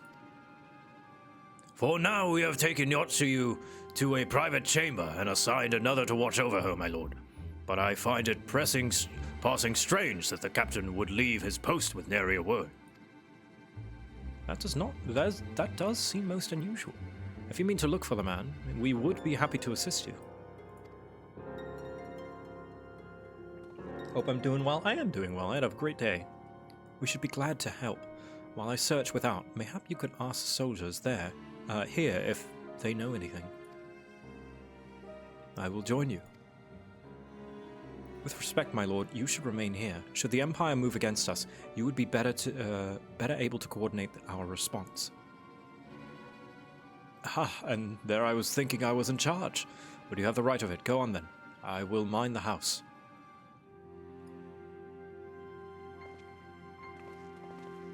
I love doing the Gosetsu voice. That's one thing that I will take a little bit of confidence in. He's pretty easy to voice. Not easy on the throat, but I think easy for me to imitate. His accent, anyway. Do you know Jihuya? Well, look well. So he didn't look well. Ooh, hello.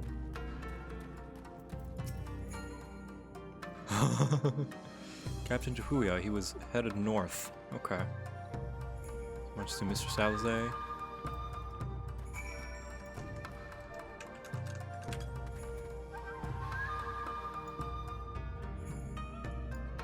Must train hard, must train hard.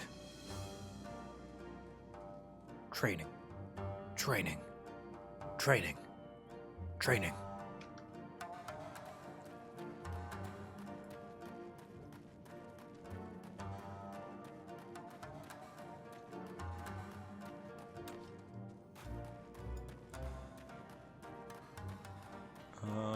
Hello, Danny. The captain went outside for a few bells ago and looks quite unwell, I'm sorry to say. This I mentioned Lord Gosetsu, who straight away struck after him.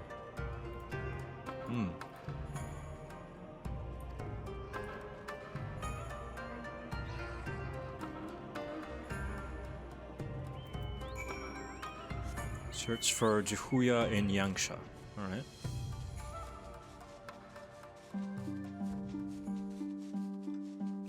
Let's get down to business. To defeat. Garlemald has too many syllables.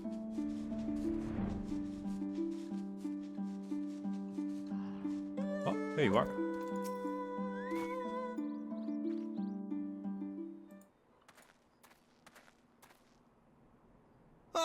By the Kami! Your Lord Ian, leave me, I beg of you. Say nothing of this. I was never here. Are you alright?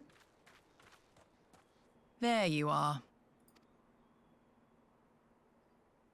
Lady Yugiri, Lord Gosetsu, forgive me my abrupt disappearance. You have your reasons, I am sure. Will you not share them?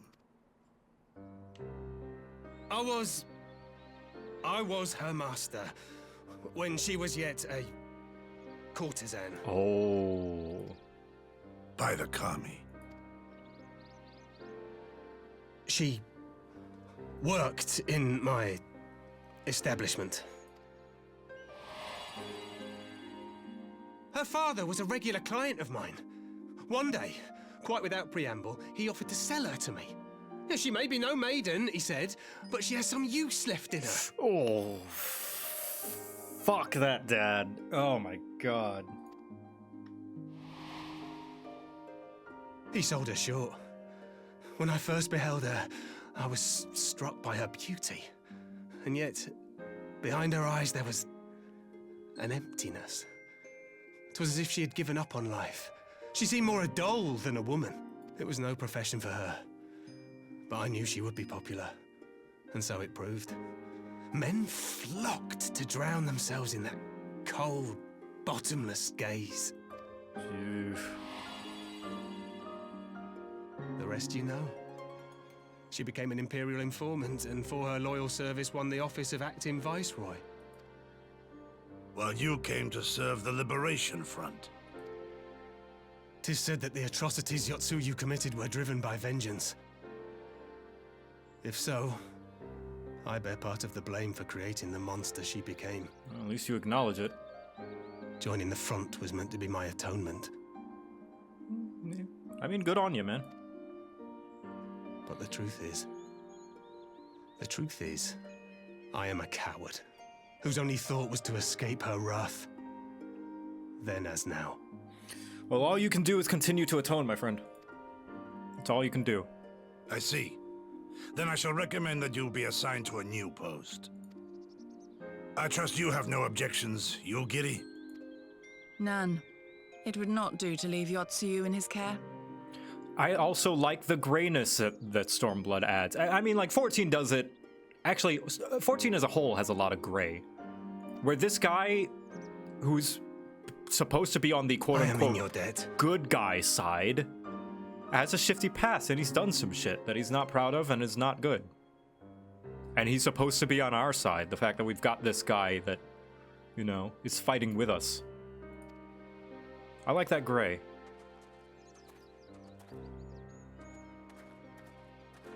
He was not a good person in his past life. Who is it that you seek to protect, Gosetsu?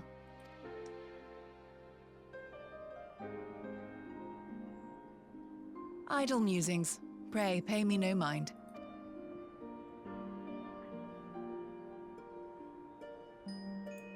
Sounds like Thancred. I wouldn't be surprised. They reuse VAs a lot. Forgive me, now is not the time for brooding. Come, let us join the others.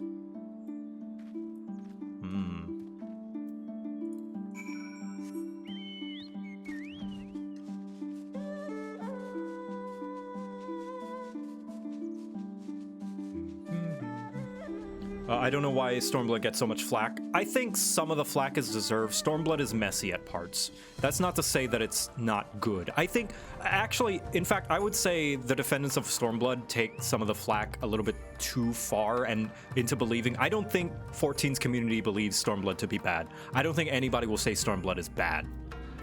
I think most people will agree that Stormblood is maybe not as good as the rest of the game. But it's not bad. I don't think anyone will say Stormblood is bad, unless they're being exaggerated, you know, gamer bullshit. Stormblood's fucking the worst. It's like, no, it's not. It's not. Any reasonable person will say Stormblood is at least decent, you know, or okay. I said it before, I'll say it again. It is still, even as the weakest expansion, in my opinion anyway, I believe it to still be miles above most video game writing. I thank you for your help in the search. Gosetsu has told me all that transpired. I would not presume to defend the life Jihuya led before he joined the front, nor will I condemn it. Frankly, it is not my place to judge. I will only say this, if the Jihuya I know has ever been a man of courage, that he should feel driven to flee bespeaks the depth of his terror. Even now, Yotsuyu casts a shadow over the realm. But the question of what is to be done with her must wait. The Empire is on the move once more. Plus, I think anyone judging Stormblood purely on its MSQ is doing a disservice to Stormblood as an entire whole video game package. Because a video game is more than just the story that it tells. It's also the content that it has. Because games are more than just books.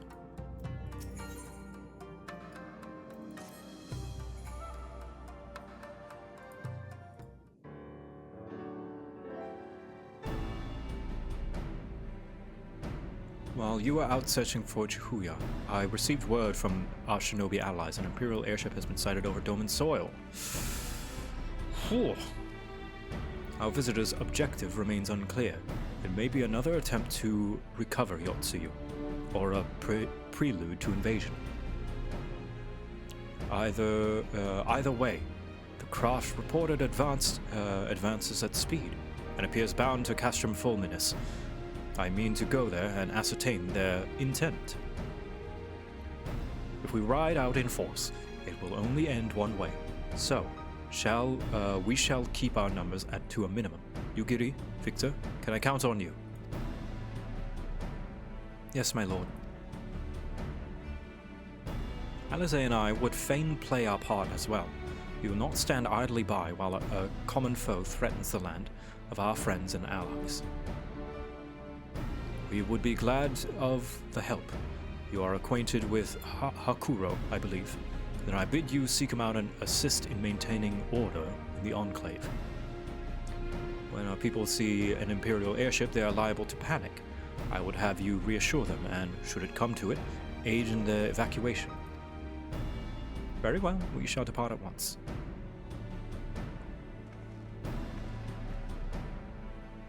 What of me, my lord? The Empire may well be after Yotsuyu. You are to remain here and guard her until my return. As you wish. Pray stay close to Victor and Yugiri. Well, guard duty is not a breath of protest. Now I have seen it all. To Castrum Fluminus, then. Let us find out what the Empire's game is.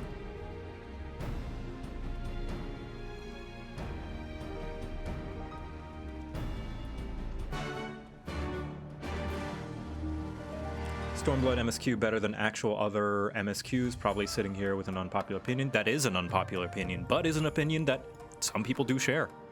And that's a totally fine one to have. It's not the worst thing in the world to like a thing that other people don't like or think is bad, actually. Should have probably just used... I shouldn't fly out here. I should just teleport. It's the other side of this mountain. This is a huge mountain.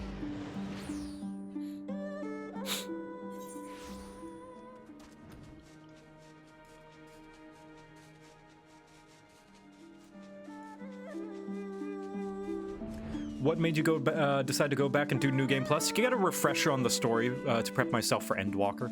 Because most endgame people who have spent a lot of time playing the game will say that there's nothing to do. And that's not entirely true. There's so much content in this game, but like not a lot of stuff that we want to do right now. And I'm one of those players where I've like got everything. I got all my gear, you know, for most of my sets to 520. I don't feel the need to grind them to 530 like I did for Paladin.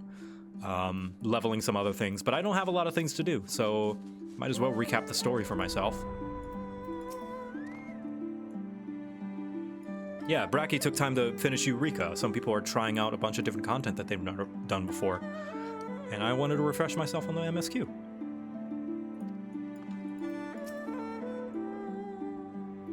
This area is secure. Whatever our visitors' purpose, they plainly believe they can achieve it alone. The craft should come into view any moment. Let us await them inside the castrum.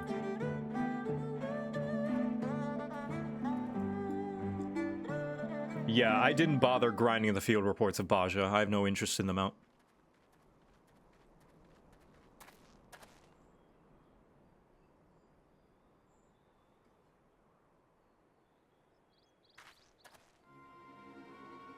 One vessel, all by itself.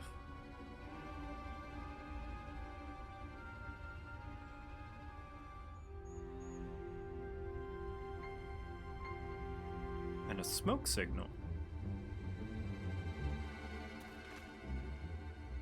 A smoke signal? Thoughts, Yugiri? In former times, such signals were used to announce the coming of an emissary of peace. In Doma, at least.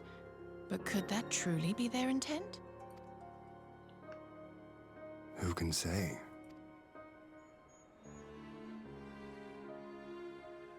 Whatever they want, we cannot simply blast them out of the sky.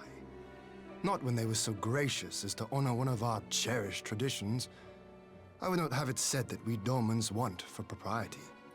Then I shall go and reconnoiter. That's how you pronounce it, reconnoiter. Okay. Nay, that won't be necessary. We will meet them openly. Thank you, voice actress. I would welcome this student of Doman history in person, whomsoever he or she may be. You're really well learned, that's for sure. As you wish, my lord. I shall arrange for a signal of our own to be fired in answer.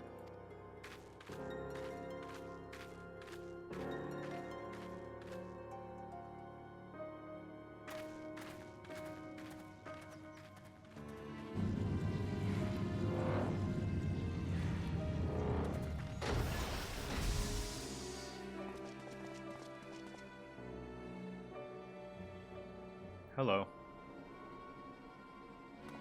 That's a tall man. Well, that we should be received by the Lord of Doma himself. I but afford an emissary of peace the courtesy he is due. Welcome to Doma, my lord. Ah, where are my manners? I am Asahi Sus Brutus, ambassador plenipotentiary of Garlemald. He is heir to the Naiuri clan and Yotsuyu's stepbrother. Oh. It seems I need not introduce myself. Not in the presence of the famed Yugiri Mistwalker. Your skills as a shinobi are known far and wide, my lady. It is true. The former acting viceroy is my sister. Yet, bonds of kinship aside, we have precious little in common. As will soon become plain, I come not to sow strife, but to end it. I am of the Populares, a collective which represents the interests of the common man. Long have we labored to bring about reform to the Empire's provincial policy. Happily for us, our master acknowledges the need for change. Indeed, His Radiance, Emperor Varys Zos Galvus, personally sanctioned this mission, granting me the authority to speak with his voice. This feels very Teleji in that it sounds like a noble. It's like, that sounds good, but what are you really, what's the catch? To negotiate peace with Doma. What's your gimmick? Well then, we have much to discuss. Will you accompany me to my hall? Gladly, my lord.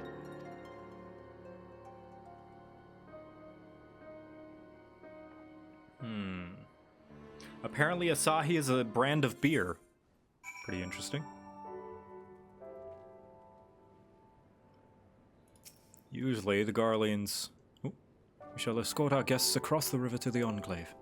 Yugiri, pray go ahead and tell Yazuka Manor docks and see that the ferries are ready.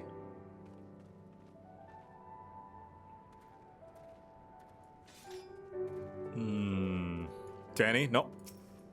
Okay, yep. Hold your sword, Danny. Not yet. I know they're Garleans, but we gotta meet them halfway.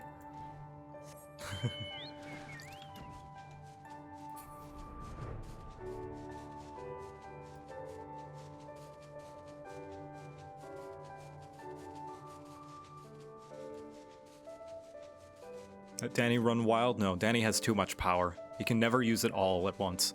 He always has to hold back.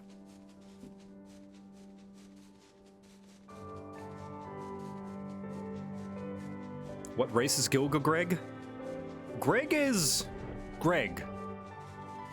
Whatever he is, he originated from, what is it, Final Fantasy IV? 5? Yes, thank you, Danny. Stay your blade. We might need it later, but not now. Final Fantasy V, yeah. But apparently, whatever he is the same Greg in every Final Fantasy. Lord Hien and I will accompany the Imperial delegation on the first ferry. When you are ready, speak with the boatmen and join us on the other side.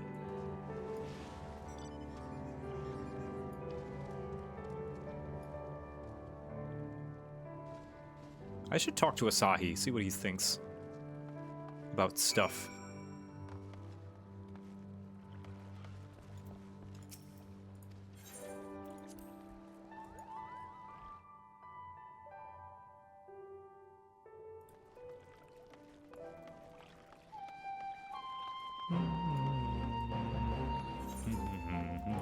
Let's put our sword away. Storm on the horizon. Of blood? Blood, perhaps? Actually, I should use this etherite. Nope, never mind. Oh, they've done a good job rebuilding this place. Look at that. Not as much rubble around. Oh, look! I like that. You can see the progress.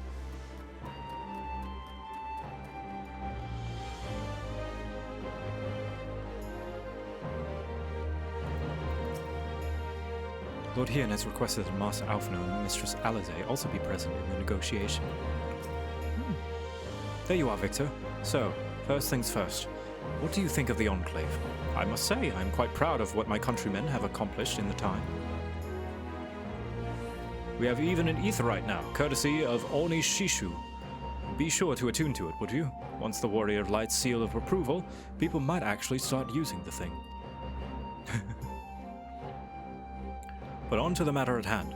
The ambassador and his retinue are at my hall, taking their ease ahead of the negotiations.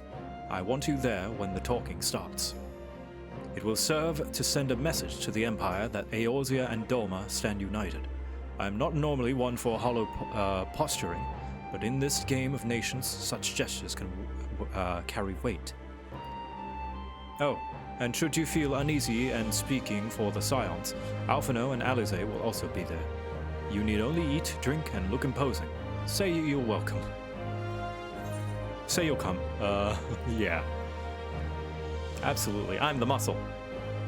I knew I could count on you. When you are ready, come and join me at my humble abode, the Kine-Khan. The guardsman will see you in. Alright, well, I wanted to put my sword away, but need a bodyguard. Guess I'll be one. Damn, that is a house. Oh, Hakuro. Thanks to Master Alphino and Mistress Alize's assurance, the people reacting calmly to Imperial presence. Nice. Alright, Danny, you got the outside, I'll get the inside. Lord Hien is expecting me.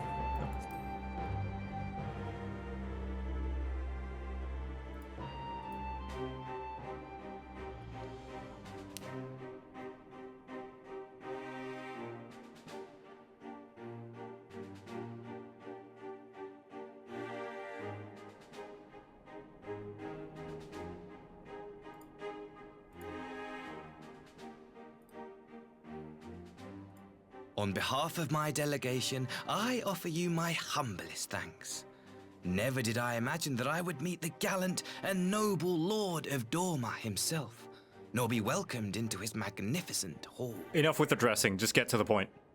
You'll forgive me if we forgo the pleasantries. You say you are come to negotiate peace. And that's why Hien is the Lord, because he knows how to say it a lot nicer.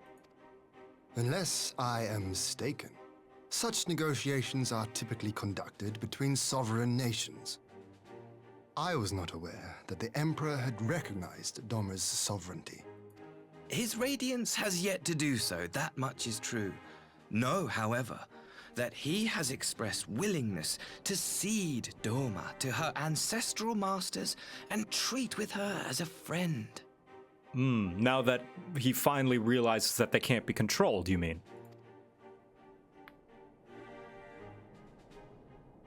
Feels a little disingenuous.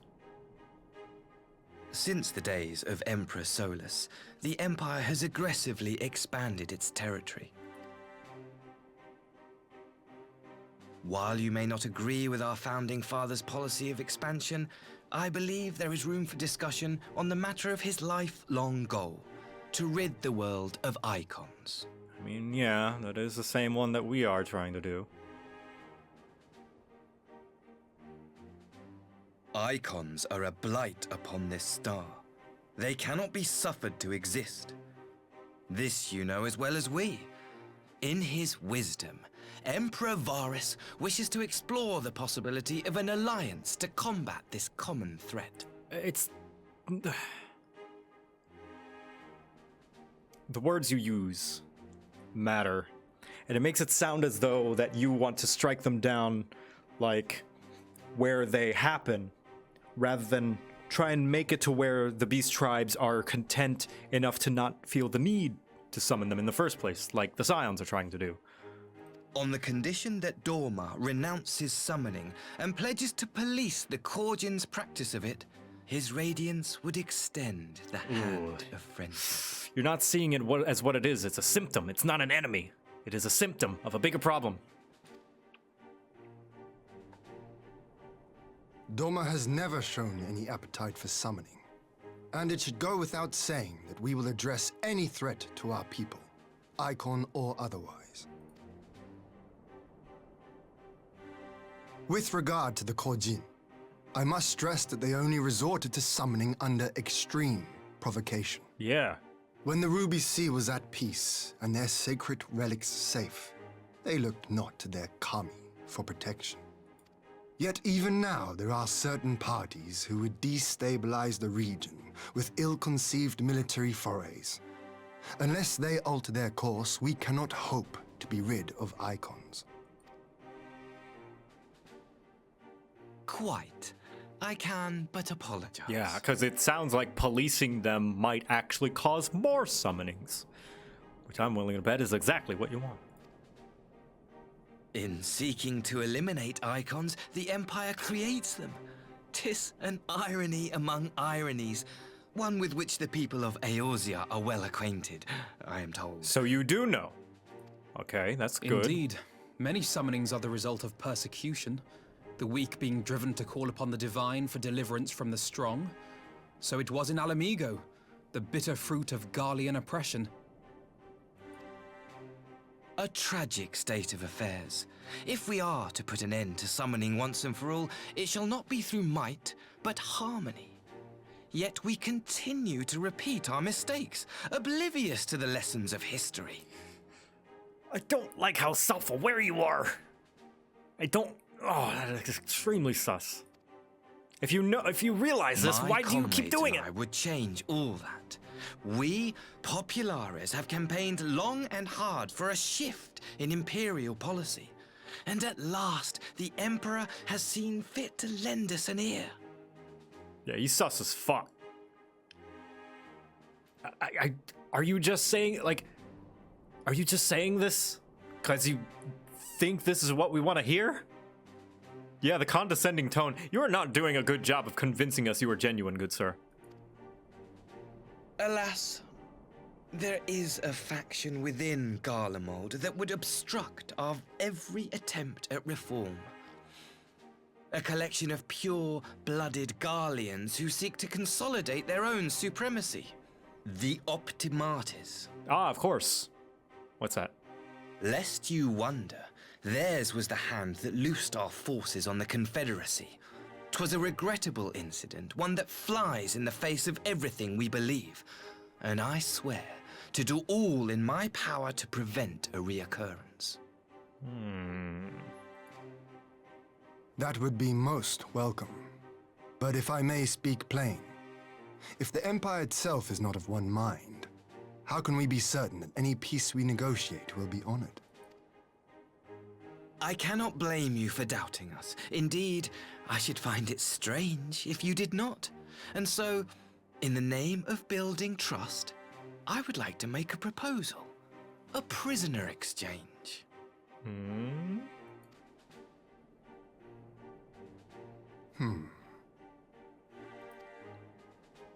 Under Garlean rule, no few Dormans were conscripted into the Imperial army, We would repatriate them in return for those of ours you captured in the recent conflict. Naturally, any exchange would include the acting viceroy. Oh. Yotsuyu? What makes you think we have her? Forgive me, my lord. Was it not your wish to speak plain? Let us not play games. I desire only to work to our mutual benefit. How did... Oh... Well, I guess rumor does travel fast. The Optimates tried and failed to take my sister by force. I would succeed by peaceable means, thereby strengthening my party's hand. 'Twould be a lie to say I would not also be glad of my sister's safe return. Also, weird shadowing going on his collar. Do you guys see that? That flickering? A fellow plain speaker. How refreshing. Very well. Your proposal has merit, but I will need time to consider it. Of course, my lord. May we remain in Doma until you have come to a decision? I get the feeling that nothing's stopping this guy from, once they get Yotsuyu and all their Garlean prisoners of war, from just firing on us as soon as they leave.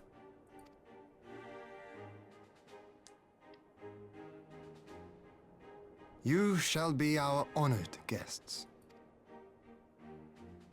Yugiri, I leave the ambassador and his retinue in your care. See that they are well looked after. And if he does anything weird, stab him. You have our gratitude, Lord Hien. We shall look forward to your answer. Is this my first playthrough? No, this is New Game Plus. I have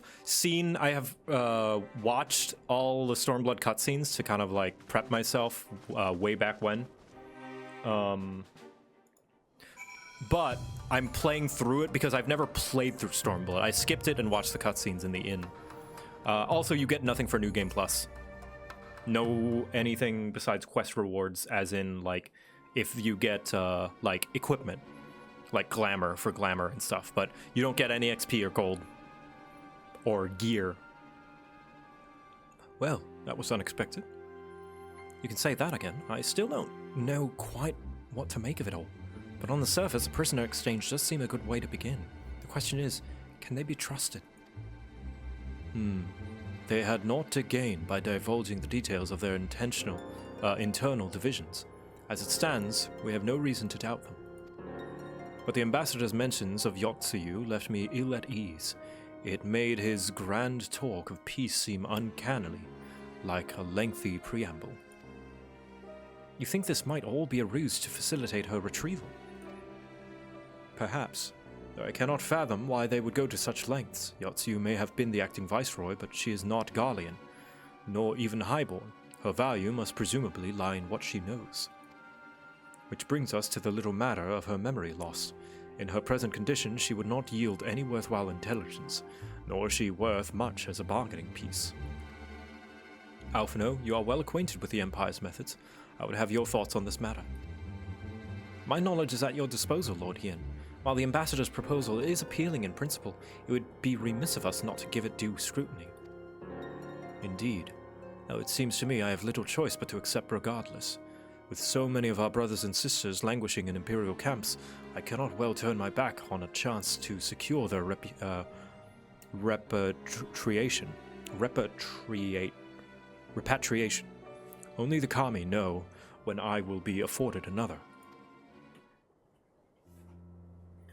But ere we continue, shall we excuse these two? I fear what follows will bore them to tears. Yeah, I'm not brave enough for politics. I was just about to show myself out as it happens. Come on, Victor, let's leave Alphino to dispense his copious knowledge. Bully.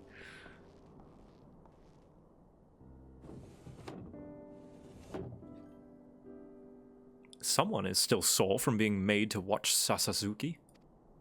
Go on and keep Alize company. We are safe enough for now. Oops. I was on the wrong overlay. Alright.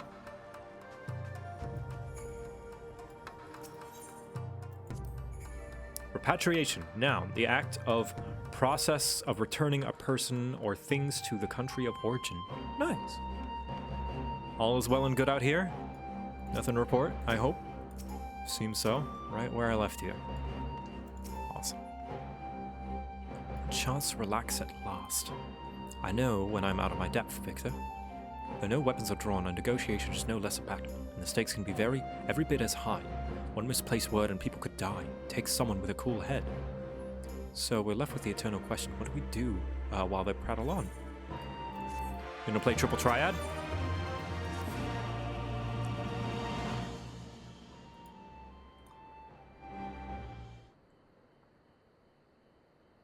Alright, for want for a better suggestion, what say you brief our tour of the newly liberated Doma? I would be interested in seeing how people are faring in their own words. And it's not as if we'll be missed here, will we? Fixer, a moment if you would. Ah, Yugiri and Asahi, was it? You have some business with Victor. Business? No. Pleasure, my lady. I merely wish to exchange a few words with the famed god slayer of gods and champion of Eorzea. It is truly an honor. Such heartfelt admiration, one could almost forget that you're an envoy of the Empire. Oh, is that so strange? We may have stood on opposing sides in the past, but I see no contradiction in lauding the man who would do battle with our common enemy.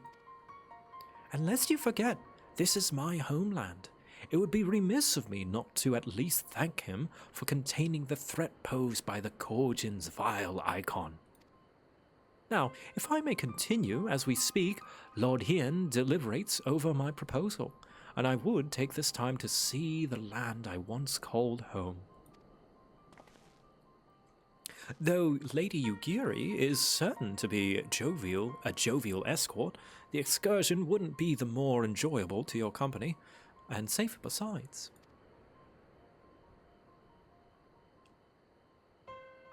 The ambassador has the right of it. He is not like to come to harm with you at his side. Will you join us? Is there a third option? Why do you talk like that? It would be my pleasure. Like, if you want us to trust you, why do you sound so, like, mocking? In that case, I will join you as well. There is naught else to do until Lord Hien has reached his decision. I can think of no finer way to learn more about the current state of Doma. Your voice is on point, and I know this because I still want to punch him. Thank you. It's settled then. The four of us shall make a brief excursion through Yangsha. Might we start with the town of Monson? I would see what has become of Doma Castle. Very well, if you would follow me.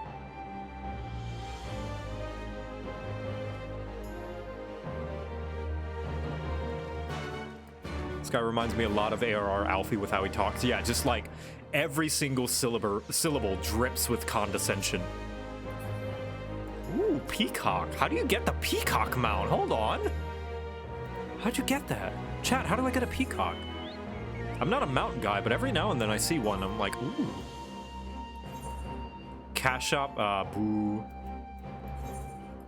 Mog station. Sad.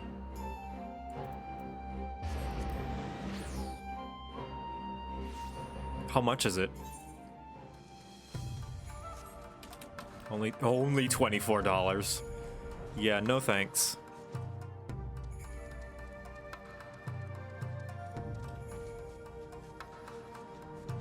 Not for me.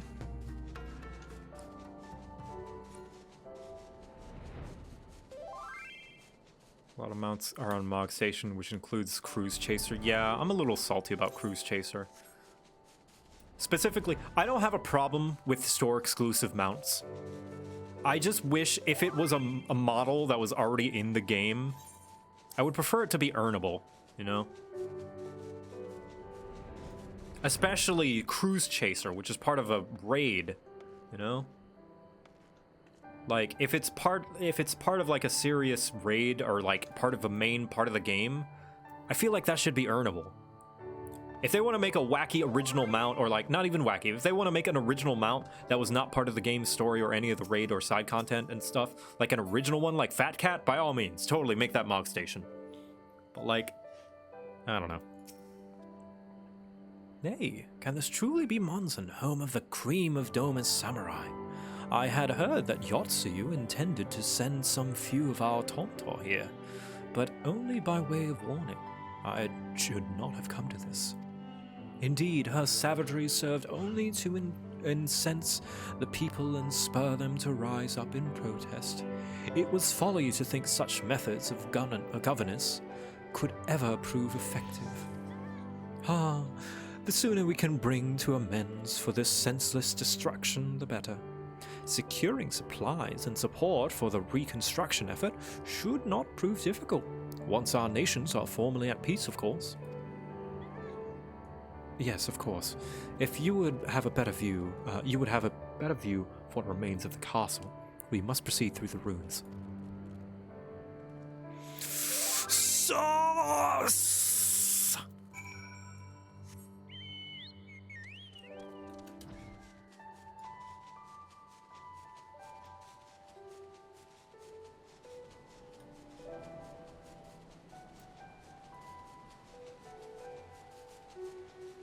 You didn't get the car when the 15 event... Oh, you're talking to somebody else, yeah.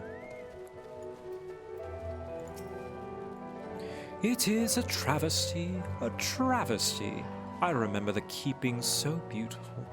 In the light of the setting sun, one would swear it was aflame. It is indeed a doleful spectacle. Mayhap we will rebuild it one day, when we have finished helping our people to rebuild their lives.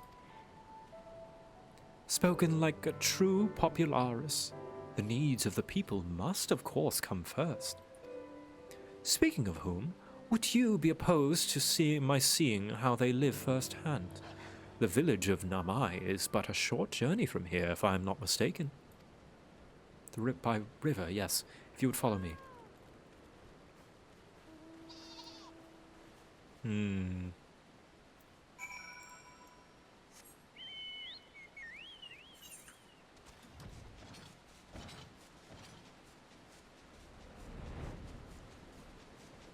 We can see them, but they might throw rocks at you. Yeah, exactly. Okay.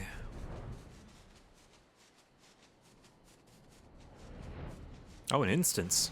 I don't remember this.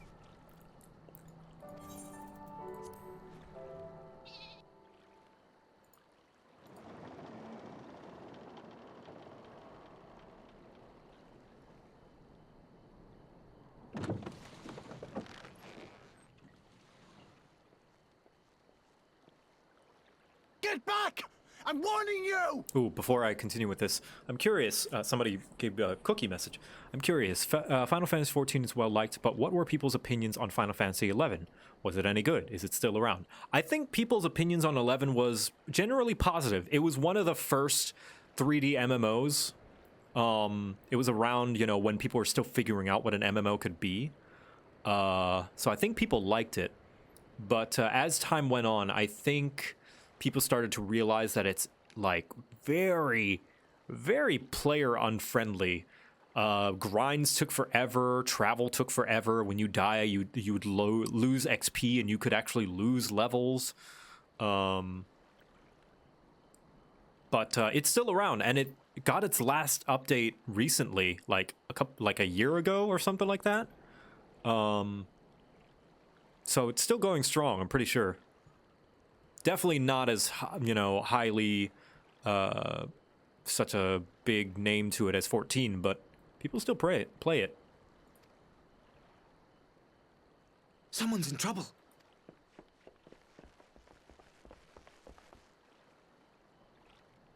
Not its final update, but its last one, the last one that they had previously, like, you know, the last time it got an update. I don't know if it's never going to get an update again. I don't know if it's still being supported, but... Are you all right? Hi.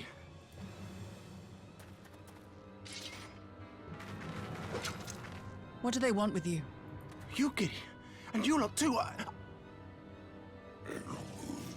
Kojino the Red. I don't know. We were returning from the Enclave when they came at us. It seems they won't go quietly. And neither will we. Credit where it's due. Nice of Asahi to step forth and want to fight with us. He's still sus as fuck, though.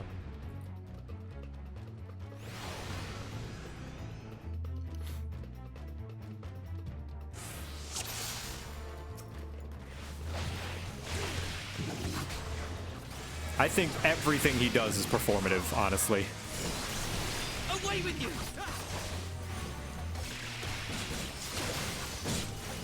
It is nothing. Like, even the first time I went through, I was like, this guy, I don't trust this guy.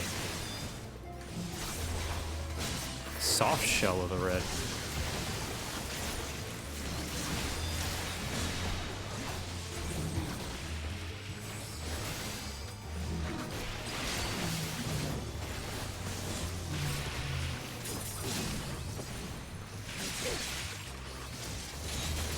Leave this to me. Careful with spoilers, chat. No Water 3? White mages don't get water.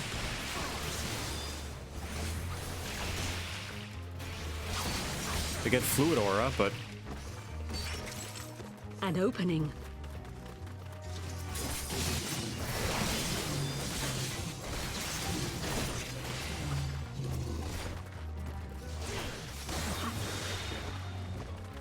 is well past its point of having its final major content. But I remember an article from a few years back about how they wanted it to still be supported for another decade. Wow. Probably in small ways. I can't see them making like an entire expansion. The art of my forebears. What the heck is that? What the fuck? Oh, is that supposed to be LB3? Yugiri? Okay. Taste my steel. Ooh. Mistwalker Yugiri, what the heck? Shadow clones. The art of four bears. Four bears? Man, she had Bunshin before Bunshin was a thing. Look at that.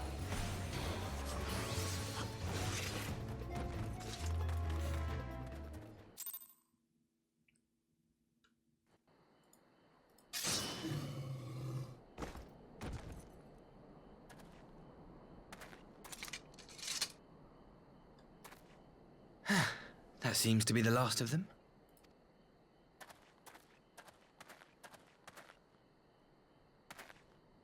You have nothing to fear, child. You are safe now.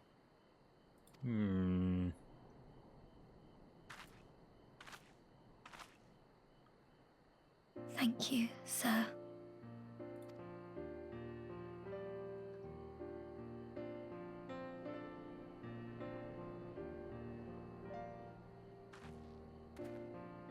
You saved us again. Thank you. If you're ever passing by our village, look us up. You'll always be welcome.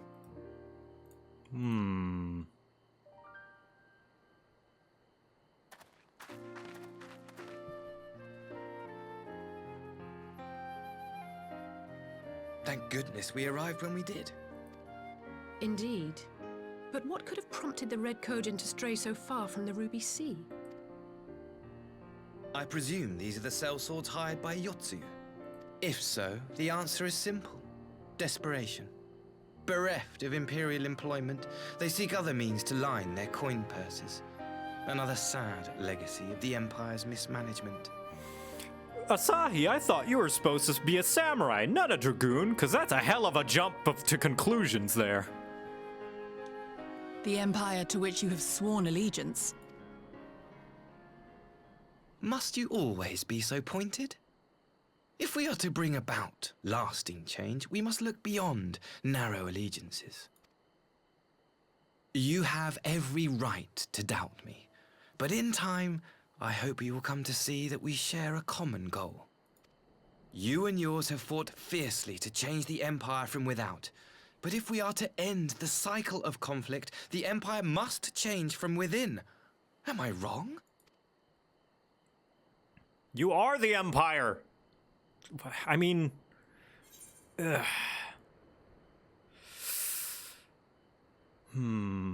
True reform can only come from within. I knew you would understand. You have witnessed such change firsthand, after all, during your time in Ishgard. How do you know about that?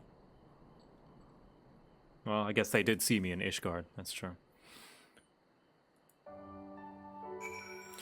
Ah, man. Somehow his self-awareness makes me hate him even more.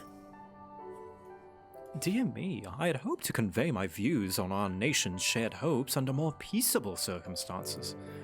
Yet this regrettable little interlude did afford me a chance to see the famed hero of Eorzea in action. And few Imperial soldiers can say that. At least, we who live to tell the tale.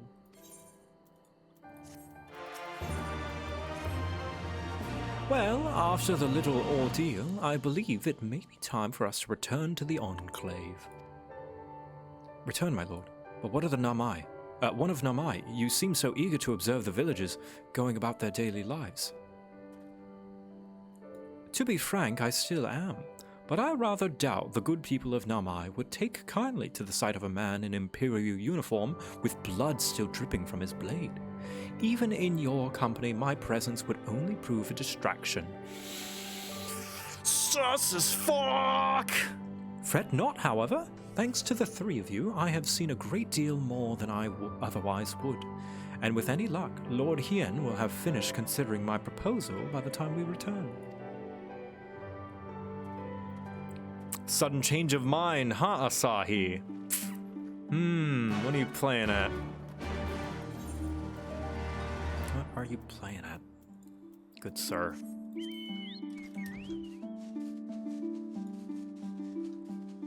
I will say, as much as I'm like, oh, I fucking hate this guy, it's like, credit where it's due.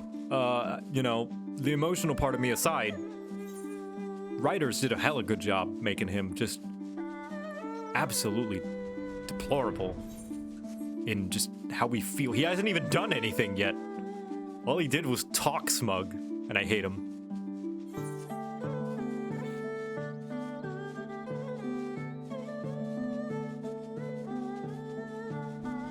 VA is great, oh yeah. I think sometimes we're a little bit blinded by our hatred for characters that we need to realize, like, damn, they did a good job of making them hateable. Because that is a great performance as well.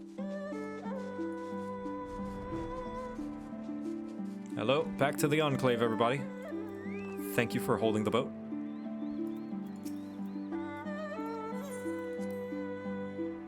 Something handsome Jack, yeah. Like Joffrey from Game of Thrones, exactly. Everyone hates Joffrey, but we forget to credit the actor for doing a great job of making him hateable. Ugh, slow mount speed.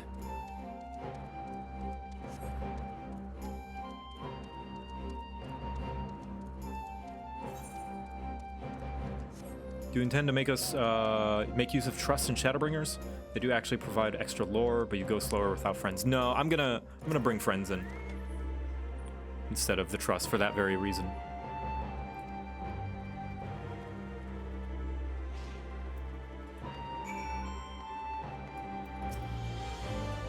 I trust you will inform Lord Hien of our encounter with the Red Kojin. If we are to deter them from encroaching on Yangsha, our response must be swift and decisive. I understand you serve as the ambassador's escort. My thanks.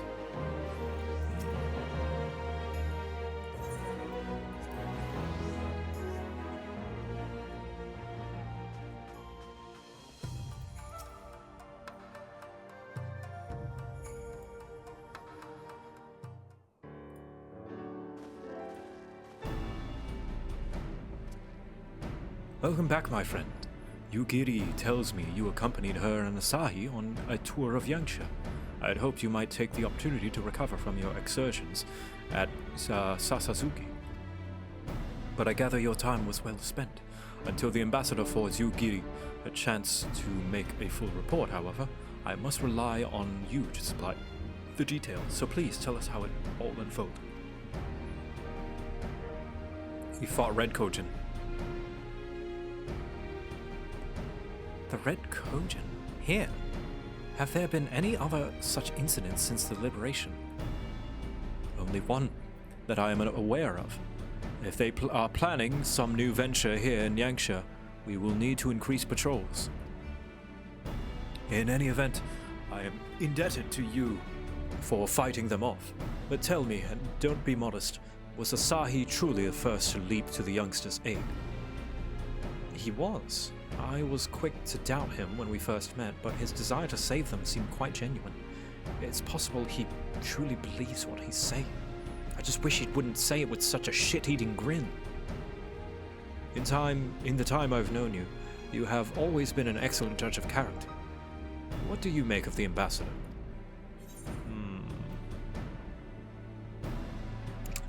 I'm gonna play in character. I'm sure at this point Victor will have tested his mettle by the fruit of his actions. He may very well be an honorable man. May. Oh, I would love to believe that. An ally within the Empire could change everything. It could give us a real chance at peace. Regardless of his aim, I am resigned to play his game. For now, at least. Well, 4 swearing summonings should be simple enough, considering you never dabble in it in the first place, which just leaves a somewhat thornier question of how to police the Red Kojin. It was with that very question in mind that I sought Alphino's counsel. Thanks to his knowledge of the icons and the rituals used to invoke them, I believe we've identified a workable solution.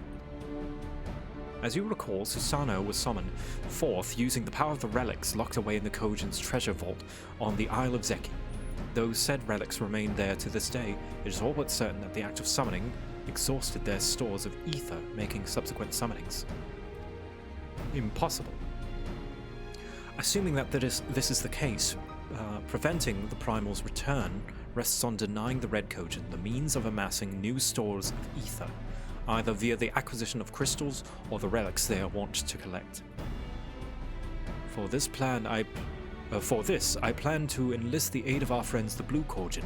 Since Doma's liberation, we have forged closer bonds with the Bunshin and his people, and with their support, I am quite confident that we can keep the Red from obtaining what they require to call upon this Susanoo.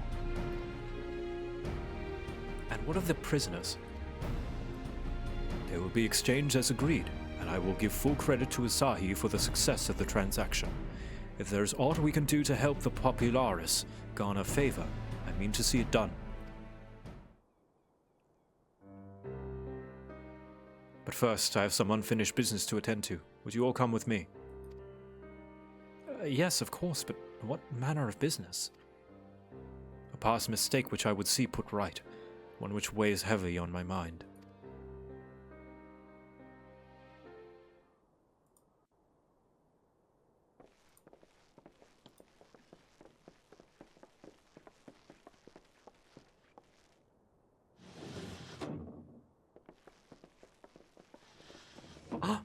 Dango.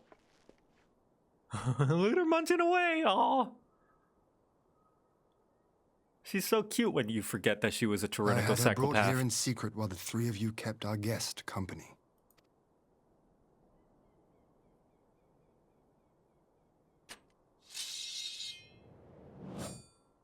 Oh. The world has not been kind to you, it is true. But that does not excuse your sins. You should be at the bottom of the river. Yet here you are, the living, breathing proof of my failure. A failure for which I would now make amends. What did I do? I don't remember. Was it really so terrible? Tell me, please. What did I do? You speak of sins, my lord. But at whose feet do those sins lie? With the soldiers who committed the crimes, or those who commanded them to do so? With both, I would say. For all have a conscience, and all must choose. But with no memory of who she is, or what she has done, what sin remains to be cleansed? You ask that I show mercy? I ask why the heavens saw fit to deny me my rest. Why Yotsuyu was spared not only death, but the bitter memories of her life. You truly think it the will of the Kami?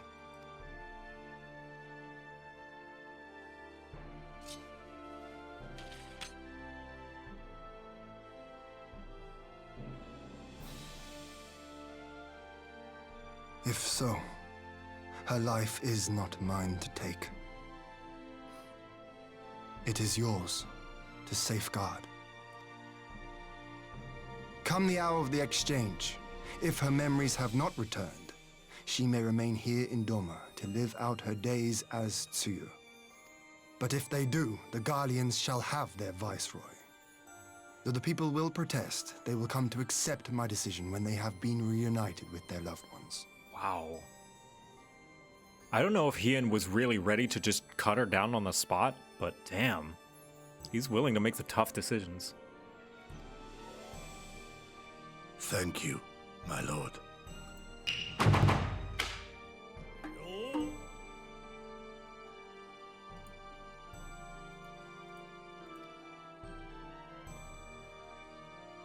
Now then, I believe we have kept our guest waiting long enough.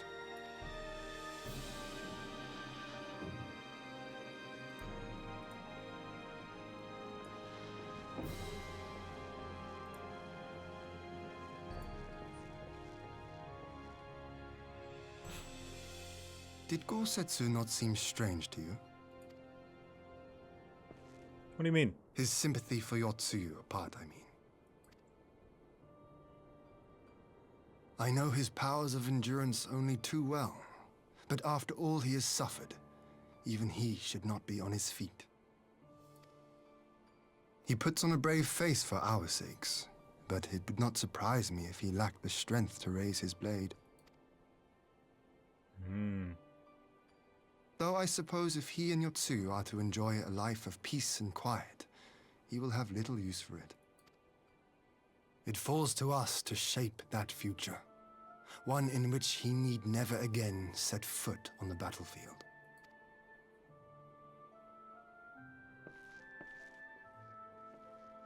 This section of the story is actually some of the best in Stormblood. Agreed. I agree with that opinion. La, la, la.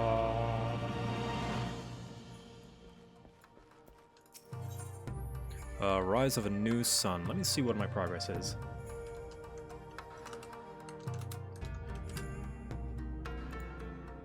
The legend returns.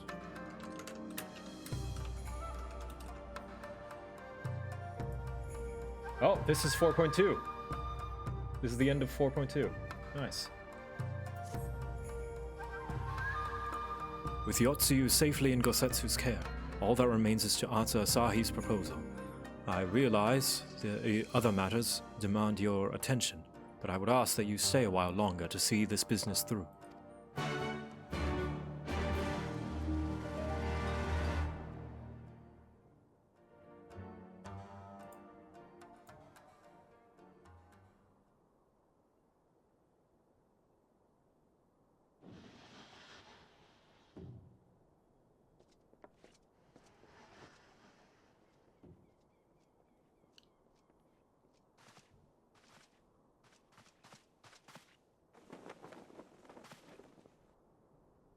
My apologies.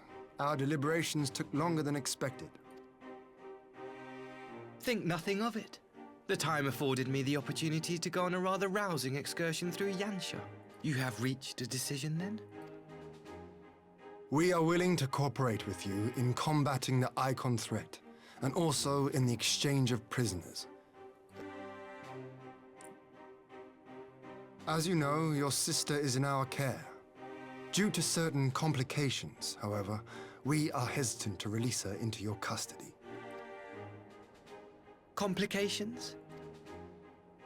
She was inside Doma Castle when it collapsed. Though she survived, she remembers nothing of her past life, not even her name. To clarify, she is in our care not as a prisoner, but as a vulnerable citizen of Doma. Are you saying you refuse to release her? Not at all. If her memory returns before the appointed hour. And if not, what exactly? You will accommodate her here in Doma? Yes, actually. Well, I sincerely doubt she will be of any great strategic value to the Empire. She spends her days daydreaming of Dango. Dango? Dango. Dango. How dreadful. Dango.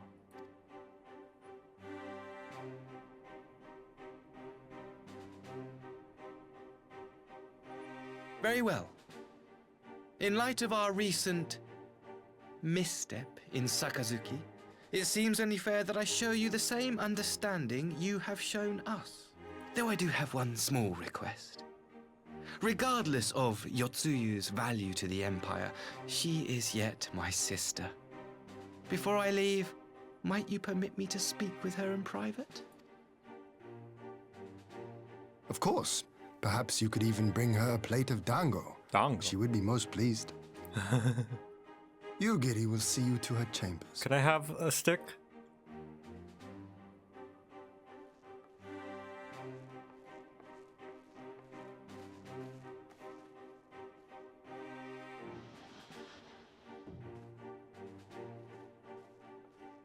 No? Okay.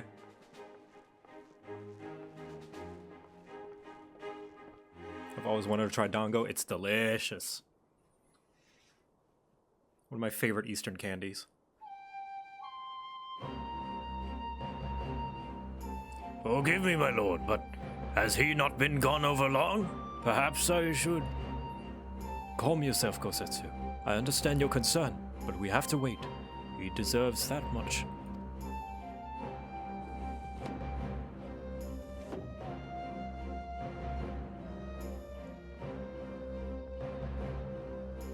I'm sorry to have kept you all waiting. Thank you all for understanding. Long did I dream of this reunion, but never did I imagine it would be so joyless. As part of me hoped your stories of her condition were just that. But alas, it is as you say. Tsuyu, do you remember anything of this man? Anything at all? No. I am a stranger to her. That much is clear to me from a single look. I leave her in your care. As you wish. He's pretty quick to give up his sister. Now, if you'll excuse me, my superiors are long overdue a report. They will be elated to hear of our agreement, of that I have no doubt. As for the exchange itself, once I have obtained the relevant permissions, I will arrange for your people to be relieved of their various duties and sent here to Yangsha. This will take time, of course. Of course, you may rest assured that your soldiers will be well cared for until your return. We will also begin taking steps to better counter the threat of the Korjin and the Icon. Before you take your leave, there is one other matter. I am informed that you who took the lead in rescuing 2 young Domans from a band of Korjin sellswords. I have not yet had the time to thank you properly. Please, there is no need to thank me. I only did what anyone would do under the circumstances. Fortunately, I was in good company at the time. The blight of the Red Korjin is of the Empire's making. Were it not for our transgressions, those children would not need saving. The people of Doma have suffered enough, my lord, and I promise to do all in my power to spare them further pain, be it at the hands of the Korjin or indeed the Empire. I pray the Emperor will see things as you do. There may yet be hope for us all.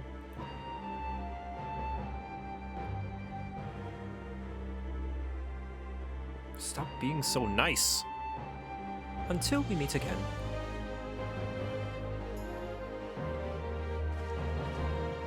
Maybe he is nice. Maybe I misjudged him.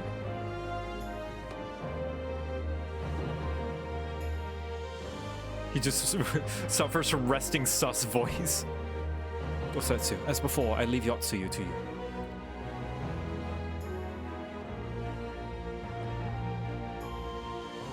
Yeah, it does seem too good to be true. That's the thing. It's like, it all just seems too good to be true. Making peace with the Empire. Can you imagine it? I invite the rest of you to join me outside. Let's treat Asahi to a proper farewell. And Dango. Can I have Dango?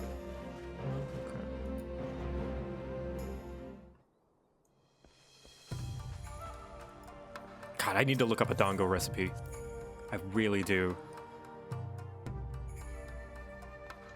Hookah chooka. I need that Sundance. Dango, Dango, Dango. It's the Dango dance. We're gonna summon Dango. We're gonna summon the giant Dango stick. That is the Sundance from the Vanu Vanu Beast Tribe rewards. The ambassador's airship waits at Castrum Fluminus. Let us be off. Yeah, it's essentially a sweet rice cake in a way. It's a round ball. It's very, very sweet.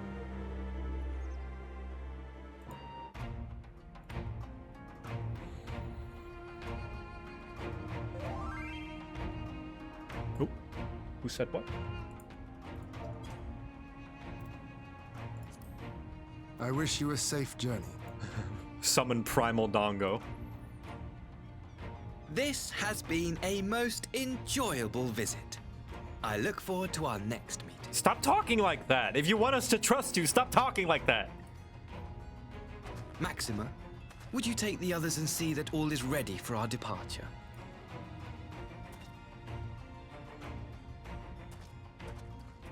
No, it can't be called Dango Savage. It has to be called, like, the Sweet Stick Savage or something like that. I simply cannot leave without first giving thanks to the Warrior of Light for accompanying me through Yansha.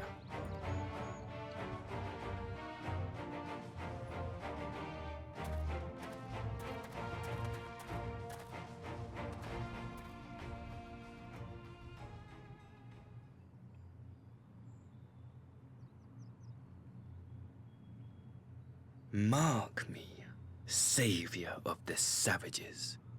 There will be a reckoning. There it is, and all the trust has been gone. Completely thrown into the trash.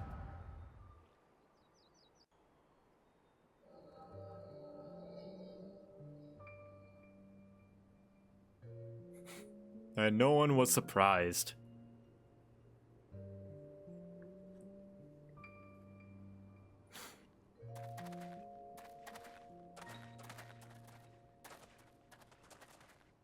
Oh. You've nowhere left to run, traitor!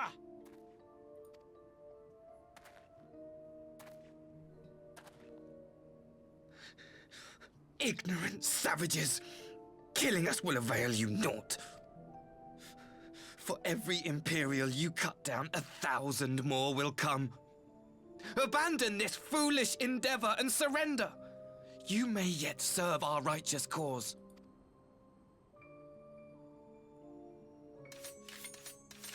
How dare you speak of righteousness? You who forsook kith and kin to serve conquerors! Be glad I grant you this mercy.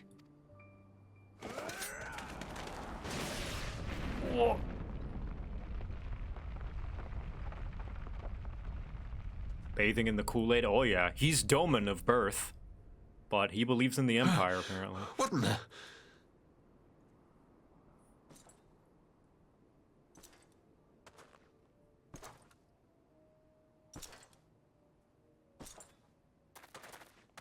Reinforcements? No, just one! Cut him down!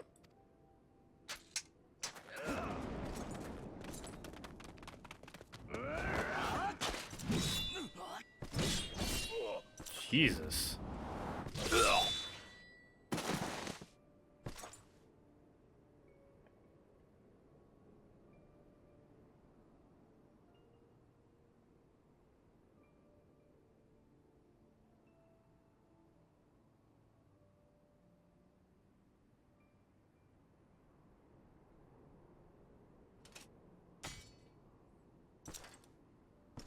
with a normal gunblade.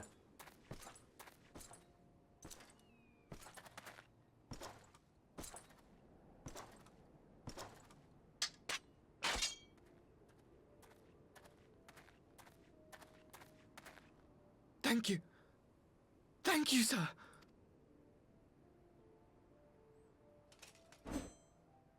No acknowledgement. This one is promising. Who remains to offer us resistance? A host of rebels led by Lord Kugane hold the Enclave across the river. Lord Kugane. Oh. The king of the former king of Doma, sir. They say he is one of the greatest swordsmen alive. Is that what they say? He doesn't seem convinced.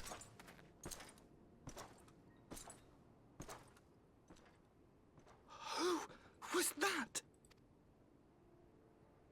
Surely you jest. That was Zenos Galvus, legatus of the 12th, the crown bloody prince. I heard he was strong, but that was frightening.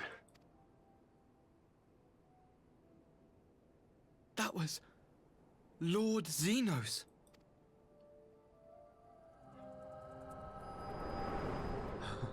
Asahi's mind. Wife.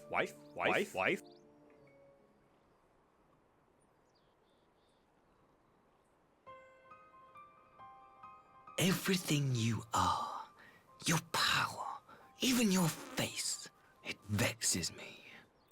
Oh, come on, dude. I coiffed my hair.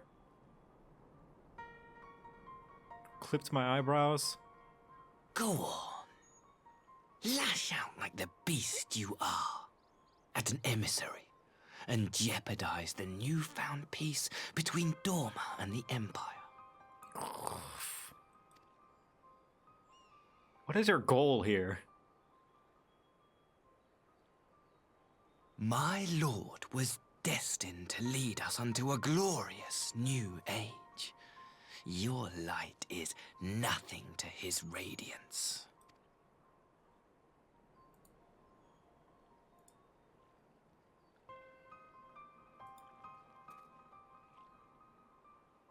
I will cherish this moment, lock it away within my heart, until the day we meet again. Yeah, that's bait. He's baiting and he knows that he can.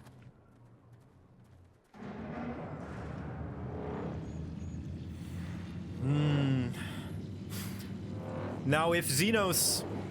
He isn't. But if Zenos is the...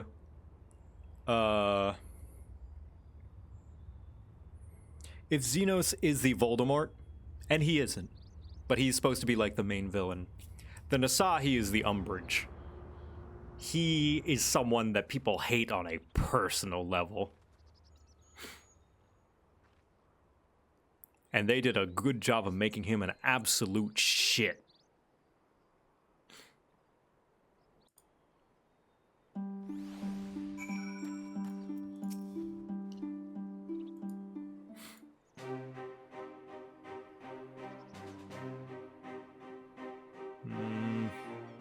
You look troubled, my friend. Was it something he said?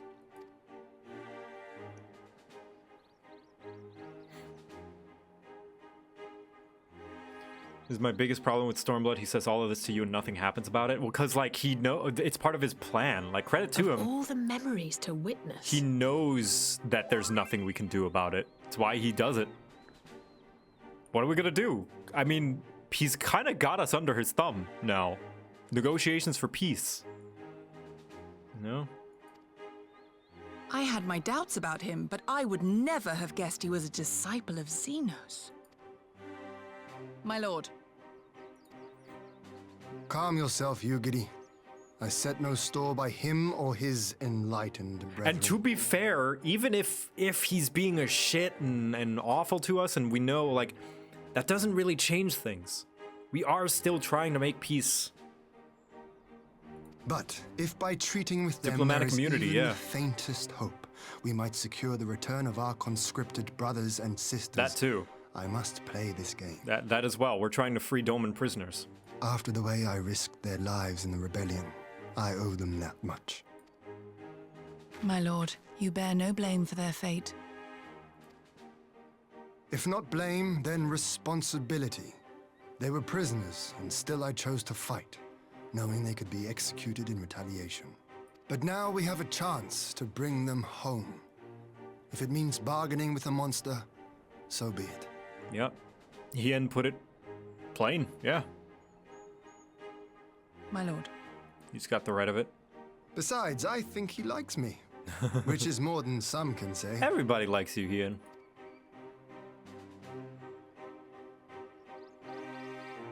Oh gosh.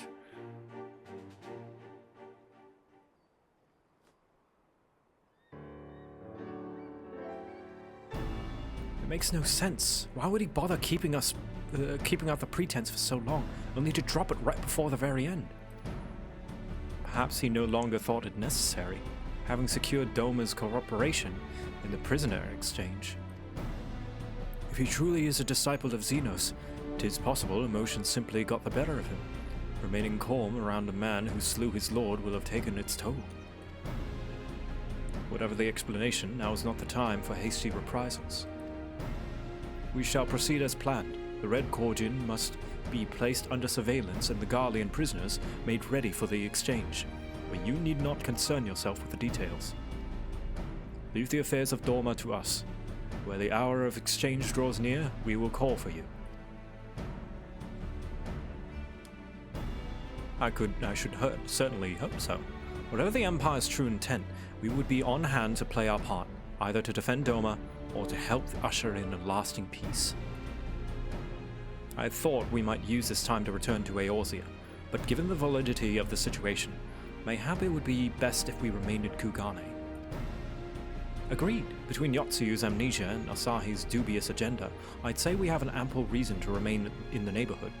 If anything should happen, anything at all, you must send for us at once. Oh, I will. On that you have my word. Charting a path through the sea of troubles promises to be difficult enough. I am not so proud as to attempt the feat alone. Oh, don't worry about sending me dango recipes. I can always look them up. I don't have links on in the chat. To Kugane, then. Tataru and the others must know of what transpired here.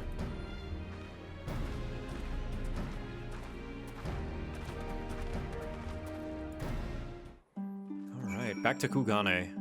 Oh, that's a nice little scene. Real quick, I'm gonna do...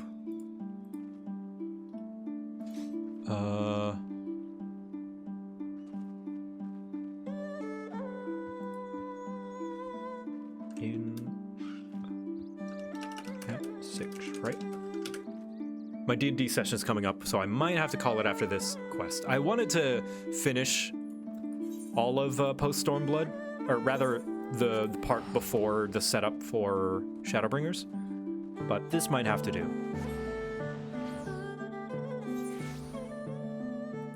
Also, there's a lot of you today. Thank you for joining me. Larger audience than usual. Much appreciated. This is the end of 4.2. I was hoping to get to the end of 4.3, but that's going to take a little more time than I think I have today.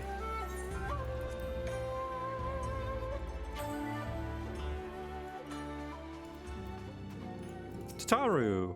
Welcome back, Victor. We heard of good news about Gosetsu. I knew you'd find him. Pet.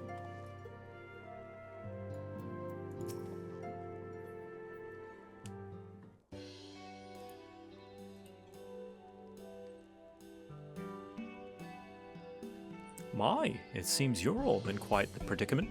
Well, should we receive any urgent missives from Doma, rest assured that you will be the first to know of it. Yes, of course.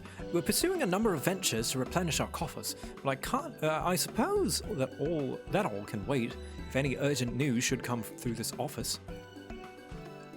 About that, I wish to apologize, Tataru. It was reckless of me to make such a purchase without first consulting you. You may be certain, however, that I mean to reimburse the silence, even if it means drawing upon my personal funds. That's very thoughtful of you, but I'm sure it won't come to that. If Soroban's business proposition is as promising as it sounds, Victor should have no difficulty wiping the red from our ledger. What do you mean by that, Tataru? Tataru, what do you mean by that? What did she mean by that? Alphino? Is no one gonna... Okay. Forgive me, Victor. It would seem I have unwittingly heaped my financial troubles upon you. I swear I will pay you back. Though I fear I will struggle to cobble together anything of monetary value, a knowledge I can gather in abundance. To start, I plan to investigate the divisions forming within the Empire. Mayhap Riol and his associates have heard something on the subject. Riol, my boy! Regardless, the more we know about the politics of Garlemald, the better our chances of predicting the Imperial's next move, which might yield you an advantage on the day the prisoner exchange. Knowing what we do, if Asahi's apparent resentment towards you, I cannot say what he hopes to gain from it. But if there is even the faintest chance that a lasting peace should be forged between Doma and the Empire, what choice do we have but to try? Lord Hien has the right of it. Asahi may very well be a monster, but we must play his game. For now.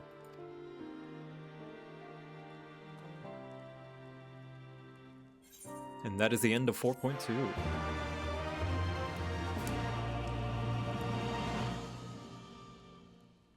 And on that note, do the Four Lords Trial. Yeah. The Trials series is great. All the side content is pretty great, honestly.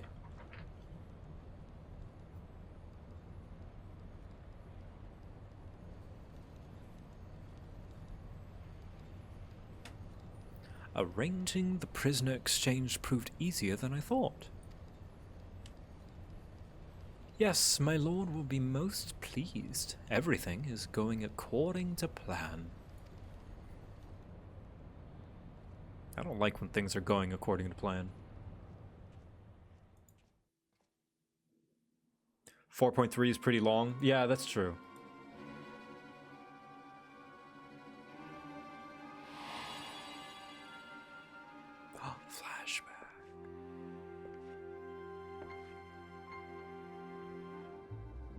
Can you truly remember nothing? Nothing at all? Were we friends? Yes. We were good friends, you and I. In fact, I've brought you a gift.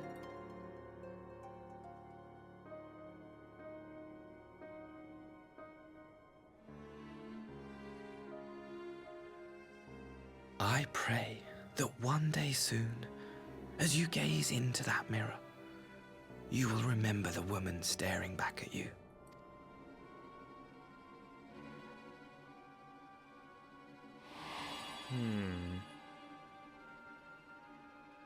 Yoshi P also sings the Byakko Trial song? Is that real? It's so... Am I being trolled? pretty. Who are you? Who are you? You're not joking. Wow, really? Nice. That's really cool. I didn't know that. Meanwhile, in the Imperial capital, he did it during one of the fanfests. Okay, so I forget if the in-game version has Yoshi P. Yeah, that's what I was wondering.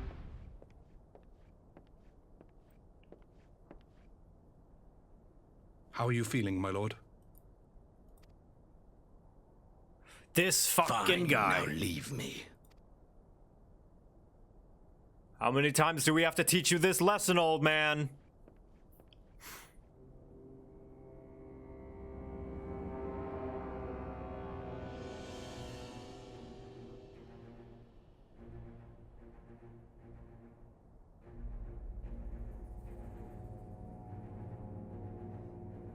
All right. Yeah, and I can say that that was probably another reason why people are mixed on Stormblood.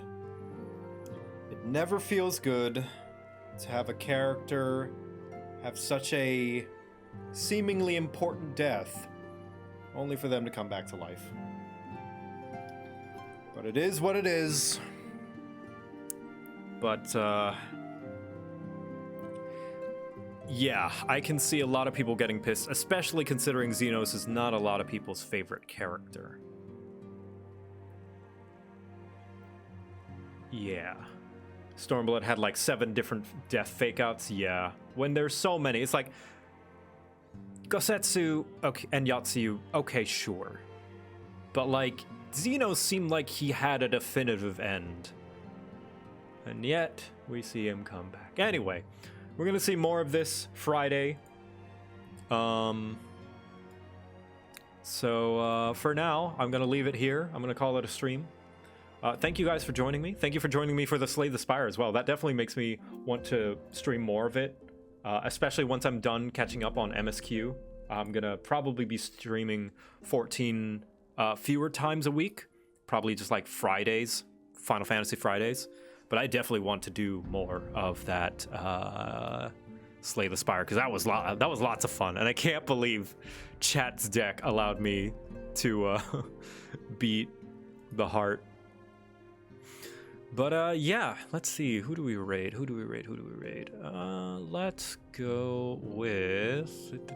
You know what? She was nice enough to raid us. Let's raid Dice Queen D.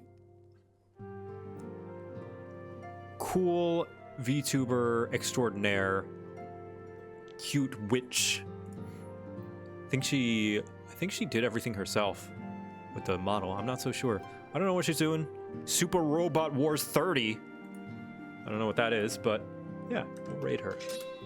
Dice Queen D. And what's our raid message gonna be? What do you think? Offering. Everybody shout offering, even though that's a callback to like way earlier in the stream.